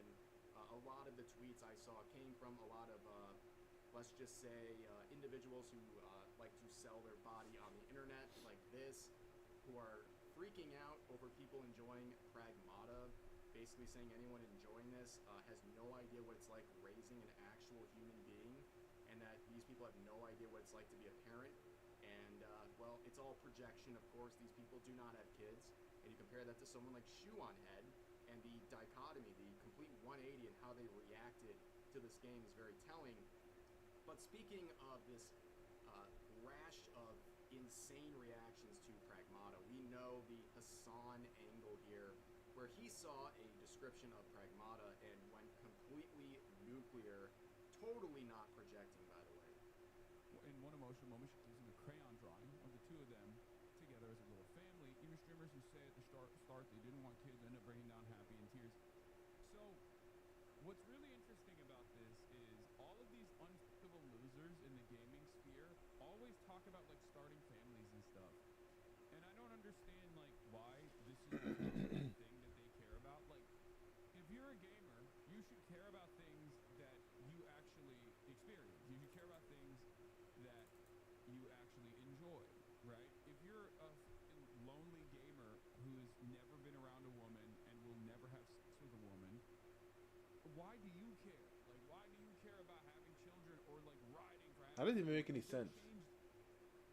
Like, I know we watched this, but it doesn't make any sense, that thought, because even if you, like, let's say, even if you aren't going to, so it's wrong to want to? That doesn't make any sense. If they change the recipe of hot Cheetos, if they change the recipe of like, I don't know, Dr. Pepper or something, and you fucking freaked out about that, that makes sense, right? Like, that's precisely what your life is about. But as far as like LARPing about starting families and whatnot, this is something that I never understand. LARPing coincidence. I mean, that's so ironic, isn't it, sir? With Chopper on your right shoulder. I mean, in this angle, it looks like that. But ain't that interesting? Doesn't make any sense to me. Because it's just not something that you're going to experience ever for your life, for the rest of your life, right? Yeah, clips like that are not only projection, but just another example of how hedonistic and pathetic Hassan Piker is, where he not only lives for the now and his instant gratification, whether it's with the expensive sports cars or the mansions, you know, forgetting the whole socialist LARP, but this is a guy who wants to live for fame and numbers and things that he can hold on to in his life right now. He is completely baffled by the concept of wanting something beyond yourself, that this game is inspiring people to think beyond just themselves and to think about having a family and wanting to have a legacy, something that lives beyond them. And his obsession with calling people incels and sexless and all these things just shows that this guy and his priorities are completely out of whack. He basically values these sorts of activities as your worth. Like, if you're not engaging in intercourse, your value is less than, which is an insane thing for Hassan to say, but at the end of the day, we all know this is just a level of projection. He is very upset about Diana and the concept of a happy family because it doesn't seem like he's going to have one. We all know that his secret girlfriend, Valkyrie, does not want to have kids. She is 34 years old and has said 34. She chooses her career. 34? Wow. Like, I don't remember when I saw her first. Because I feel like, because this is what I, like how it is for me. Like, when I see somebody, let's say I meet somebody and they're 19, let's just say, for example. And then I never see them for 10 years, right? In my mind, they're still 19. You know what I mean? But once I see them, and then now I find out they're 29, I'm like, whoa! It's kind of like, with like actors and actresses and stuff, and celebrities. Like, I can see a handful of movies of a celebrity. Like, perfect example, Jackie Chan. The last movie I saw Jackie Chan in was what? What was the last movie I saw him in? I can't remember. But I saw an ad of him on Instagram, and I was like, what the heck, Jackie? What's going on, my boy? I was like, Jackie! And it was sad, because I was, like, instantly, right after I saw that, I just thought about, because I was watching something on Michael Jackson before that, right? And then I instantly just started thinking, bro, like, Jackie Chan, bro. he is like the Michael Jackson of stuntmen. You know what I mean? I mean, if that makes sense, stuntman. Of like, I don't know, like how would I say? I feel like obviously Michael Jackson's on a different level, but I feel like Jackie's closer than you think to him in his fame. You know what I mean? And man,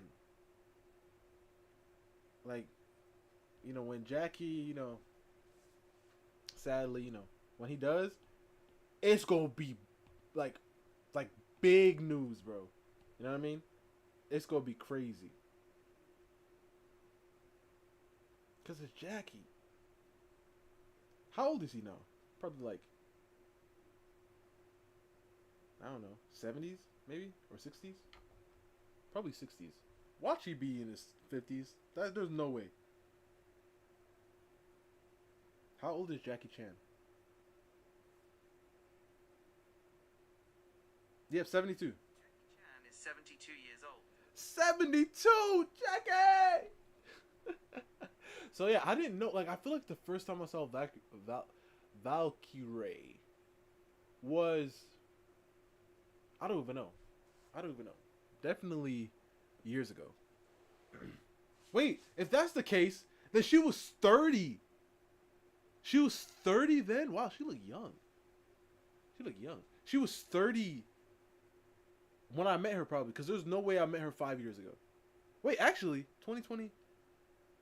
Dang, bro. No, yeah. There's no way I met her 5 years ago. So it had to have been 3 or 4 years ago. So she's been in her 30s the whole time. Excuse me, that I known her. Wow. Over having a family, which again, anti-natalist propaganda. Bingo. It worked again, ladies and gentlemen, because that's exactly what we're talking about, exactly what Shuan Head was talking about, but she would weigh in on Hassan and absolutely brutalize this man. First of all, the only care about something if it affects you is extremely libertarian coded and also very weird coming from a guy who understandably wants everybody to care about a genocide that is happening across the ocean. Second of all, what is this nihilistic horseshit? You never aspire for anything, never aim for greatness and meaning. This is the dude the media wants us to believe is going to save young men from the alt-right pipeline. Yeah, okay. And I love how he's like, unfuckable losers. Like, okay, congrats on the sex, bro. Check out this sex haver over here. I'm sure all those unfuckable losers could easily go to foreign brothels and pay for sex like you, Hassan. Something weird about a man who could easily, consensually get sex from a woman, but chooses to go to a brothel. I don't know. Just saying. Also, 35? No kids? Like, I'm sorry, that just pisses me off. Like, sitting in his ugly-ass $600 Gucci sweater. I swear I've never seen this guy in a fucking normal-ass t-shirt. Sitting on his high horse, looking down at people for wanting something more out of life. I don't understand how someone could be so mentally mind-raped that this is their reaction to such, like, a simple, wholesome concept. Like, literally, no joke, the entire meaning of life is somehow confusing to Hassan Piker. See how easy it is to pick apart Hassan Piker? This guy, again, is an ultimate hedonist. He is someone who lives for the world, has absolutely no conception of wanting something greater than just yourself. The concept of a happy family has proven how fatherless and miserable he really is. And all you gotta do is just remind him that time is ticking, that he is running out of time to achieve these things that seem to make him so angry. Mainly because it seems like he's never going to have it. Now, this was pointed out in a clip that was shared, which contained the relevant quotes that we just went over, and people from Hassan's community were very upset about this.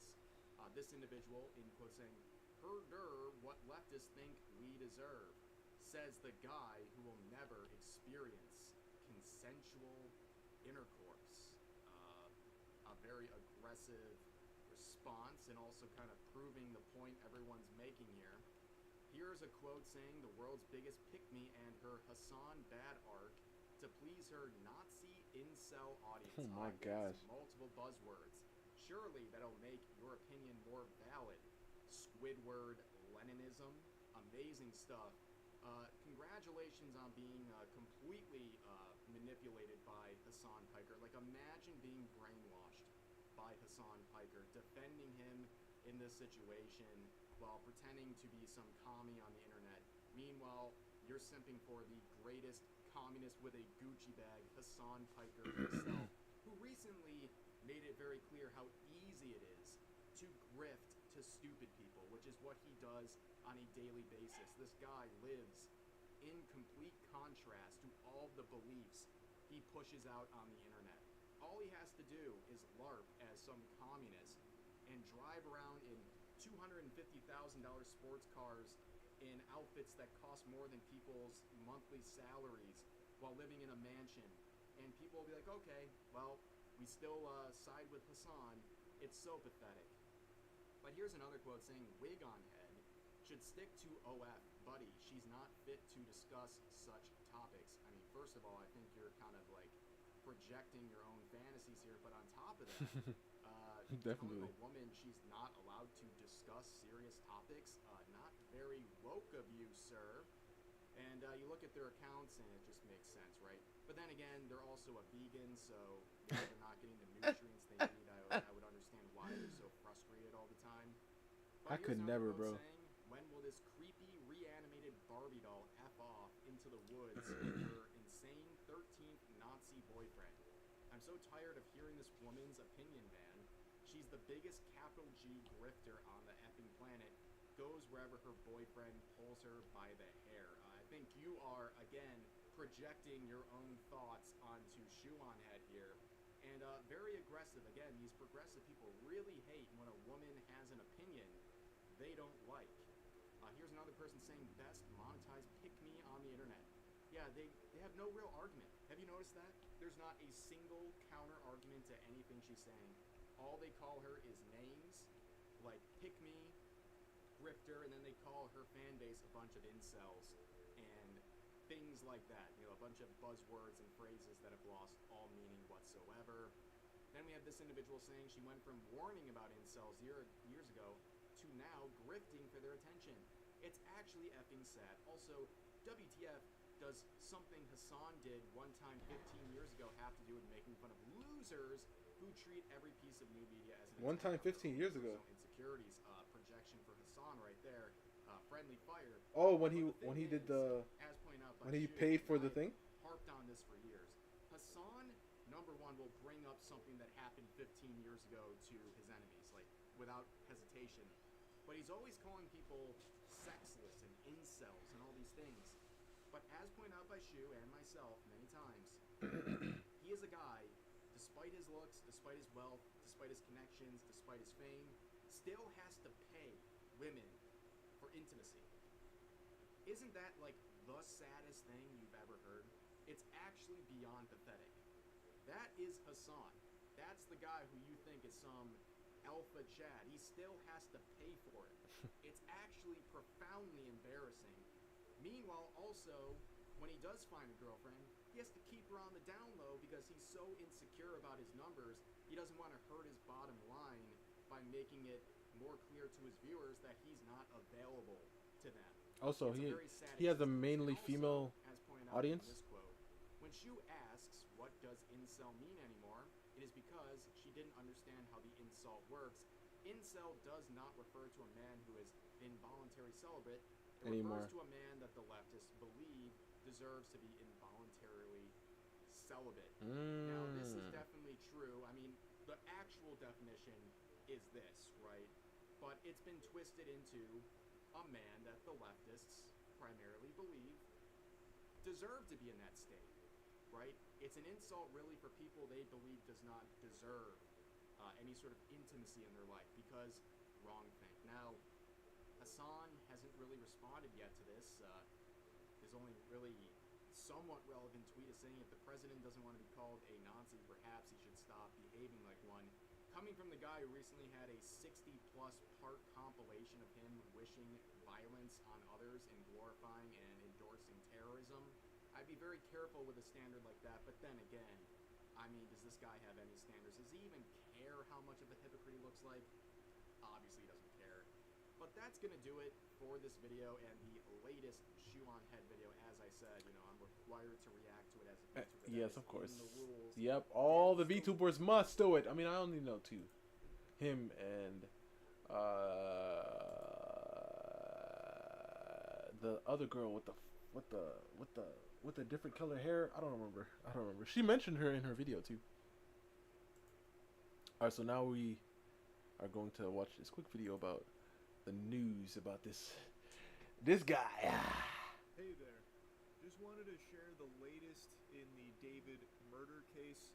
This has been something I've been actively following. I know I've already made 2 videos about the case since his arrest, and well, time to make it a trilogy because I think it's important to cover this.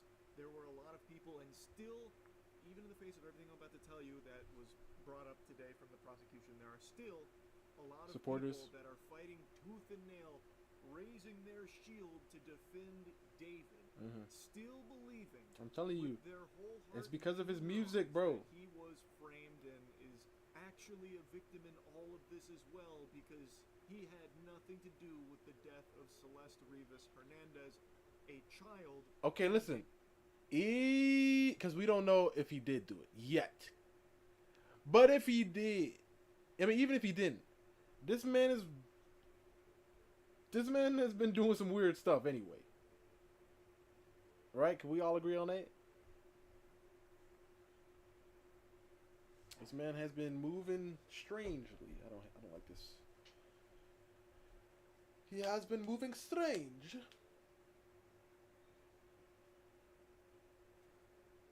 Ow. Ow.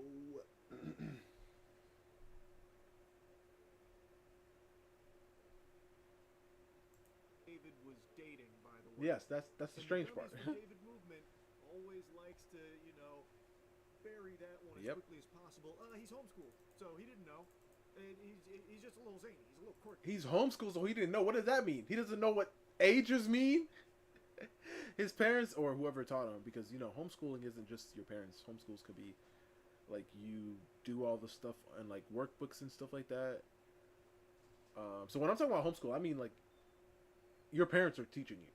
Sure, they can have workbooks, but they're teaching you everything you need to know. But, yeah, back to this guy. So his parents didn't teach him about the law? I have no idea. That's bad. It's fucking lunacy to be acting like he's some blameless angel in all of this, in spite of all of the evidence that the I'm telling you, they like his music. has access to. If you bother to do any amount of research on this case with just the information that is readily available to you right at your fingertips right now, all of it points to only one person who is most likely responsible His manager, for right? her murder, and that person is David. Oh. And now, as of today, we're getting even more new information. I thought you were saying one other person. And it is fucking disgusting.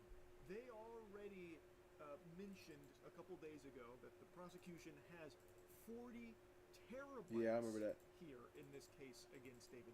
40 fucking terabytes is an unfathomable amount of anything. And just a moment ago, they dropped like their first teaser as to what some of this new information looks like. The prosecution alleges that they found a significant amount of child porn on David's phone. Ah. A hearing just wrapped up for singer David and his first The prosecution revealed. Yep. Lock him up. Get him in there. Oh my God.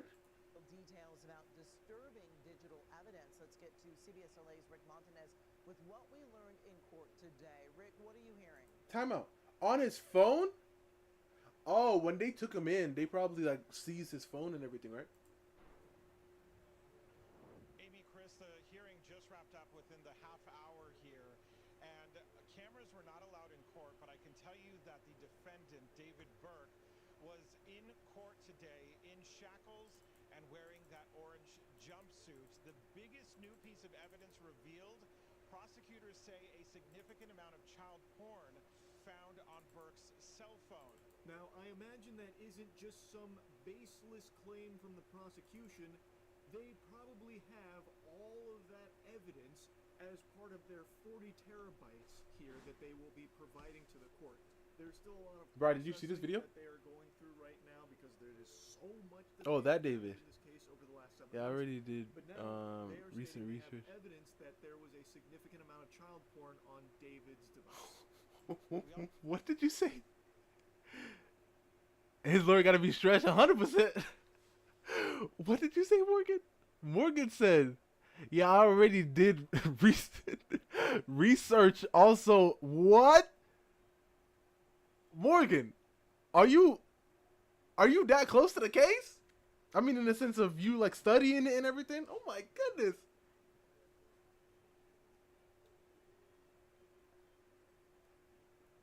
No. Oh, my fault, Brian. If I said Brian, but Morgan. Oh my goodness, Morgan tapped in.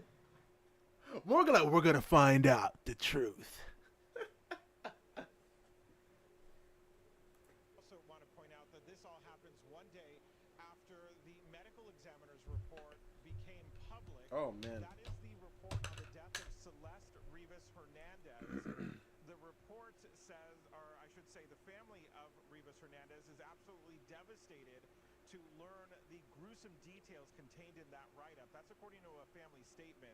So this report says the 14-year-old girl died of sharp force trauma, but the autopsy was difficult because of the severe decomposition of her dismembered body. Oh my When it was goodness. found in the Singer's abandoned Tesla last September. The autopsy revealed the grisly nature of her killing. It being sharp objects, and then it was mentioned why it was so difficult for them to figure out what actually killed her. It's because her body was chopped up and decomposing in the fucking trunk of this monster's car. So it made it difficult for the autopsy to definitively say what the cause of death was. And since the autopsy brought this information to light, people have been going through David's music and music videos and noticing some really fucking haunting shit in there. Most notably, Oh, crap, the forgot. anime video he made for his song Rehab, where there What song is that? a character in there that bears a lot of similarity to Celeste Rivas Hernandez. Now, the music video came out in 2023, but David met Celeste as early as 2022, and in this music video, David cuts off that character's arm and then throws a sword which stabs her in the stomach, killing her.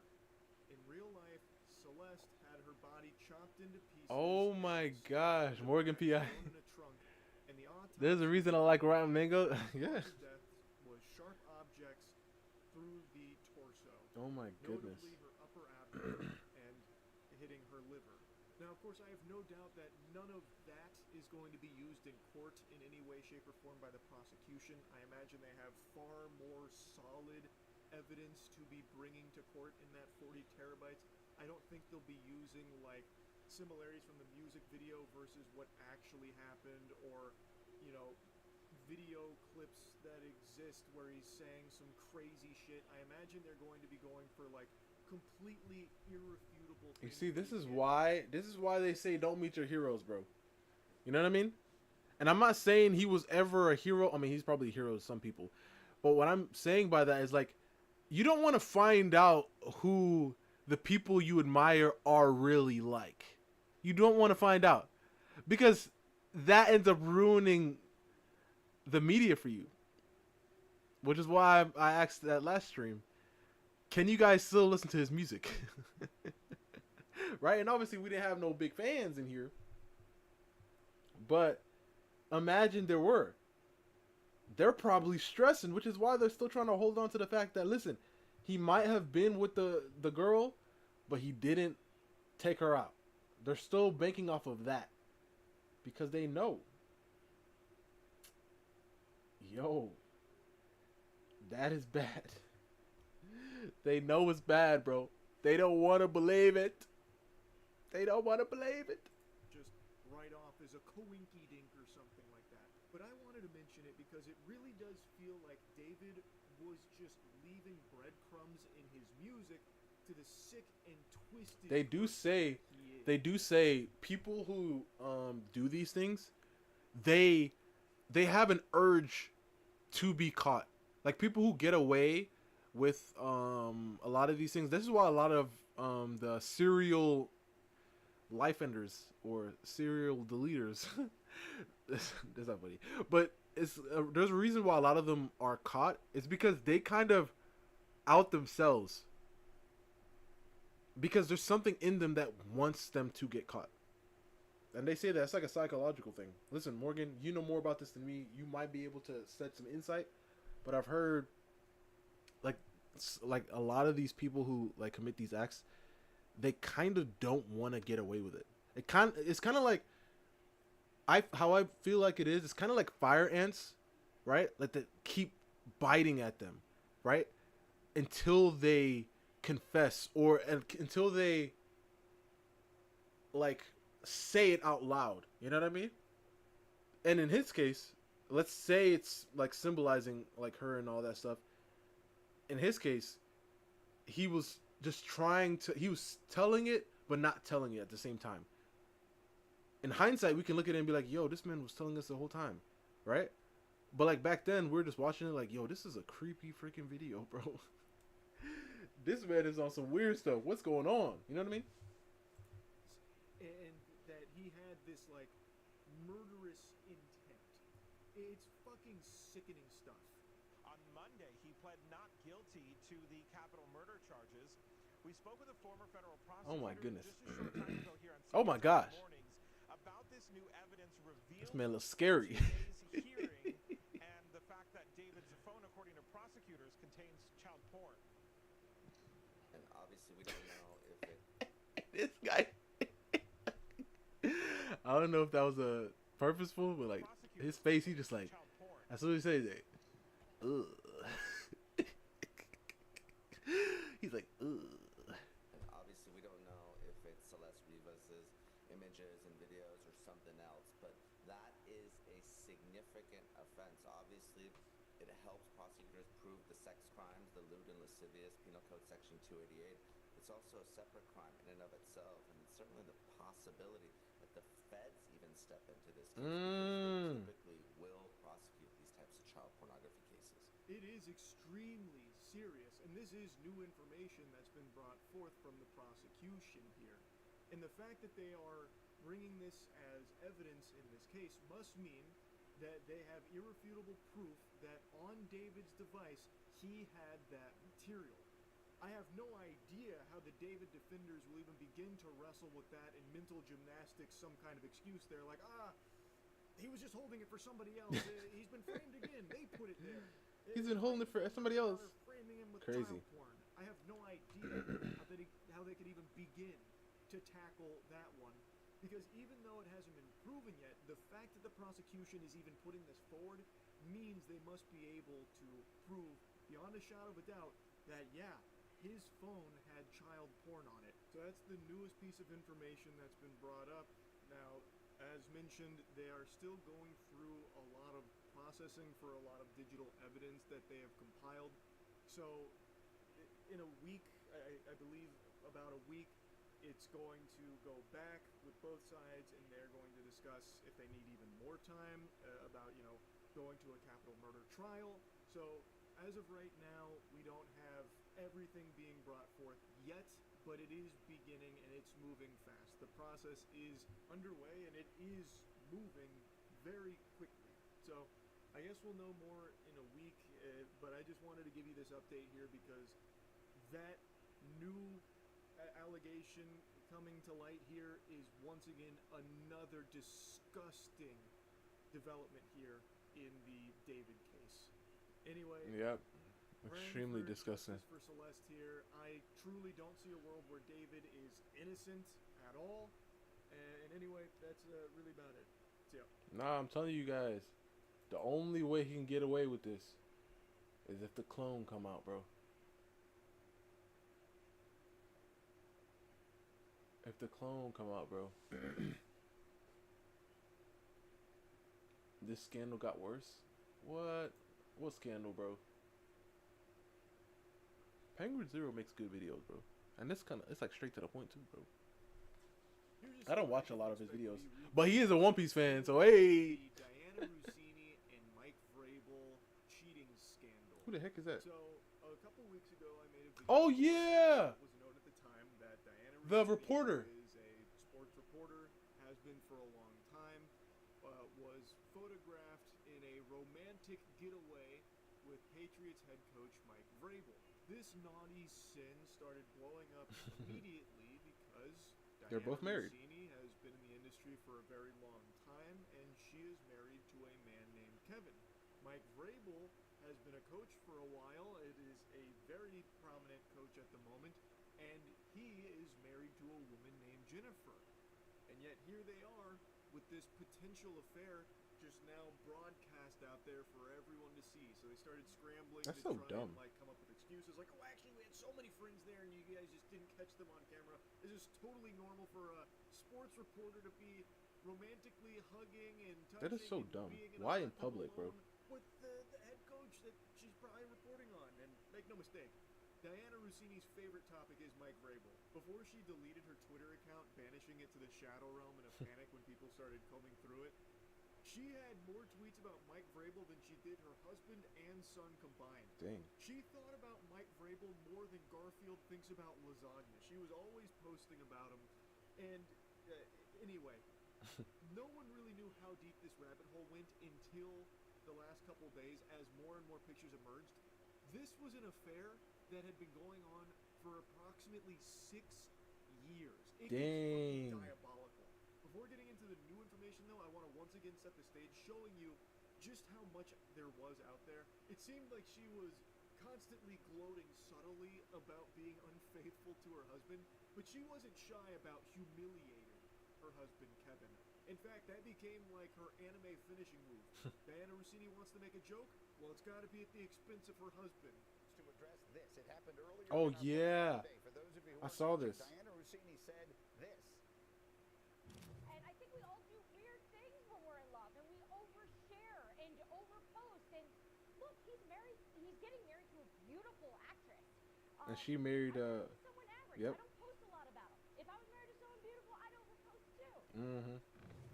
Now this doesn't seem nice. He too ugly to post, bro. He too ugly to post. Here for everyone to see, so we can make some amends on national television. We're average together. And you know what the worst part is? He sent me a text during that segment, not watching because he actually works for a living, and he said, "Good luck today. Be great on Get Up." So the guy's got a heart of gold, and here I am on national TV killing him. Look, we're average together, but he makes me above average because he married me. So, I'm so sorry. I need to really stop killing my husband on television. I'm going to be divorced by Christmas. Good one, Diana. If I had a beautiful husband, I'd boast about him too, but instead I got average Joe Schmo over here. This oaf. So of course I keep him hidden in the basement. I don't want anyone to see that. Shameful. That's crazy. Even if that's true, why And would you she say it out even loud? goes a step further, letting people know that her husband seems very sweet, even sent her like an encouraging text like, "You've got it, hon. You're going to do great on the show." Only for her to then turn around and be like, "Oh, my husband's fucking ugly. UGLY, you ain't got no alibi. Am I fucking right, guys? My husband." Let's bring like What is that from? UGLY, you ain't got no alibi. You ugly. Wait, hold on. You wait, hold on. Don't tell me.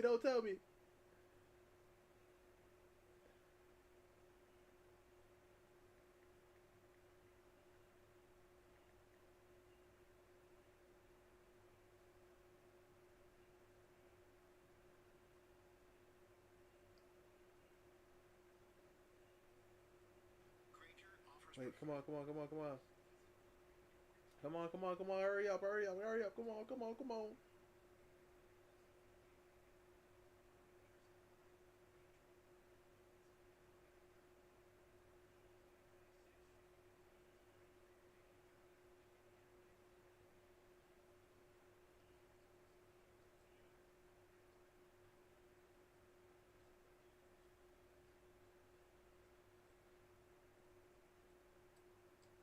Like, hi, like, I'm Celeste. Oh, like, hi, like, I'm Daphne. And, like, we just wanted to let you know that our next song on the album is going to be our cheerleading song. Like, yeah, like, totally. And so, like, we really 17 years, bro. we like that. Okay? Alright. Do you think they're gonna really, like it? Well, they don't really have a choice because they already bought the album. So, like, okay, bye. Bye. Okay, I'm a cheerleader now. UGLY,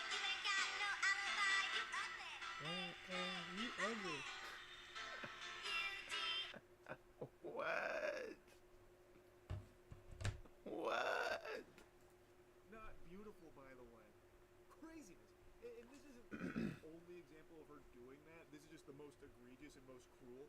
I think that is just brutal and heartbreaking to hear.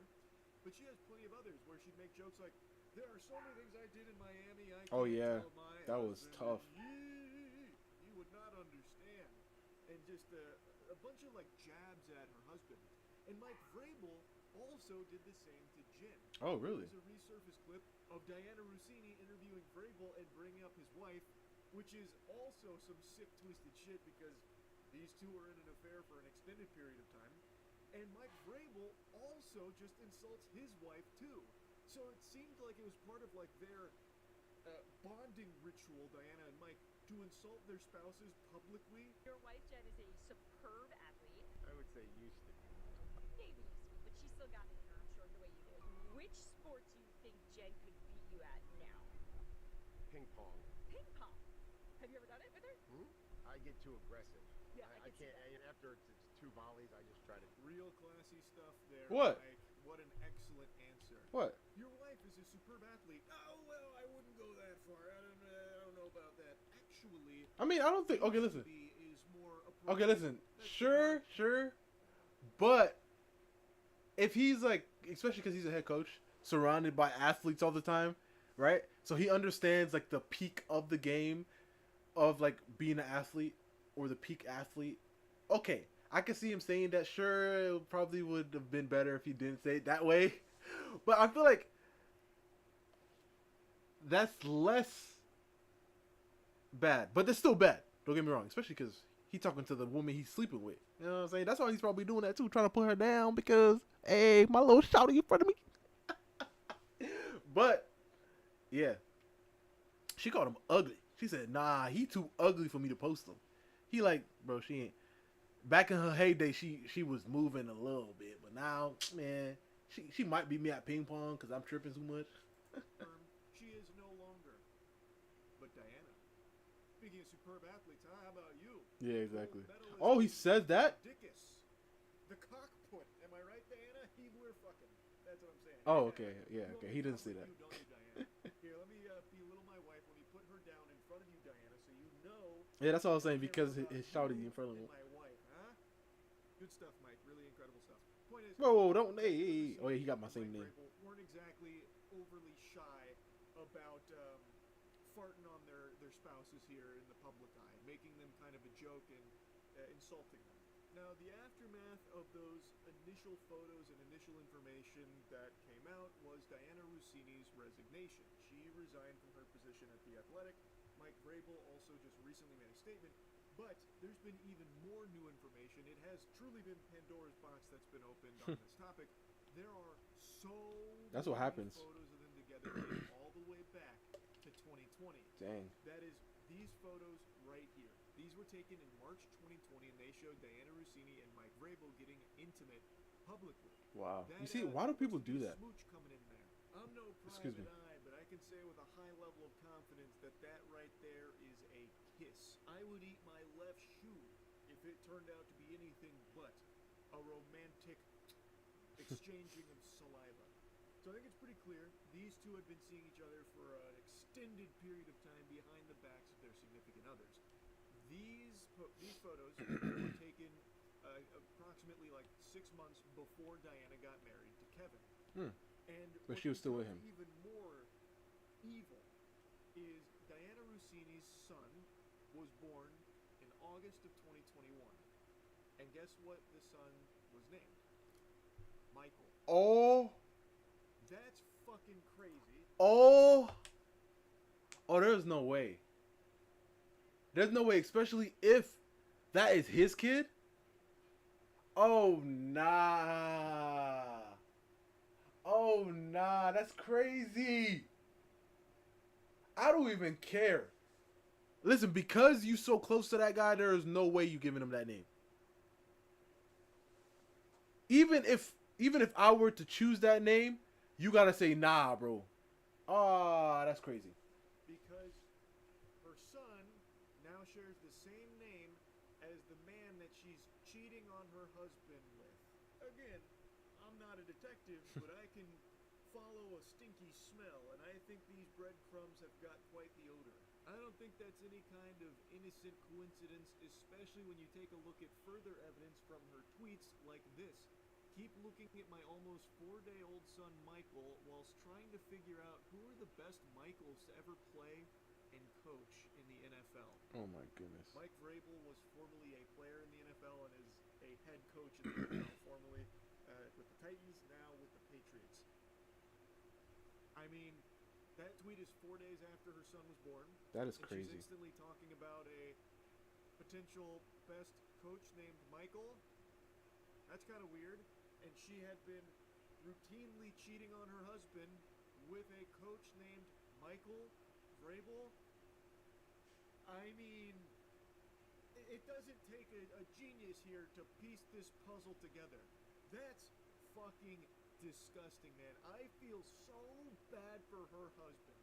Now anyway, like I mentioned, Mike Vrabel also made a statement loosely addressing everything that was going on here. He didn't get into the weeds of it, but he did give a statement which does contradict what was coming from Diana Rossini's camp that was kind of outright denying all of it. Mike Vrabel's is a little more pointed about what's going on. You know, I've had some difficult conversations with people that I care about, my family, the organization, the coaches, the players. Those have been positive and productive. We believe in order to be successful on and off the field, you have to make good decisions. That includes me, that starts with me. We never want our actions to negatively affect the team. We never want to be the cause of distraction. Those are comments and questions that I've answered for the team, with the team, and keep those private. So he seems to be much more about saying that he's made some decisions that go against what he believes is, you know, acceptable. It's not up to his standards, but he doesn't actually start talking about cheating on his wife with Diana Rossini, but you can tell that that's what that's in regards to this whole story here. He's not denying it or anything fully, or anything like what Diana Rossini and her team tried to do with like all these excuses that obviously didn't make any sense. So his is a little more directly talking about it and not just shooting it down. And he's talking about how like he's talked with the team and stuff, that kind of thing. And he's keeping other things private. He's talked with his family. But yeah, anyway, pretty crazy how much has come out now about these two. I am blown away by the amount of photos that exist of these two together over the years. I don't know how they were able to keep the cheating a secret for this long. It's fucking gross stuff, man. Especially Diana Rossini naming That's her son crazy. Michael, seemingly after Mike Vrabel, the man she is cheating on her husband with for 6 fucking years. I feel like it has to be, or there's a high likelihood chance that it's him. Crazy stuff, man. It really is. Anyway, That is his kid, I mean. The follow-up. That's about it. See ya. I feel like there's such a high likelihood of a chance that that kid is his, bro.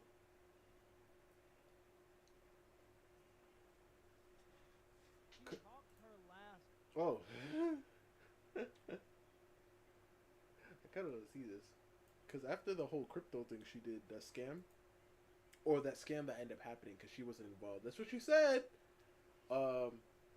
I want to see what happened to her. Tua, yeah, bro. Last time I talked about the Hawk Tua girl, she was on about 14 minutes and 59 seconds of her 15 minutes of fame. And it was going in that direction. Y'all know the direction I'm talking about. The content creator, specifically female content creator, to OF Pipeline Never Fails. I think she started selling feet pictures. Ah. And that's how it always starts. Let's see what she's doing now. So it has been a couple of months Oh, since Jamari. the last time I spoke about the almighty Hawk Tua. And the last time we caught up with her, she had only 9 viewers left on her live stream. That's crazy. You wish you weren't famous. Yeah, sometimes. Yeah, spoken like somebody that's burned through the money. Mm. And I understand, I get it. If you're famous and you're not rich, you get all the cons but none of the pros. Everything is sweet. Don't nobody regret fame when they're making money from the fame. But when you ain't making no more money and you done dried up all the money, that's when you start regretting the fame because you have so many cons and none of the pros. I'm telling you right now, and I understand it. I used to be an athlete. So I used to play for the USA national rugby team, and I come from a The town Tan of 30,000 Superman, yep. people. So I wasn't even famous. That's not even fame. You're just popular in your hometown. But when I came back after a back injury and I started delivering mail for USPS, even though people might not have been like directly judging me, you can tell in the back of their minds they're kind of thinking like, dang, what happened? He was just traveling the world doing all these fantastic. And it's because when you're doing those things, there's this idea that you make money. And there's no money in rugby. So after getting this back injury, I'm back in my hometown. Yo, they gotta bring that anime back. And it hurts What is it called? All because you have this notoriety, but you ain't like got one for nothing to all or show something? for it Not at one the for end all. of the day, and now you back in the field. But here's the All for one. Something like that, bro. Ego be bigger than reality. You can never let your ego be bigger than the program, and that's what happens to these types of people. They let their ego become bigger than the program, and they don't want to go back to working a job and realize that having your 15 minutes of fame was a blessing, and you should have saved your money, and maybe you squandered it, but it's just a life lesson. Let me go back to working a real job. No. They never want to do that, so they start doing the OF. Me, I ain't got no pride. Yeah, I'm going back. Still need to make I that gotta go money. back. I didn't care about how I thought that people might have been judging me or if people were going to judge me. It didn't matter. And best believe, to this day, if this YouTube channel fails, I will be back delivering mail and mind your business. There are bills that need to be paid. My ego is not bigger than reality, and it's certainly not bigger than the program. And of course, we also learned that she is now selling some sort of spicy content online to make ends meet, asking for $20 to $50 for a single image. Yeah, and all those 9 people that are left in her chat are the people who are there. I told you, simps are the most loyal people. They're all there because she got famous for saying Hawk Tool spit on that thing. Yep, and they want it. And they want to see her Hawk Tool spit on that thing. I'm telling you, haters and simps. That is true. What did I say? Wait, give me one second. I'll be right back. Yeah, but you know that anime, that rugby anime, isn't it one for all for? You never seen it before? Give me one second. I'll be right back. Give me one quick second.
I'm back.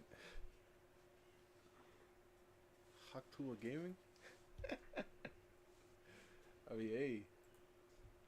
Are the most loyal people. Do you understand that hate is just as strong as an emotion as love? Like, do you understand how much investment you have to have into something to hate it? Like, if I don't like somebody's content or I don't like something about somebody, I'm just going to go on to the Yeah, I'm telling you, I got to a point. Because I usually do that too. If I don't like it, I'm leaving. Right? But there was somebody who said something, bro. And it literally, like, I was like, it got me heated. And I was like, what? Bro, I literally went to the comments and I started typing. I deleted it all and I turned my phone off. I was like, what the heck am I doing, bro? I was like, yo, calm down. What is happening to me right now? It's crazy. 1 billion videos that you could be watching.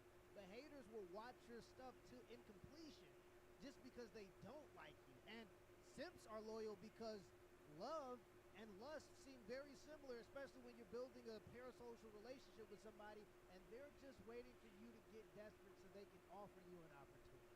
Mm-hmm. You ain't got to accept the opportunity, but they're going to offer it to you. And I'm telling you right now, when you start to get desperate because that money is going low, You go think about the it. devil becomes very Yep. persuasive. And I'm telling you, the trap starts early. The persuasion, the whispering starts early. Because after you realize how easy it is to make money online, you've opened Pandora's box, and it's hard to go back to bagging fries at McDonald's. It's a hard transition to make. So instead of doing that, you start being sponsored by Prize Picks. You start taking gambling deals. You start doing crypto rug pools to try to sustain your lifestyle. You start doing OF. I'm telling you, it happens every time. There's more to me than just Hawk Tuah. But recently, she went on to an interview with Andrew Callahan of Channel 5 News, where she spoke about her 15 minutes of fame, the Hawk Coin fiasco, and where she sees herself going in the future. And right off the bat, she hit us with this quote. I think people give me a lot more credit for that whole crypto scam than like I can actually pull off. They're like, oh yeah, she pulled this off. I'm almost a 22-year-old girl. Like, you give me so much credit. Wow. 22-year-old girl? No, woman, obviously. But I didn't know she was 22. This weird obsession in America that we have with like infantilizing people, where you're a grown-ass adult and you're still trying to claim girlhood. I'm just a girl is your argument. Scamming people out of hundreds of thousands of dollars, which, by the way, if you're buying the Hawk Tuah coin, if you thought that you were going to get some type of financial prosperity from that, I don't even know who's falling for these scams at this point. But if you're the person that went and put in $1,000 into the Hawk Tuah coin thinking that you were going to make a return, you kind of deserve, I'm not saying you deserve to get scammed, but hey, what are you going to do? It's going to happen. But either way, she took the Logan Paul route where you scam people out of hundreds of thousands of dollars and then you just go, I'm a 24-year-old kid. I remember Logan Paul, after getting caught doing the Japan thing where he recorded that man's dead body, he was like, I was just a 24-year-old kid. 24-year-old kid? But apparently sometimes it works because there are people like Logan Paul. Like Logan Paul has run scam after scam after Prize Picks gambling ad after scam on his audiences. People just keep coming back. I guess sometimes people just forget how greedy people who have things can be. He treats his audience like pay pigs, and they just keep coming back. I think it's insane, actually. Do that by myself. Okay. Because essentially, her only defense after all this time is to continue to play stupid. There's types of coins, I guess. I still couldn't I'm telling you, I have no idea. And to be honest, the interviewer Andrew does nothing to ever push back. It seems like you really don't know. No, I'm dumb as a bag of rocks, so. I don't think you're dumb. I just think you don't know about crypto. I don't. Which makes By you no smart. means. Exactly. That's what they told me to. And I was like, thanks, I guess.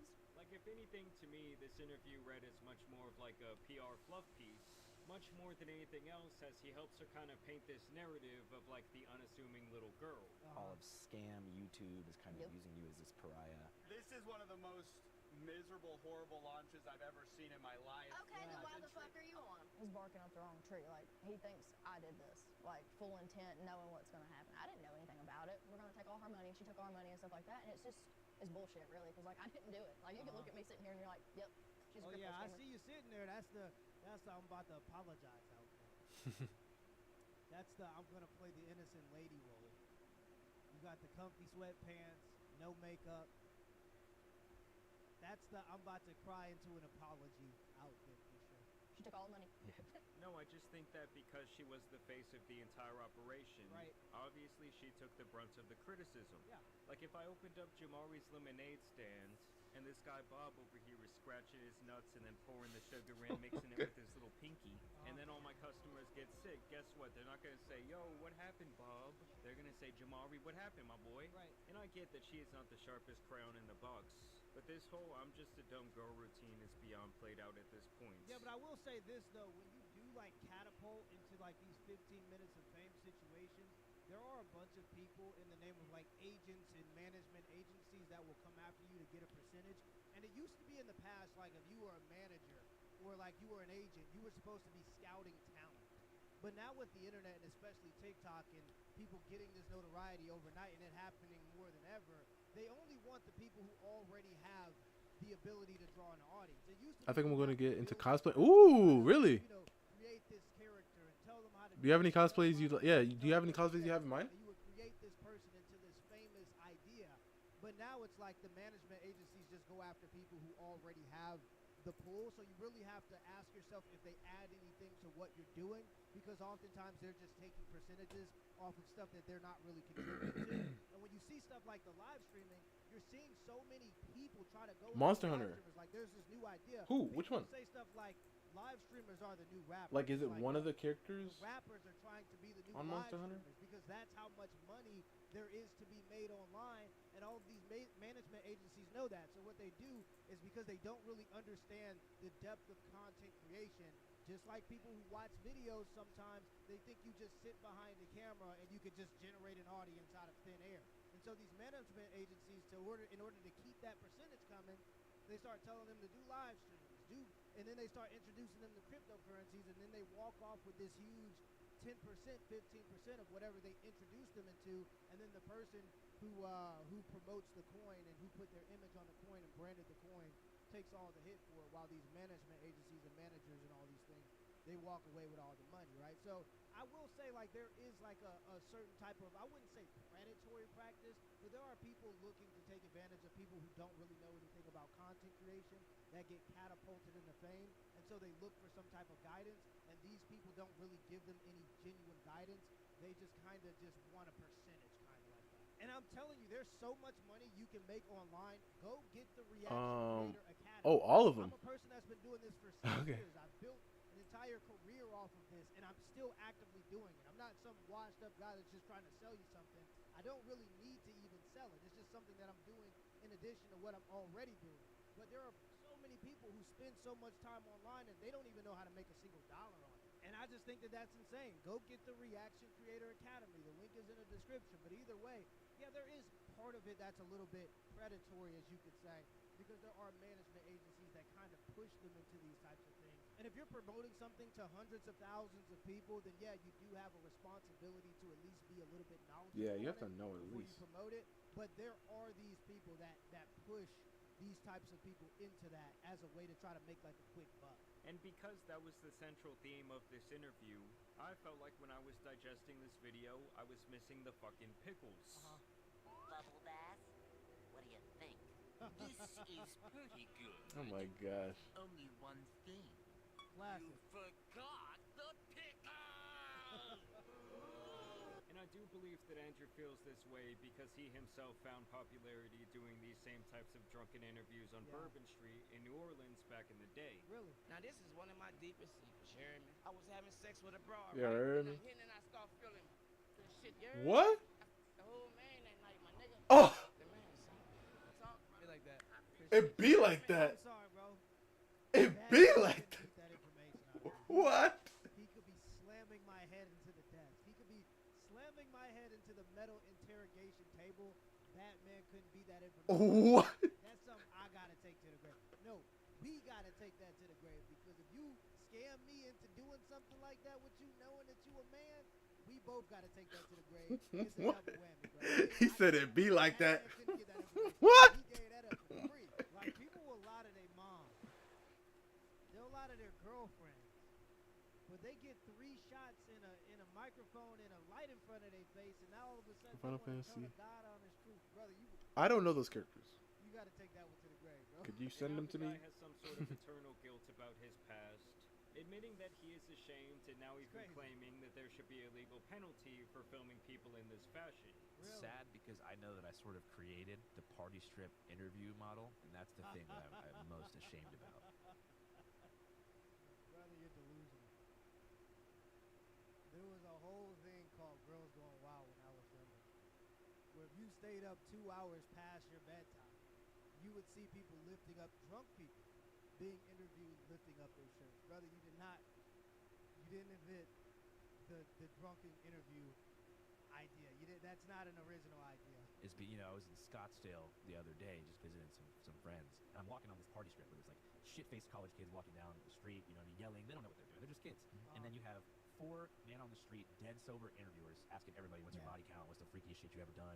Have you ever cheated on your girl? Can y'all trade phones? This shit where I'm like, bro, that's up. Yeah, but in this situation, they were actually asking her benign questions, and I remember the 2 guys who got her popular, who did the street interview, came out and talked about this, and they had it recorded too. They were asking her and her friend pretty benign questions, but then her or her friend, one of the two, said that they should heat up the questions. These questions are boring. Let's make the questions more spicy. So he asked her the question, and she said, Hawk 2 will spit on that thing. So it's like, you know, can you blame her being drunk on this situation? Like, if I go max out my credit card, can I tell the credit card company I was drunk when I made that decision, so I'm not liable for it? Should be some kind of like penalty for that. Like, So that is why he clearly sympathized with her from the very start, because he had her in the victim seat long ago. release forms past a certain level of inebriation are actually void. So technically, all these body count people, even like the Hawk Tua girl, she could sue that dude. And while I do believe a lot of these I guys don't think doing so. these interviews can be predatory, getting drunk is not a defense for saying stupid things into a camera in 2026. And in no way did this dude force any of these people he talks to on the street to speak to him at all, much less in the way that Hawk did. What's one move in bed that makes a man go crazy every time? Oh, you gotta give him that Hawk 2 and spit on that thing. Hawk 2, spit on it. It's crazy that we live in a world where you can get like nationwide fame from a 15-second clip. Like that's just such a new phenomenon. Not the 15 minutes of fame person, but the ability to do it at almost any time with a 15-second clip. is Exactly. crazy. And this is ruining the fabric of society, and specifically the educational institutions. Because number one, they're pushing a bunch of propaganda anyway. True. And the jig is up. Everybody knows it's all just propaganda. But either way, it's also the fact that like these kids, they live their lives and they're like, why would I climb this Exactly. They ladder want. when I could just say Hawk 2 into Mhm. a microphone and Exactly. just create a They just want to career out of become thin this. air. But they don't really understand that this stuff hardly ever works out. I don't know if I've ever seen. I can't remember the last person that got famous from a 15 seconds of fame moment and carried that notoriety. Now there are people I think- who have like a background and a history of being funny and making good content. Yeah. And they have a moment that Yeah. shoots them into stardom. Yeah, that's what I was gonna They say. have this- Cause I was gonna say like somebody like that one guy, that one singer guy. That one. What's his name? That Shawn Mendes guy. Wasn't he like just a YouTuber who just went viral for something, and then blew up, and he's still holding that notoriety? I mean, I don't hear him or hear of him, but I'm pretty sure he stood strong on it. You know, on the whole thing. So I think he's one of the 15-minute of fame people who made it work and held on to it. If that's what he means. back catalog of good content that people can go and binge watch. Excuse They go, me. oh, this is actually a funny guy. Like he's actually really good at what he does. But as far as like you having no like internet personality like presence, and then you go Oh, never mind then. viral in a 15 minutes of fame type situation. Oh, never that mind then. actually upholds for If you're talking about that anything longer specifically, than yeah, 15 never mind. Minutes, it hardly it never happens really. But still, the point still exists. There are a bunch of kids that are like, why would I climb the corporate ladder when I could just spit on that thing? Like you think about people like the Island Boys, they went so viral. Y'all have to understand what I'm saying. They were at one point making $30,000, and this came from them, by the way.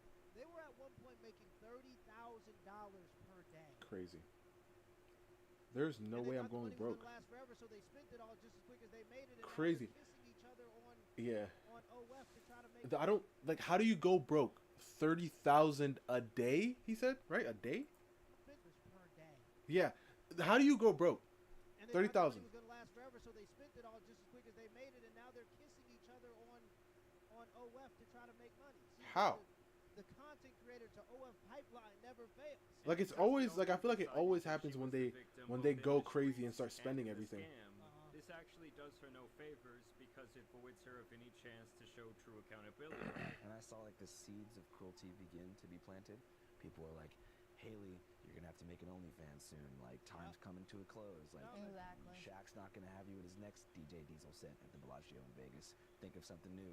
So I saw that kind of resentment begin, and then it just seemed to reach a boiling point. How is that resentment? You got famous for saying Hawk 2 will spit on that thing, and they want you to live up to the fame. There's this big. They want you to live up to the fame. That's crazy. Insane. Ow. Ow. Ow. Ow. issue in society that's happening right now that needs to be addressed. It has to be spoken about. And this issue is that we want to push sexuality in every way. We want to have it in the movies. I mean, there are some movies, like, geez, just cut to the next scene. We can understand what happened. I don't want to have to sit here with my mother-in-law because we're both movie buffs, and now we're watching like a full-on porno. Like, I don't want to have to see that. But it's in the movies. It's in the music. People want to act like it, talk like it, dress like it.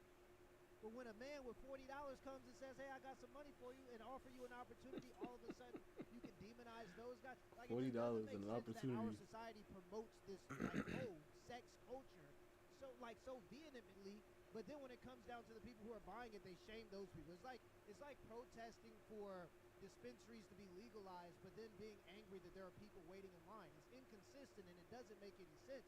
So my personal side, I don't think that it should be pushed. I think that the over-sexualization of a culture ultimately leads to its demise, and it's not a good thing for the people that are engaging in the society. But there are so many people who will argue me down and say, no, we should have all of these things in all the media and music and be allowed to sell it online. But then when the middle-aged man comes and says, I got $40 for you, all of a sudden he's like the demon. The guy who's buying the product is now the demon. And I'm not specifically talking about her. I'm just saying as a social issue, this just seems to be consistent. Everything is sexualized from the top down, but then once the guy who has $40 comes along and says, here's the money, all of a sudden he's like a horrible guy. It's crazy. It's inconsistent is what I'm saying. Begin, and then it just seemed to reach a boiling point. So basically, he's saying that people were plotting on her downfall long before it happened, which is not remotely true. As when you sift through comment sections of old interviews and videos before the crypto thing went down, people mainly found her to be relatable, funny, and adorable. And that's not to even mention that she was well accepted within celebrity and other social influencer circles. Yeah, and I'll say, like, the people who Jake are, like, Paul. demonizing her, outside of the crypto stuff, once you start messing with people's Yep. money and they got to go to work for a living, I understand that they're suckers for buying into it, but you are still playing with people's money. I understand the hate once that started to happen. But that's I again, hate like, the dealing people with who are people's hating money. on her are insane. But the people who are saying like she has talent and skill and this is going to be a career and she's so relatable, those are also insane. Sometimes I think that those people are even more insane. When I think hot, you think dog. What? Oh my god. Yeah, she's like, And the other thing is, she was not really shamed for the street interview. In fact, it made her so infamous and rich that she started an entire career in media, making tens of thousands of dollars a night for appearances. Crazy. The backlash only came after she promoted and tried to profit off of something that people told her endlessly not to do. Yeah. Because leading up to the release of the hot coin, she had done all this different promotion. My hot meme coin is live! And people in the crypto space were saying, do not do this, it is going to get sniped. I really hope that there's not any more interviews kind of like the one I got, because now that I think about it and I'm like sober, it's kind of disrespectful to women, like the stuff he was asking. Huh? Here we go. Now all of a sudden it's disrespectful to women. That's how you know the money dried up. When everybody go on the comfy pajama tour, you start crying, your eyes all looking red, and you spend all the money, and all of a sudden it's disrespectful to women. You didn't care when you was making all these money, doing all these appearances. You milked that cow dry. It's the same thing that happens when these ladies come from these industries that they call it predatory, like the Mia Khalifa girl who literally still uses her stage name that she got from the industry. She said that they only paid her like $12,000. They came out with proof and evidence that they actually paid her significantly more and that she was just blatantly lying about that. Yeah, this is what happens all the time. All of a sudden, after you done made all the money and you got to deal with the backlash now, all of a sudden, oh, it's bad for women. It's anti-female. Like, they always try to pit it on a male versus woman thing. The guy just literally said that he slept with a transformer. On a camera. He just said that. It's not exclusive to being bad for women. Once they go no makeup and they start wearing the pajamas, the money is dried up, and here comes the apology. It's crazy. How the world works nowadays, so. Now, don't get me wrong, if somebody did something sexual or exposed themselves physically in some sort of way, then yes, I do think some legal precedent should be set if an interviewer is blasting that out to the world without proper consent. But in the Hawk Tuah case, her friend literally asked him to post it, while also inquiring about where they could see the video in the future. Okay. Tim and DTV. All right. You said we better post that? Yes. Well, and this is the bootlegging society. Thank you to some of these cameras nowadays so we can get this stuff in 4K. I am sick of these false allegations, bro. You won from this. She won from this situation, and she's still making false allegations. You told the man, number one, you asked him to ask the spicy questions, then you told him to put it up and asked him where you could come watch it later. And you're still the victim. Like, bro, like, we have to stop it with this. This is a big problem in society. False allegations are rampant, and I'm so happy we have these cameras to catch this stuff now. We know that it happens way more than what we previously did because of the footage that people have captured. She said we better post it. How did they catch you in 4K? And even worse, the footage was released where it makes it very clear that her friend was the one who asked for a more explicit line of questioning. Oh, no. Come on, you gotta get a spicy one. You want a spicy one? Yeah. Uh-oh. Did she not ask for a spicy question? If you go back and look, we asked relatively normal questions like, what makes you wifey material? And they took it a place where somebody else would take it. This is my wife. What makes me wifey material? What makes her wifey material? That fat ass she got. Only way to get over one is get under another. What? Amen. I'm not a pillow princess. You get me?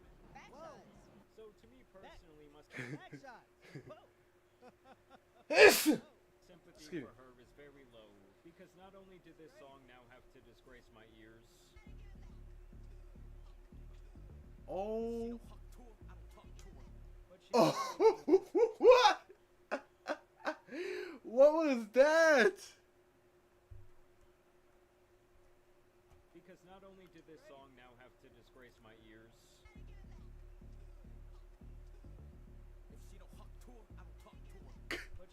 I don't talk to her. she fully leaned into the Haktua bit Oh, while completely my. sober and aware of what she was doing. Yeah. Oh, it wasn't oppressive and exploitative of women when you was doing all that, right? Well, now once all that's dried up, your 15 minutes of fame is over. Now it's, of course, it's the same old story. And then you continue to use the name that you got from the thing that was so exploitative. Same story, bro. It's like the same script every time. And she then sold merch, ran campaigns, had a successful podcast, and was on her way to becoming very wealthy. I guess what I'm trying to say is that viewing her as some sort of like naive child actually continues to hurt her image more than anything. Yeah, it And does. before I show you guys the craziest part about how Haktua is currently making money, I actually want to show you guys how you can put some dough back into your pocket. Okay, and that is Jamari. precisely why I teamed up with Mint Mobile for the sponsor of today's video. Because with Mint Mobile, not only will you save money, Gotta but let you the will app also play its save respect time. thing. Personally, I always hated going to the store to buy a new phone. I did not want to deal with the long wait times. Yep. I did not want to deal with the pushy salespeople. It's a But because nuisance. everything with Mint Mobile is done online, I found it extremely easy to switch my service over. I do think it's funny how conveniently enough, like your phone just starts to act up right after you paid it off fully. I do think that that's interesting.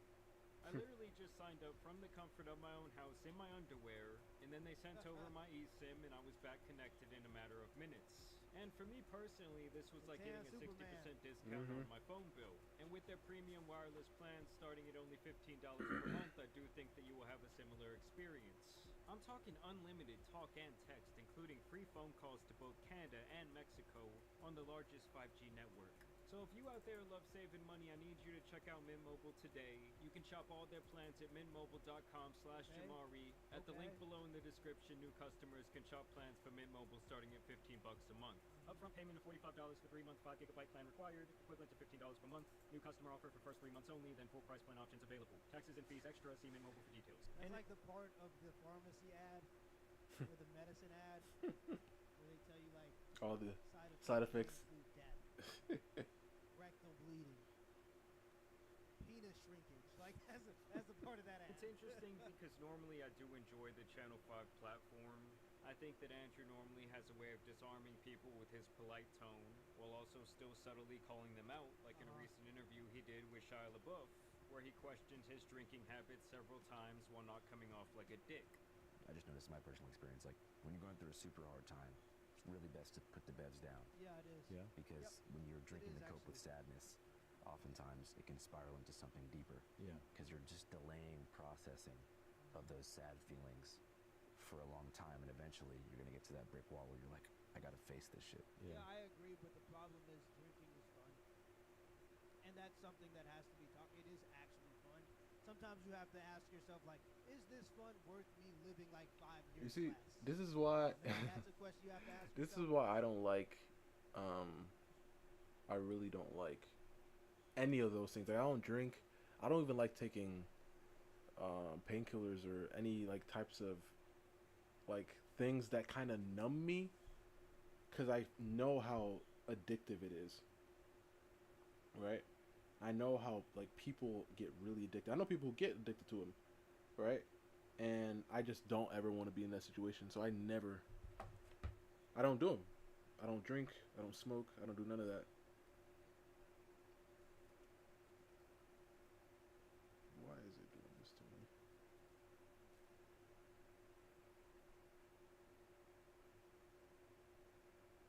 Why?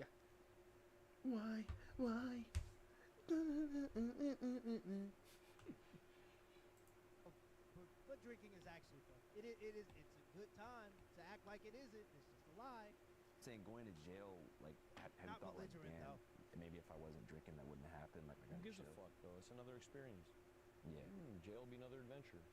What? What are you gonna do? It's cool. He also recently Yeah, you can think that way when you have $1 million to fall back on. Mm. That's the best part about money. It isn't really the things that you can buy. It's the fact that it insulates you from issues that everyday people have. Like when your car breaks down, instead of like your cortisol spike, like your heart rate increasing because you realize you're not going to be able to make it to work in the morning. So now this is going to be a bigger issue because not only do you not have the 500, but now you're not able to make money because you got to get to work to make the money. And then like you start getting stressed out. The best part about having like money isn't really the things that it can buy you. It's insulating you from like some of the issues that just pop up. Yeah. That's Like why I remember he's somebody saying said, that, I never thought that I really wanted, to be rich. He said, I never really thought I needed to be rich until I saw this video. And the video was this guy, he walked into a store and then he walked up to the I don't know, like the front desk person. Like, you know, the people, like when you go to the high end stores and they follow you around and try to, like, you know, sell you. Or the salesman, you can say that. He walked up to him, gave him some money. He said, "Don't talk to me. Leave me alone." And then he walked away. He was like, "Yeah, hey, I'm about to get what I want to get. Don't talk to me. All right, here's the money. Do not talk to me, bro." As a guy that's like a multi-millionaire, so for most people, going to jail because they're too drunk isn't something that they're looking forward to. got into It's it not an with that Luke experience. Maxer leader, clavicular. If you want to be completely disingenuous, that's fine with me. I guess there's just no point to continue. All right. Thank you for your time. Thank you. All right. Yep. But hey, when it came to Haktua, he put on the kid gloves, even allowing her to take a page out of Akash Singh's wife's book and blame all of the backlash on bots. You know, the whole crypto scam controversy have a super negative impact on your fan base? It definitely did. Like, I still get comments all the time about it, but I think it's like mostly it's bots, I think, because nobody really cares anymore. But really all it is, they just want a response or it's a bot. And the lack of pushback. It's not a bot. It's a hater. They've been watching you since the beginning, and they've been commenting since the beginning. But when you were popular, it was all flooded out and diluted because you were getting so much positive feedback. Oh, she's so wholesome. Oh, she's a generational talent. All these different things. I love your podcast. All these different things. And when those people start to go away, and ain't nothing left but the rocks at the rock bottom, you really get to see how many The rocks haters at the you got. rock They're bottom. going to stay for the downfall. In fact, you're going to get more haters when they see you start to flail. When they see that you're struggling and gasping for your last breaths, they're going to be the ones that come in and record it and kick you. Yeah, so like what she's seeing right now is just, it's not bots. Those are genuine haters. Those are people that were waiting for your downfall, and now they're happy about it. Back is even more evident what it when he is. asks her what And she you is fuel the currently fire. doing to make money. So what are you doing for, you know, money nowadays? Let's see, I have my fanfics, fanfics. What's fanfics? Like, you can post pictures of yourself on there, you can talk to people all day, but like, I think they gotta pay you to talk to you too, don't they? So Diet OF. Yeah. That's pretty cool. Maybe we should do that. Do it. Now, to be clear, Fanfics is advertised as a non-nudity website, but a lot of people actually use this as like an OnlyFans light. likely because of the stigma that comes with the name of that platform. Basically, they want the money to sell similar pictures without that label. Did you see those tweets that went viral like over the past couple of days that said you had an OnlyFans? Yeah, I heard something about that.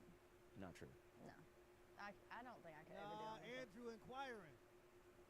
That's what this interview been about. Andrew, she's not going to sleep with you, brother. Andrew's doing, he got both hands on it right now. He's doing tricks on it. He's putting on the kid gloves during this interview now. All of a sudden, because he's talking to, I know this type of guy. Andrew, you sly dog, you. Yes. I know this game. This is where you act like the safe guy and that you're accepting everything. Oh, no, you're just so innocent and and then you ask, oh, can we do this website together? Oh, so you don't have a OnlyFans? That's what this was all about, Andrew. We're on to you. Yeah. I mean, this is so weird to say. You gotta have something to sell before you can get on there. I'm nothing but back. So I mean, they can leave me out of that shit. And while she plays dumb, the way she has chosen to advertise her page is to bait people with sexual images of herself with provocative captions. Like even right here, she says, "Ready for me to release more feet stuff? Unlock this if you do." Now I have a feeling that I know who is funding her lifestyle. Did you know what my toes are ranked on Feet Finder? What the 4 heck? out of 5. Whoa! What do you think the deduction of a point was? How long my toes are, I'd Yeah, say. that's Like she has obviously known about this feet phenomena for quite some time. Worship my feet. Worship my feet. Worship my feet. Oh my gosh. I said worship my feet. Like to me, This is where it starts. I know a guy who used to sell his drawers. Oh my god. Personally. What the heck? He used to sell his drawers. And guess who his clients were? Freaked out guys. Not a gay dude, by the way, by any means, any stretch of the imagination. But guys would buy his drawers for $60 a pop, and this was 12 years ago. So this, when money was stretched, $60 could fill up your tank. You would have a little extra. But that's how it started. It starts off with $60 will fill up your tank. $60 per pair, cool. Then the price start going lower. All right, let me get them for $40 a pair. If I buy 3, can I get 3 for $120? Oh, cool. Now I want you to sit in them all day and work out in them and then give them to me. Oh, cool. What? Now I want you to defecate in them. Oh, what? Oh, okay, you're taking it too far. Now you're trying to get them for $20. So that's what happened. And so he had to get up out of it because that's what happens. Things start to escalate. The price start going down. The amount of money people want to pay for the second thing. After they've experienced it once, they want a new thrill. And when people have like when they're freaked out, because we're in a freak apocalypse, when they're freaked out, it's an escalating thing. Okay, so the same fix that they got before, it's a gateway drug. The same fix that they got before, they want the next dose. So they're going to start expecting more and more crazy things, to say the least. So it always starts very persuasive. All you got to do is just sell your feet. All you got to do is just post bikini pics. All of a sudden you turn into a dom, telling them, oh, worship my feet. See, you're getting carried away. You're doing it. See, now you're going outside of your moral compass, and because you're desperate for the money, that's how it becomes. That's how it escalates. I'm telling you right now. I think that is almost freakier than selling nudes. After everything's ended and, nobody wants to see me on the internet no more, they expect me to just jump on OnlyFans, make a quick buck, and be done with everything. I don't want to do that at They all. don't know that you're a true American. And the thing is, if What? Andrew wanted to take this psychological approach to this Oh. interview, like when he tries to get deep when talking about why people seek fame. I have a theory it's because all fame and desire for fame is rooted in fear of death, existential anxiety about impermanence, makes people want to seek fame as the closest thing to immortality. Then why not also ask her about the pure irony in crying out about the guys who asked her sexual question that she welcomed, by the way, that in turn gave her this career and wealth beyond her wildest imagination, and then after she screwed that up, her turning around and sexualizing herself for a living once it all blew up in her face. Like, to me, that would be a much more compelling narrative on the life cycle of internet fame. I think Andrew does make good content, but for me, he really missed the mark on this one. And that is especially true when he runs a paywalled news platform that prides itself on being unbiased. Right. But either way, I want to know what you guys think about her hawking her last two That's pretty much the life, that's the life and death of an influencer that got talent, got famous from not really having any talent. That's pretty much the life cycle of one of those. Get famous, start trying to do a podcast because you think that's easy money. Start streaming because you think that's easy money. And then ultimately do the thing that's easy money. And that's either like a crypto rug pull. Usually the guys will do that. or it's like joining OF. Usually the girls that do that, and she did both of them. So that seems about right.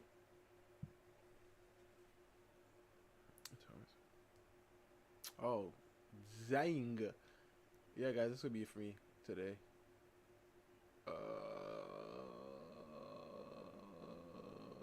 Yeah, I hope you guys enjoyed it. I mean, honestly, I think we actually did really good today, I think. And I really like these muscly ones right here. I think they turned out really good.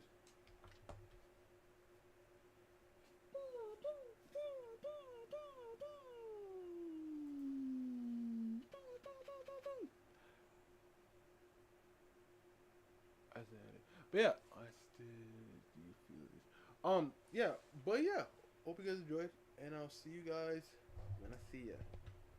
Oyasumi, oyasumi. We did, yes, we did. Have a great night. Have a great one. Have a great night. Peace. Peace out. Good night.